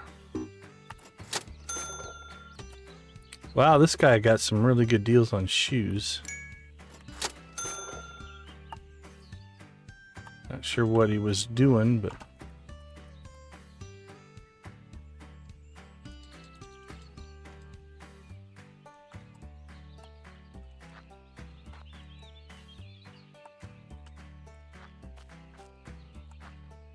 nice fish picture.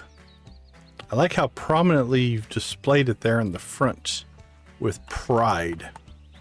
Probably because it's not dirty.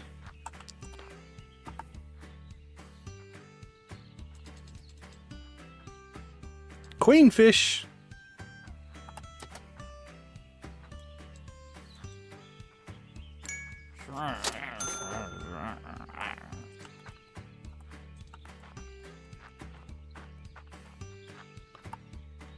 Can speak and write in 4 languages.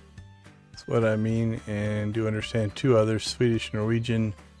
So close to Danish, but don't speak. Oh, okay, that makes sense. So I suppose, yeah, if you get some of those, I don't know what you would call them, sister languages or languages that have that kind of the same root, that makes sense.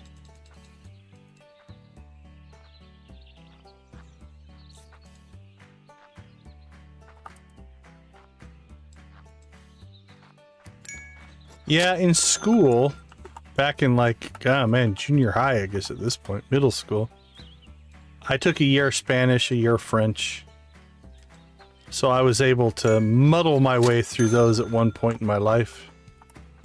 But I have very, very little of that knowledge left, if any. I can count a little bit in Spanish, but even that's rough at best.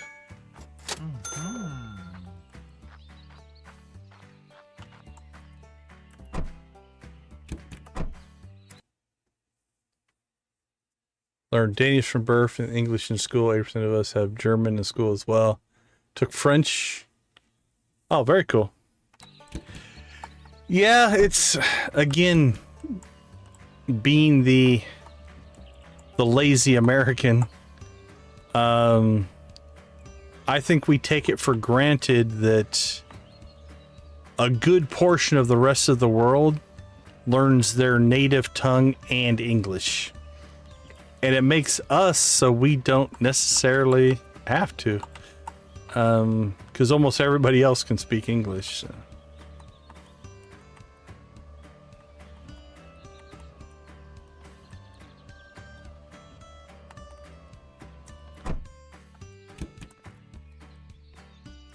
Yeah, my youngest is 4 years into German. I think he has a certificate, I think, of... Oh, look, we left stuff out here. Ooh, I wonder if that's worth anything. We'll see.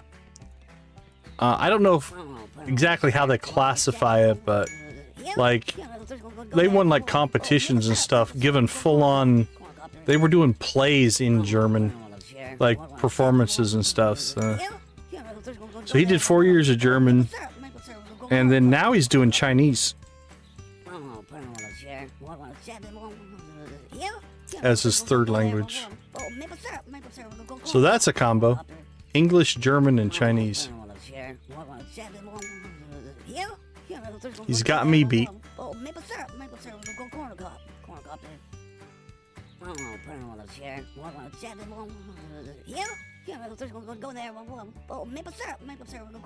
But that is a parent's pride. I am, or at least for me, I think there are definitely parents that aren't this way.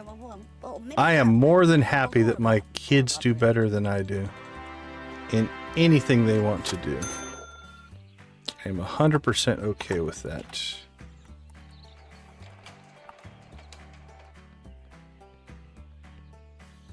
No one else is here. Sell it to me. Close the deal. Close it. Don't let them walk up on you like that.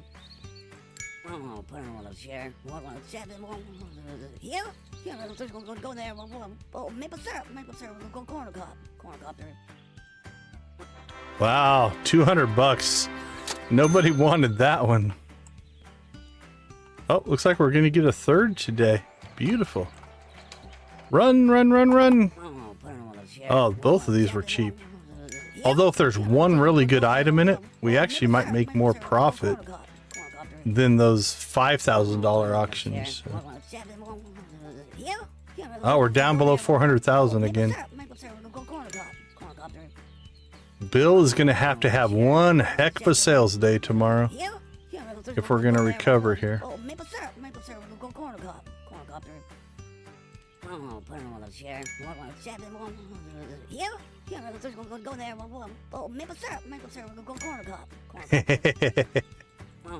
I suppose that makes sense, right? 7.8 million Danes in the world. Yeah, it's like we have American cities that have more people than that in them.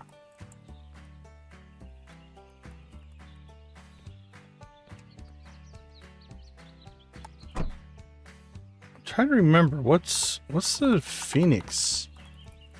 I think we're at... Is Phoenix up to 5 million now? Let me look.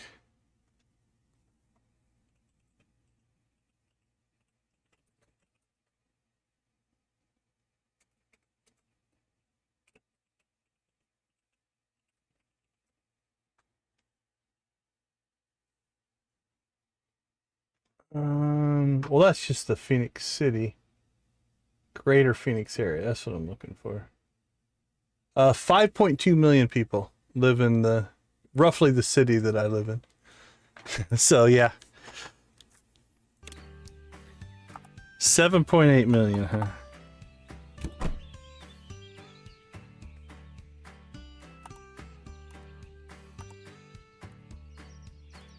Okay.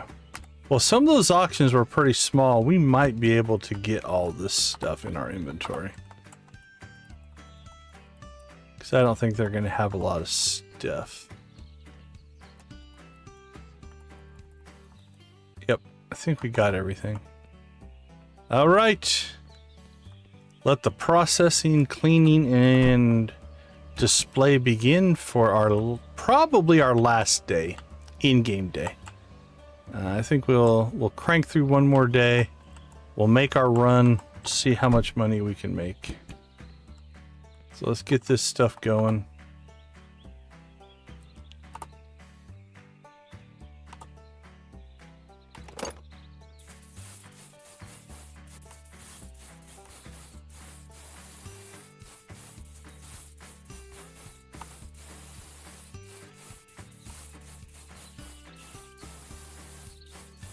Wow, that stuff was in good shape.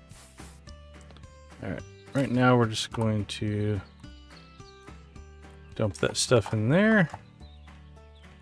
Dump this stuff in here.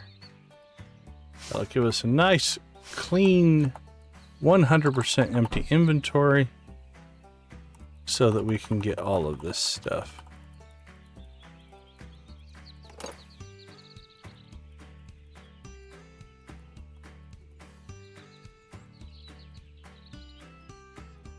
Yeah, that's a very, very good parental attitude. Like I said, I mean, not every parent is like that. There are definitely parents that are, I guess, for lack of any other term, jealous of their own kids, which I don't understand. I hope that my kids can outdo what I've been able to accomplish. That would make me happy. All right.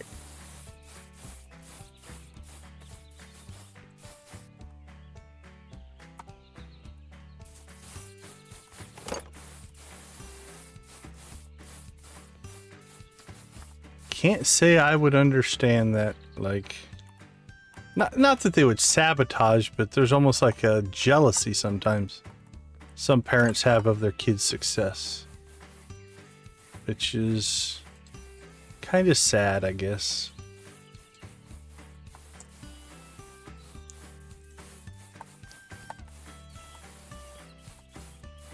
All right, Bill, we have got you set up pretty good here, I think. I'm looking forward to see how well you do.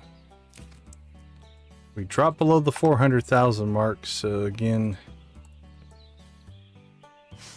I think my 450 was ambitious.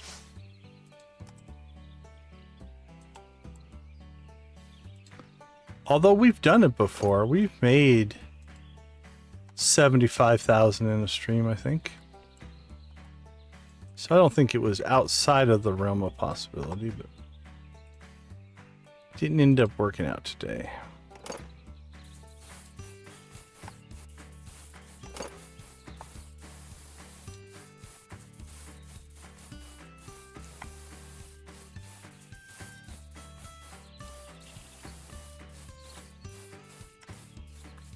And I guess the only other thing I would say is success for your kids can mean different things as well. I think ultimately I just want them to be happy. So if they achieve that, then they're doing fine. I am 100% okay with that.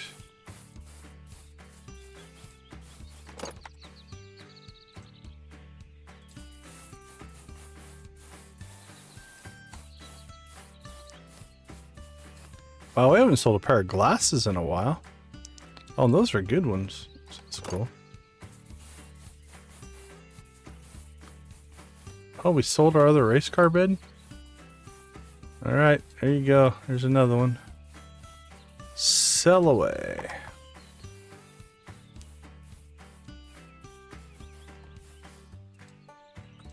Bar stool.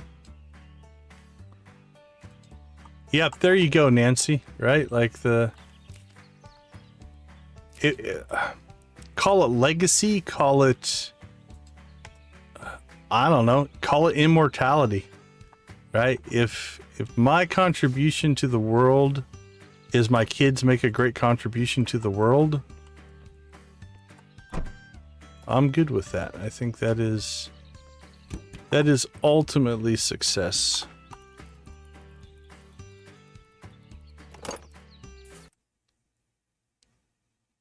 Few Danish cities in the US was called Viborg. Yeah, I don't even know where that's at. Michelle is on and playing Dinkum. Yeah, Michelle's usually our, I don't know, she's becoming our default raid target just because most of the people I know don't stream at the insane hours that we do. And what's crazy about Michelle is she's getting up. She's starting her day when I'm ending mine, which is kind of funny. Yeah, I don't see anybody else I would probably raid at this point, so she's our default. We'll always try to raid Cozy Cow if we can.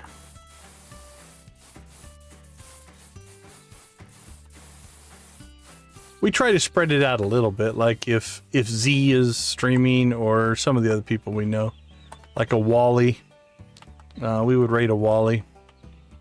But yeah, oftentimes it is Michelle.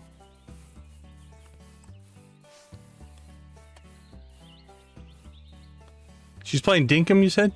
Is that what you typed? I think that's what I saw. Yeah, playing Dinkum. That's one I've debated on picking up. Don't know if I ever will or not, but maybe.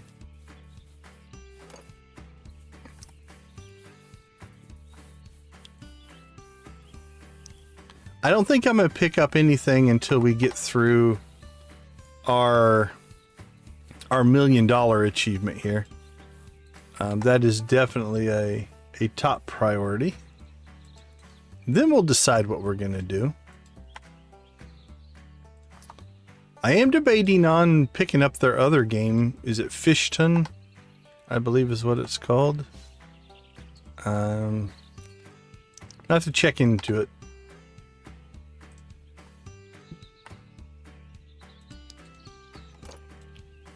If nothing else, to maybe get more achievements. Who knows?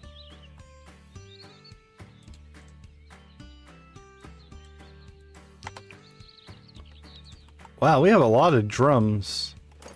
I hope our percussionist comes into the store, because it's like our third drum. Something like that. Alright, we're almost at 1800, but I think we've processed a good chunk of everything we've acquired today. I think our two repair guys are doing a great job over there. Let's see how they're doing. What do you got left? One item. Ooh, let's load balance these guys a little bit. There we go.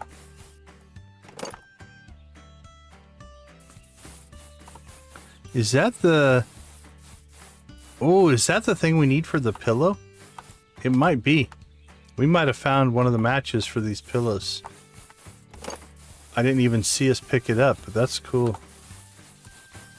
That'll be another thing for the museum.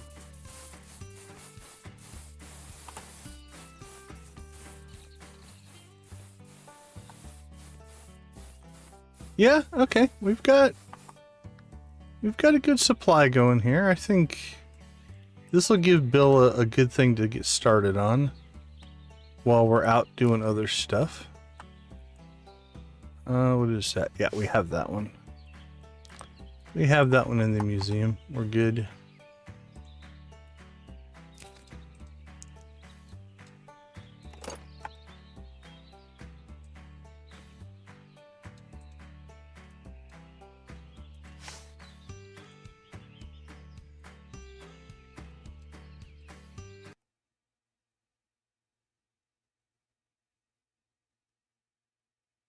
Yeah, that's a great statement.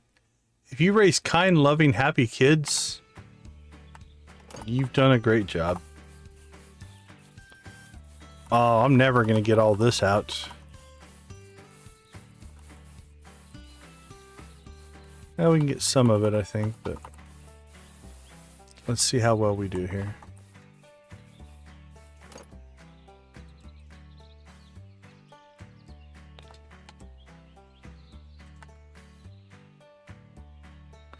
Yeah, those don't stack that well. Oh man, where are we gonna put stuff? All right, this might be a tomorrow morning project. See if we can drop a book or two before we go to bed. Oh, there we go, $4,000. That's a good one to get out. Let's get ourselves to bed before we pass out. All right, I'm going to take a quick break. It is time to open up the store and make our run. Whatever we sell today will be what we're going to end the stream with as our total. We'll see what we can do. I'll see you all in about 2 minutes.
All right, welcome back, everybody. Let's get our operation up and running here. Hello, Ralph. Hello, Eugene. All right, so on occasion, whatever they were working on over here, right there, that one's damaged, and all right, both of those are done. So sometimes whatever they were working on didn't get finished, which means you have to get it, put it back in the system. All right, let's open the store. Here we go. Time to make our run. Bill, knock it out of the park. All right, we have this first hour to continue to restock the store. I don't think we have the Elegant Traveler action figure anywhere. I really should pay attention to this. right? Like, people are looking for things, and I think you make more profit here. But it's just like, there's a convenience to the automation and just letting Bill take care of everything that we just roll. Like, I'm gonna spend my time acquiring more items, and in that acquisition we make more money. So even though we might make a little bit less on a particular item, we'll actually do well overall.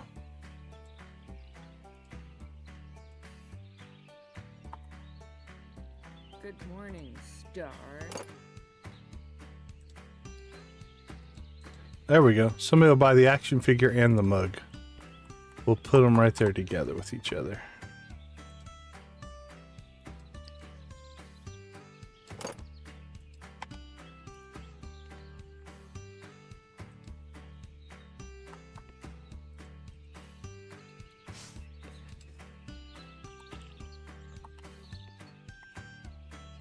All right, we got 3 big items and 2 books. We've got 1 book up here for sale for 10,000. Got 1 book up here for sale for like 4,000. So there's 4, call it 5, 6, 7, 17, 18, 19, 20. Call it 20,000 in books sitting on here. So that puts us at, we'll call it 420. Not to mention all the other items that do still have value. You know, 500 here, 1,000 there.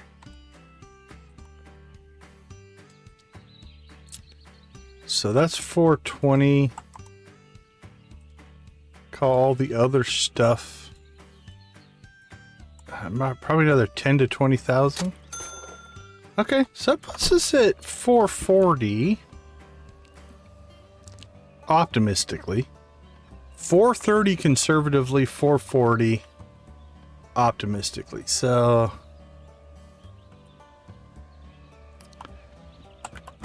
$450 is not impossible. Improbable.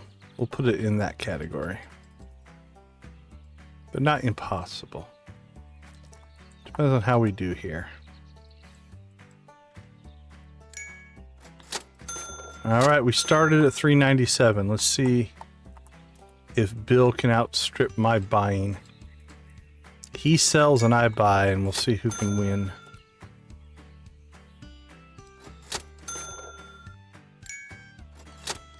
Aha! I think I'm winning right now.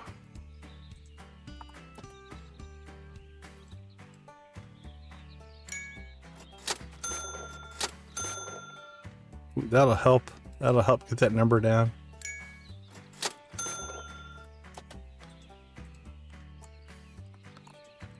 All right. Let's rock and roll.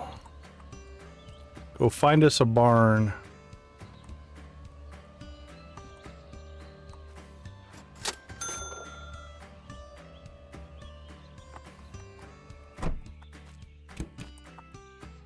Hello, ma'am. How are you today? I hope the world is treating you well. I hope that you'll sell me this at a 40% discount. Thank you. It's very kind of you. I mean, I did come all the way to your place. So I think that does deserve $200 worth of soft toys. What could go wrong?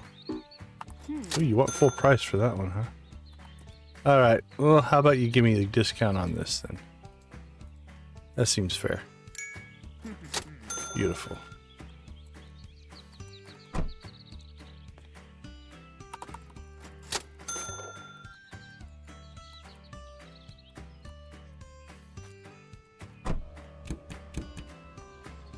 Alright, barn finds, here we come.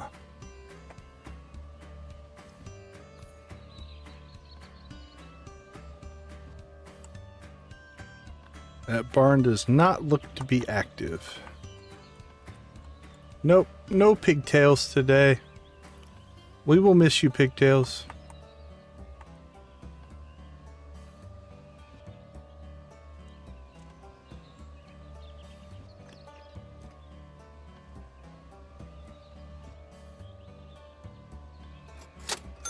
I see people milling about over here. Does that mean the barn is active or no? No barn today? Oh, that hurts. That hurts a little bit. Alright, that means we'll hit Yuppie Estates, see if we can get maybe some good finds out there. I'd like one more big one. Give us one more big find. We only have 2 cars. It's only... In case we get a 3rd car, we might as well have that in our inventory. Wow, you're not selling much of anything here, lady. Alright, Yuppie Estates, here we come.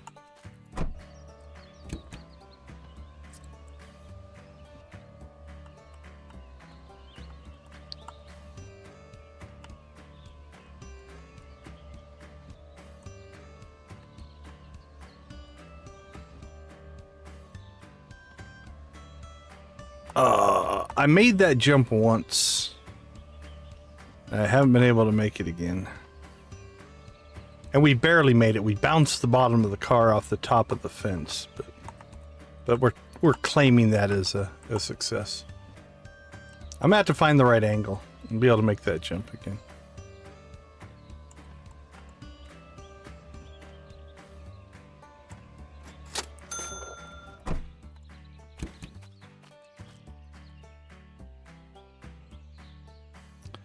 All right, yuppies.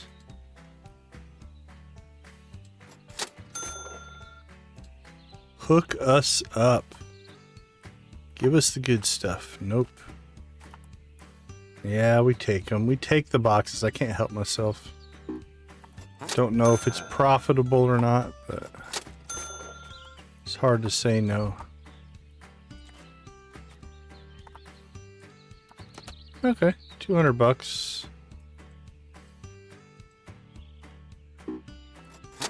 This guy is not in a mood to negotiate.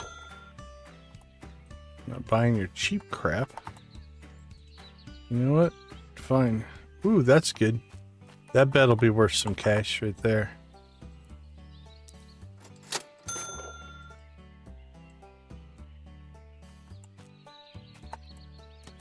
There we go. Wow, the yuppies are not into giving any kind of deals today. Oh, that could have went well. Unfortunately, it was just a vase. If it were a vase, we could have made big money.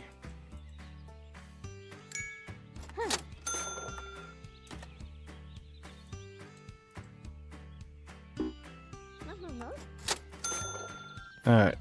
Oh, we hit 413, so I think we might have sold the book. To jump 10,000 like that means we probably sold the $10,000 book. So that's a good sign. Nice work, Bill. We appreciate you doing some good quality work there.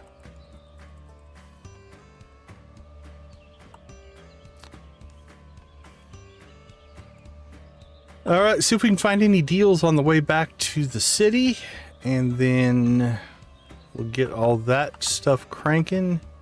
We're actually pretty early today with no barn finds.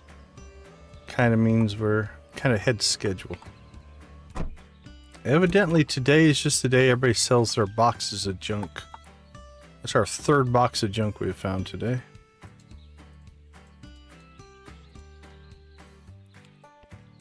Yeah, I gotta say the deals have not been good today thus far. But we'll buy your $40 box of junk, which isn't going to do us a lot of good, but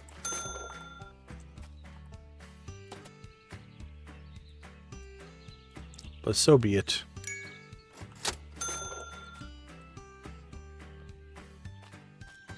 you have a box of junk too?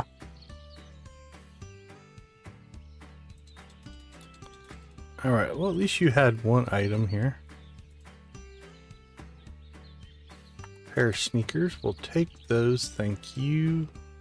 We'll take your box of junk as well. It's going to keep our guys busy just cleaning crap.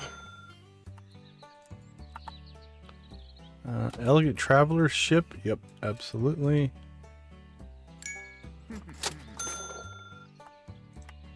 If you can find the alien that goes in it, I think you invest about $100 and you can sell it for $640. So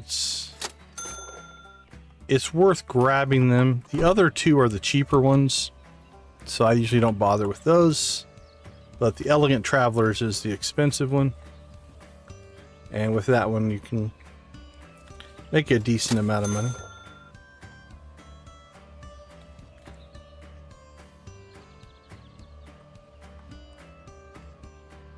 Something we didn't do that was going to, and we just kept running out of time, was to go and get the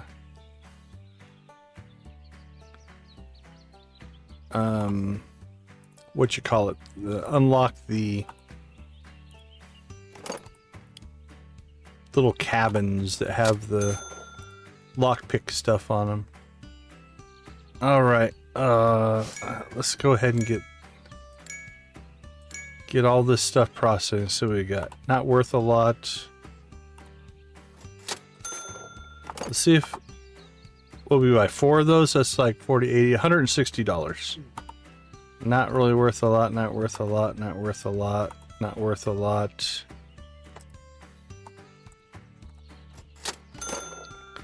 Nope. Nope. Probably not. Nope.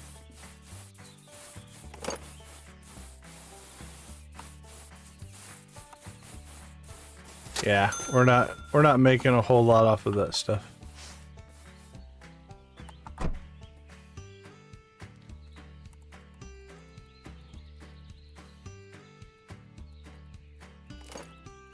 Alright, but some of that stuff will sell okay though.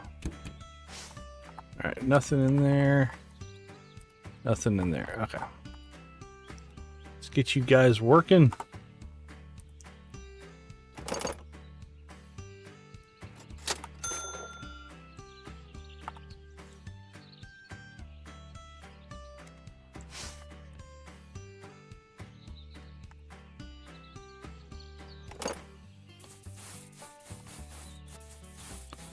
Another box of stuff. What's that have for us? Anything? I don't remember what we paid for that. That's not the good one. The teeny babies are the good ones. That'll make us some money. Great, great, great. Alright, the trunk will just stick in the closet here, because that is just something we'll keep in case we find another car.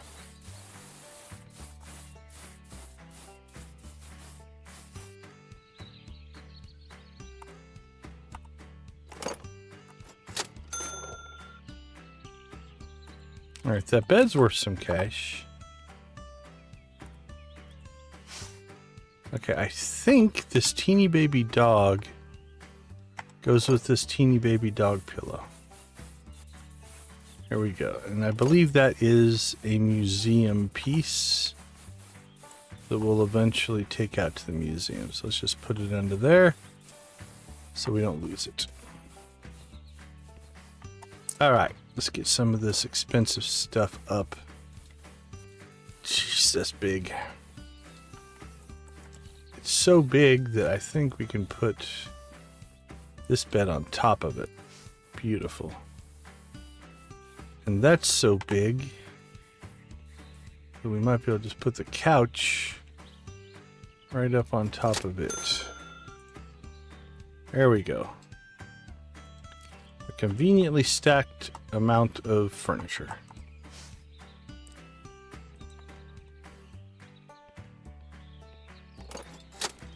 That's probably not worth a whole lot.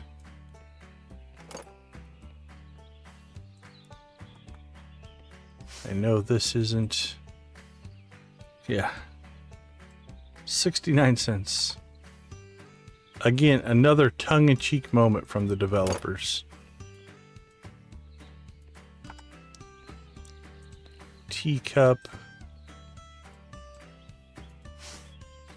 We're in the cheap crap section of our flow here.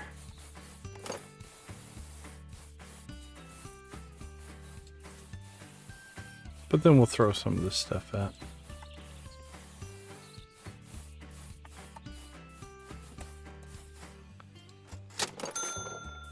Alright, there we go.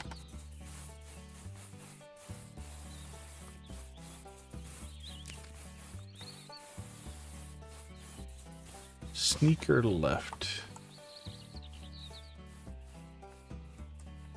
And what do we have? Sneaker right, what kind is this one?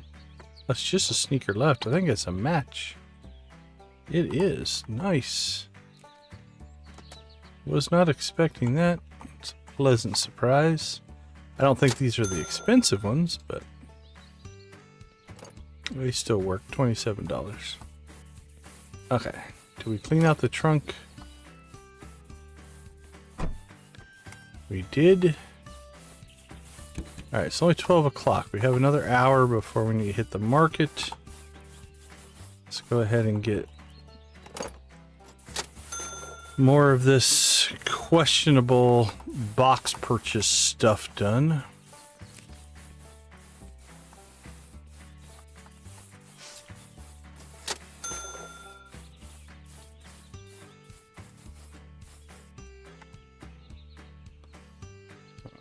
Teeny baby cow.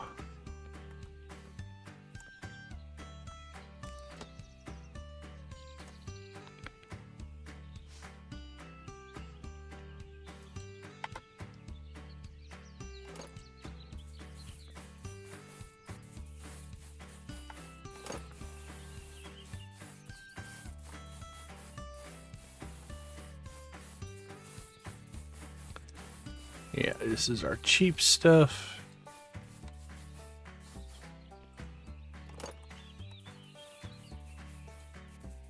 Again, okay, that's cheaper, but not horribly cheap. This is worth some money. Scapegoat's worth like the $400 one or $600. $641. And a floaty.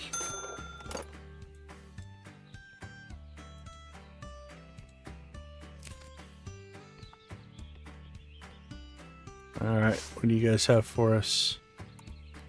Rusted sword, generic counter, and a teacup. Nothing, and nothing.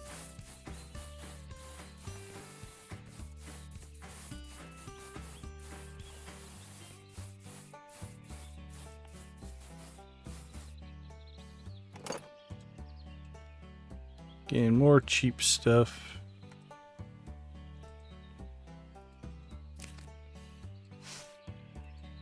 Not lighting the world on fire with that stuff. Let's just stick this back here.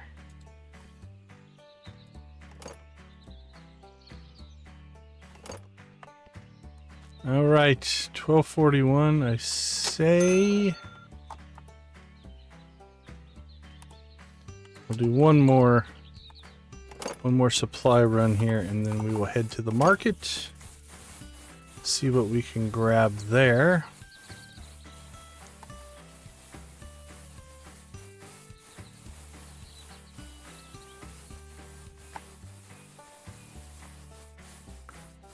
And we'll let Bill do his job, do his work. Work his magic, if you will. Fortunately, there's a lot of things here that are... Now, there's still some high value stuff left. $2,000 book is still here. $2,000 book. Okay, there's still 10 grand sitting around there. I guess it's the 426. Alright, let's go see. Let's go see what we can nab. Hey, sorry Z, didn't see you pop in. How you doing?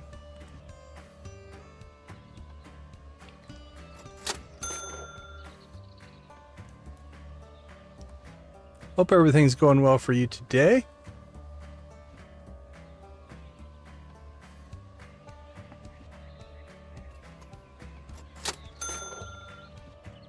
How are things in your neck of the woods? I almost said down under, and I don't know if that is a good thing, bad thing, insulting. Is this something Americans made up that you guys hate? I honestly don't know. We're doing pretty well. Doing pretty well. Thank you. A little behind, I think, where I wanted to be as far as totals. But it's going to vary a little bit from stream to stream. But I still think Amp did a good job in her sabotage of our progress. So now we have to figure out a way to repay the favor. We got to get... Next time she tries to make money to beat me, we're going to have somehow sabotage and distract her.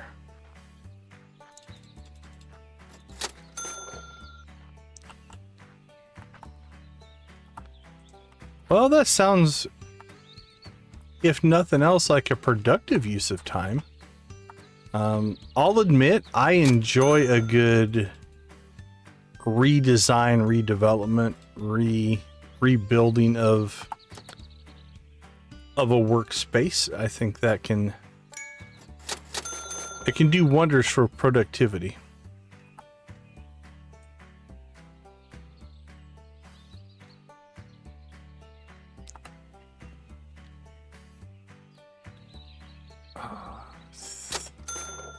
Can't remember if we've got the scamp one or not. I think we've got champ. I don't think we have the scamp one.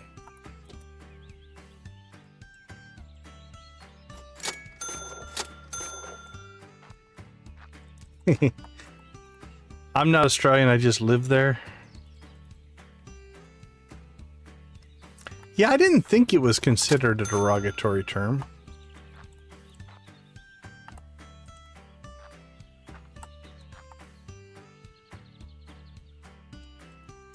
The one I hear a lot now, especially for people who do a lot of interaction with people that are all over the world, is just time zone. Like, time zone is now used as kind of the universal, hey, I know we all live in different places, so have a good time zone.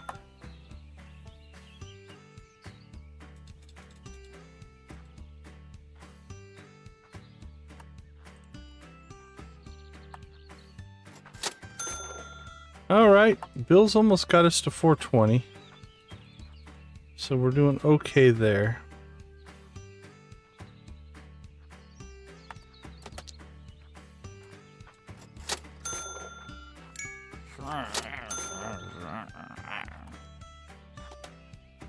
Maybe we should have just left him. We should have probably hired him yesterday, just so he could keep up.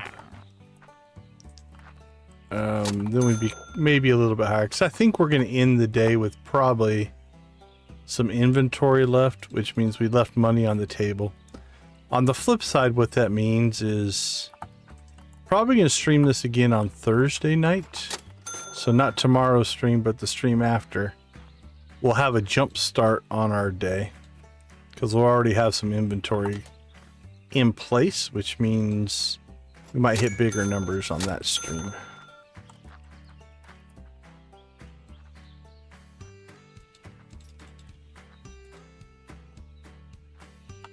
Yeah, I think it's a positivity of changing layouts or updating your stuff.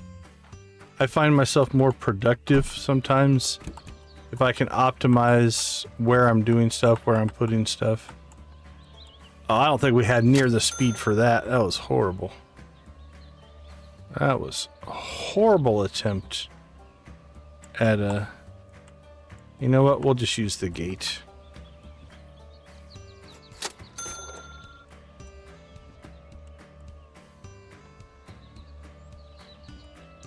Yeah, it was good to have you with us, Nancy. I'm glad you're feeling better.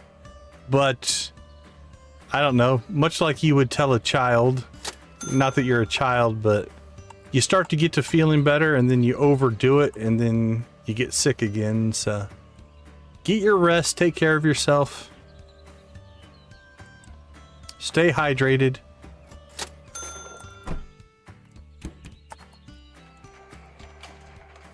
But we appreciate you hanging out with us. Have a wonderful night, and you guys stay safe tomorrow.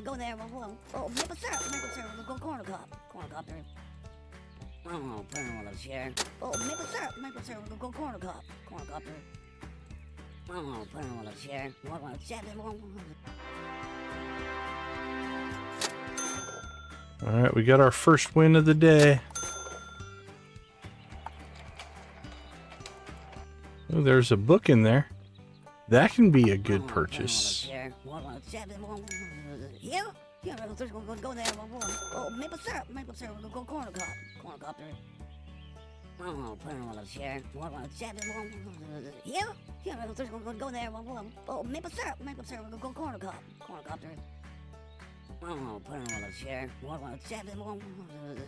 Alright, 425.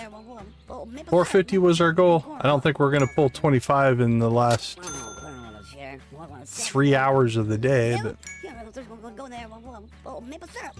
yeah, I hope that for you as well, Nancy. That's always frustrating when you get to feeling better and then all of a sudden you take a turn for the worse for a day or two. So.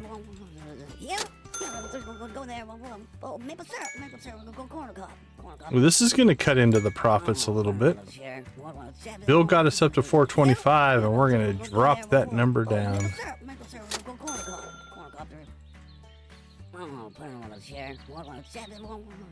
I do see an alien up there, if it's the right alien. We have 2 ships just waiting for an alien.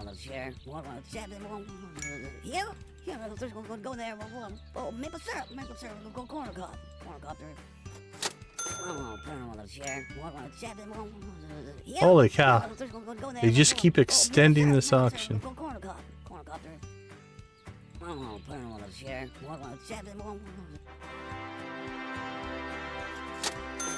Alright, no third auction, so...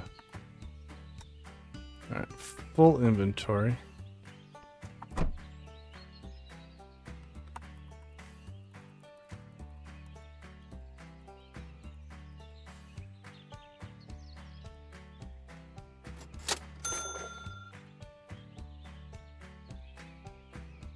Alright, let's go grab the rest.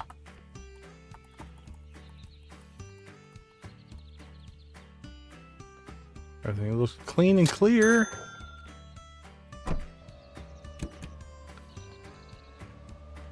Okay, well, now it's just to see how much stuff we can sell for the rest of the day. So we need to get as much stuff transferred over to the sales floor as we can.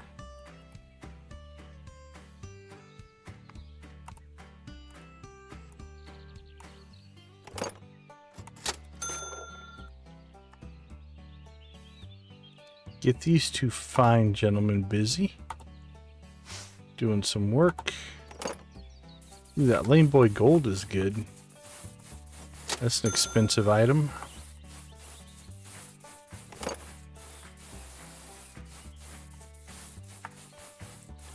Alright. So what do we think we can hit? 430 seems very doable. 440 seems like a stretch goal. I believe 450 has slipped from our grasp. I don't think we can get there. I don't think we have any really big ticket items left. We got some $2,000 ones, but like if we were sitting on something that is like a 10 or 12,000, that would change things a bit, but I don't think we are. think we've sold off all of the big ticket items. Now we still have things, a lot of things that are like 1,000, right? You know, we have a bunch of that kind of stuff. So if we sold a whole bunch of $1,000 items, that's just as good. But I don't think we have anything that's really going to be able to make up the difference. I mean, somebody could buy that fireplace if they wanted to. It looks like Bill's mostly cleaned the place out, though. I'll give him credit. He's done his part. A lot of stuff over here still for sale.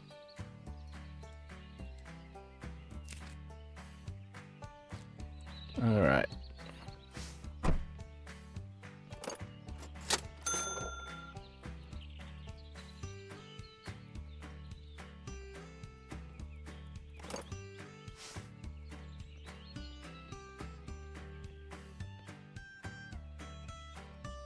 All right, let's get this last batch processing here.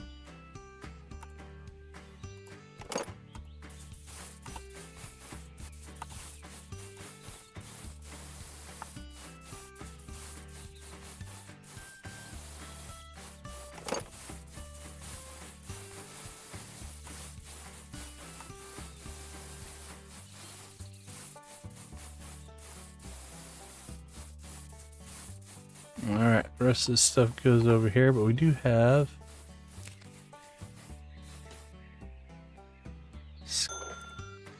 sitting over here, so let's go get one of those.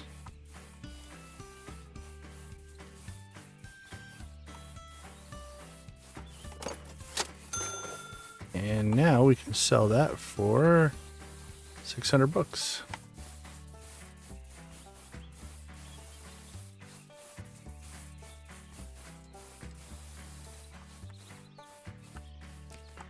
Alright, this counter over here is looking pretty bare. Let's get some stuff going.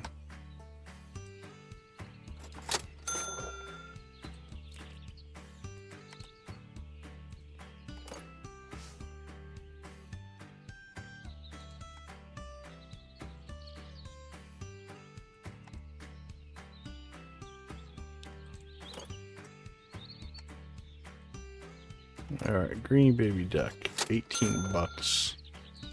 A baseball, 16 bucks. A bucket, 13 bucks. Frog, at least 50 bucks. And the most expensive item we put on the floor. Because that makes sense.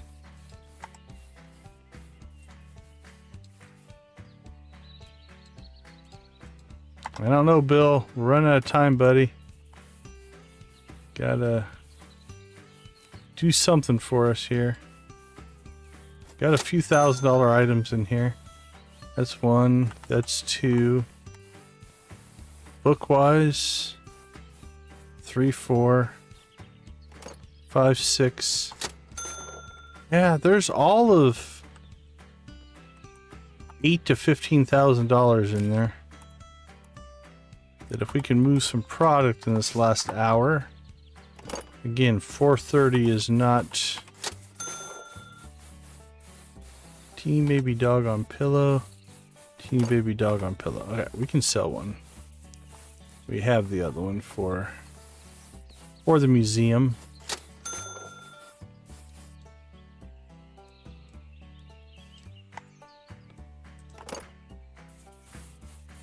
There we go.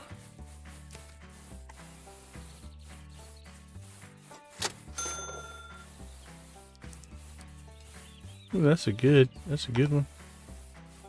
Oh, let's get this out. This is worth some money. Lane Boy Gold, 1,200.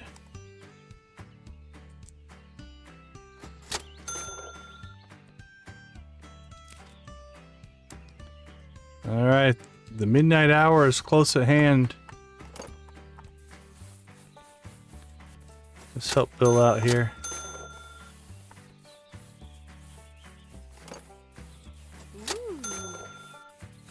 we go. Get some people flowing out of the business. Another low-level item. Alright, well 425 was our... would be nice. 430 was our goal. 440 was our holy cow, we did amazing. 450 was our original run, but slipped out of reach for us. Unless again we have a run here. Like if all of our books sold all of a sudden, that'd be another 5 to 10,000. But barring that,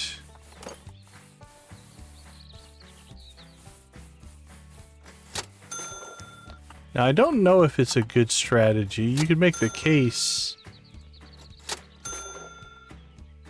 that if we didn't put out our cheap stuff and just sat on that, would they be more apt to buy the expensive stuff?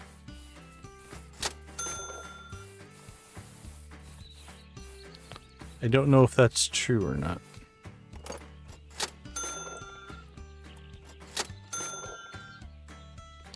See, like a lot of these sales for a buck or two, is it actually hurting?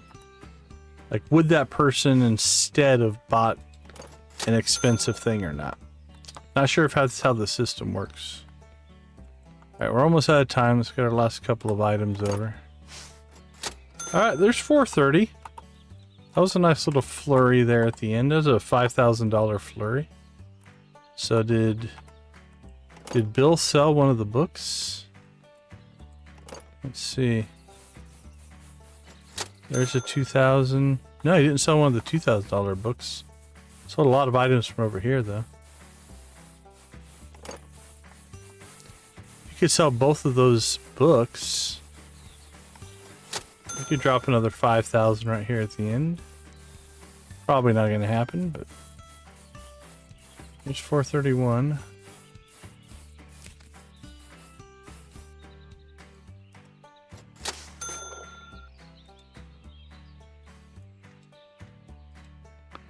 All right, we got a little bit of time left, Bill.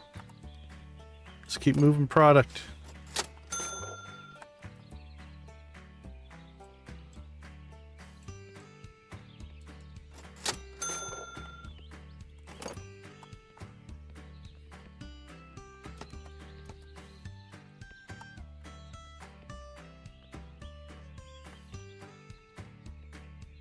A bucket, huh? All this nice stuff and you bought a bucket? I guess I did put it up for sale. That's on me.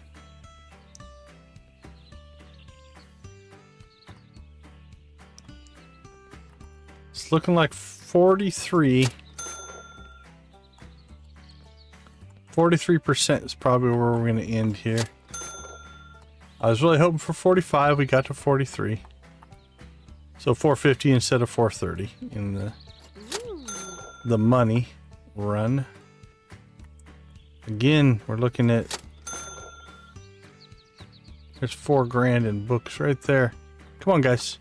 Come and get a book. Each of you, if each of you bought a book,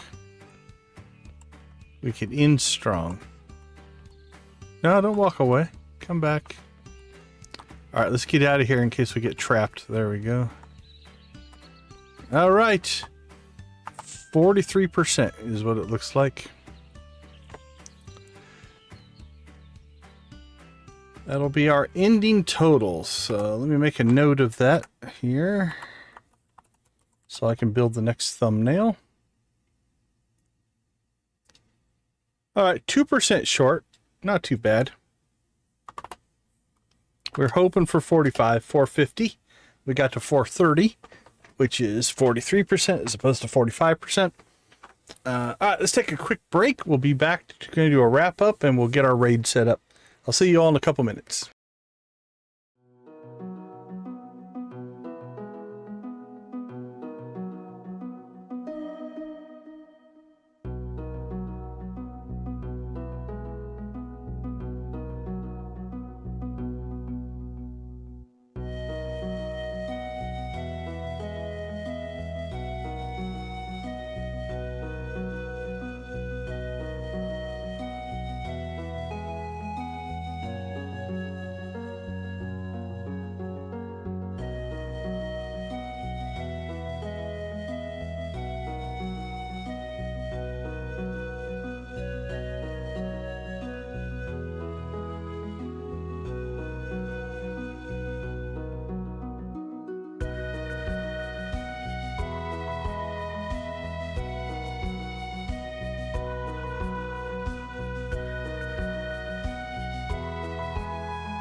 All right, welcome back, everybody. Thanks for hanging out with us tonight.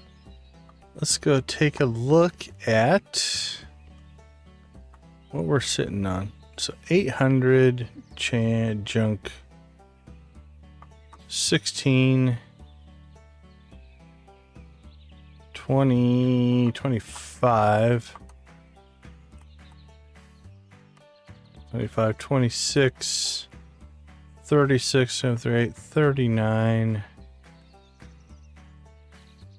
39, 40, 41, we won't count that, 47,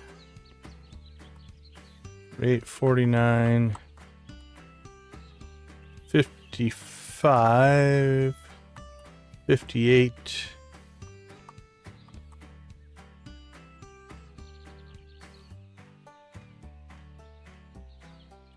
64, 74, 84. Okay. About 10 grand, a little over 10,000. So best case, we would have done 442 if we would have sold everything. We should sell that probably. Why do I have that pillow over here? I do not know. So yeah, we have about 10,000 sitting here, which will be a jump start into the next stream. So it starts us at, yeah, 442. So 450 we wouldn't have made. We could have made 44%. We got to 43%. We'll take it. But that also puts us in, what's that put us at? 432 or 500 to 507 is doable in the next stream. So I think our goal could be halfway. I think 500,000, 30, 40. Yeah, because that's only 8. Am I doing the math correctly here? 42, 30,000, 40,000 is 10,000. Or 43, 44, 5, 6. Yeah. We need 68,000 to hit 500,000. And we've hit 75,000 before. Okay, I'm doing the math right. So 50% is within striking distance if we get pushing 70,000 in the next stream. We're already sitting on 10 grand. So a goal of halfway, 50% in Thursday's stream is definitely in the books. Okay, with that being said, I don't think we have a whole lot of planning to do like we do in Stardew. Bill did a pretty good job. Like I said, he sold most of our stuff, so we'll do like we always do. We will acquire, maybe I think in the next stream, just as a experiment, instead of doing every other day on Bill, I think we'll just hire Bill every day. It's $100 a day. So if we do 8 days, instead of spending 400, we'll spend 800. So it'll cost us an extra 400. But like right now, we're sitting on 10 grand in inventory that he could have sold if we would have hired him every day. So, and maybe that'll keep it so that our cheap stuff doesn't block the expensive stuff from getting sold. We shall see. Looks like, according to my records of the people we know who are live streaming right now, looks like a friend of the channel, Miss Shelley at Cozy Cow Gaming, is definitely up and running. So I think we'll raid her. Let me take one. Actually, we're not playing Stardew, so I'm not going to do a Stardew raid anyway. Yep, I think Cozy Cow is going to be our raid target. Let's go ahead and drop her link in the chat just to make sure, in case you don't get the auto forward, you can find her there. We'll just do decon raid. She knows who we are. So we'll go with that. Other than that, I'm going to say thank you guys for hanging out with us. We had a pretty good run tonight. Appreciate all the activity. Definitely appreciate the Yard Sale Simulator community for coming out and joining us. Thanks to Lord Fish and Queen Fish for the game. I was touched a little bit. I don't know if they'll ever watch it this far, but on their Discord server, I was going to go up, and they have a place to post if you're streaming yard sale, like a lot of channel or a lot of Discords do. Before I could even get up there and post my stream, Lordfish had already posted it in there, posted it in general, and encouraged people to join us. So that's touching. That means a lot, especially with it's the developers doing that. So if you ever hear this or see this, thank you for that. I think I thanked you up in the Discord as well, but that was absolutely amazing. I do appreciate that kind of stuff as well. Self-promotion is not the easiest thing to do, and to have other people helping you out means a ton. So, all right, everybody. Thanks for watching. Thanks for hanging out with us. Thanks for being a positive part of our community and the gaming community as a whole. The positivity of gaming goes a long way to making a lot of other people's lives better. We do appreciate each and every one of you. We're going to leave you like we always do. Go watch, play, or create something great. Have a wonderful rest of your day. Join a gaming community in whatever capacity makes the most sense for you. I appreciate you, Z. Thanks for swinging by. And we will see you tomorrow night for Stardew. We'll probably start about an hour later than we normally do. I have a game developers meeting that will probably run until then. So 8 o'clock Pacific will get moved to 9 o'clock Pacific time. So, but again, about an hour later than our normal start. And then Thursday, we'll come back to yard sale, see if we can hit that 50% mark. And other than that, I think it'll be, then we'll Stardew through the weekend, most likely. All right, everybody, have a wonderful night. We will see you tomorrow. Take care.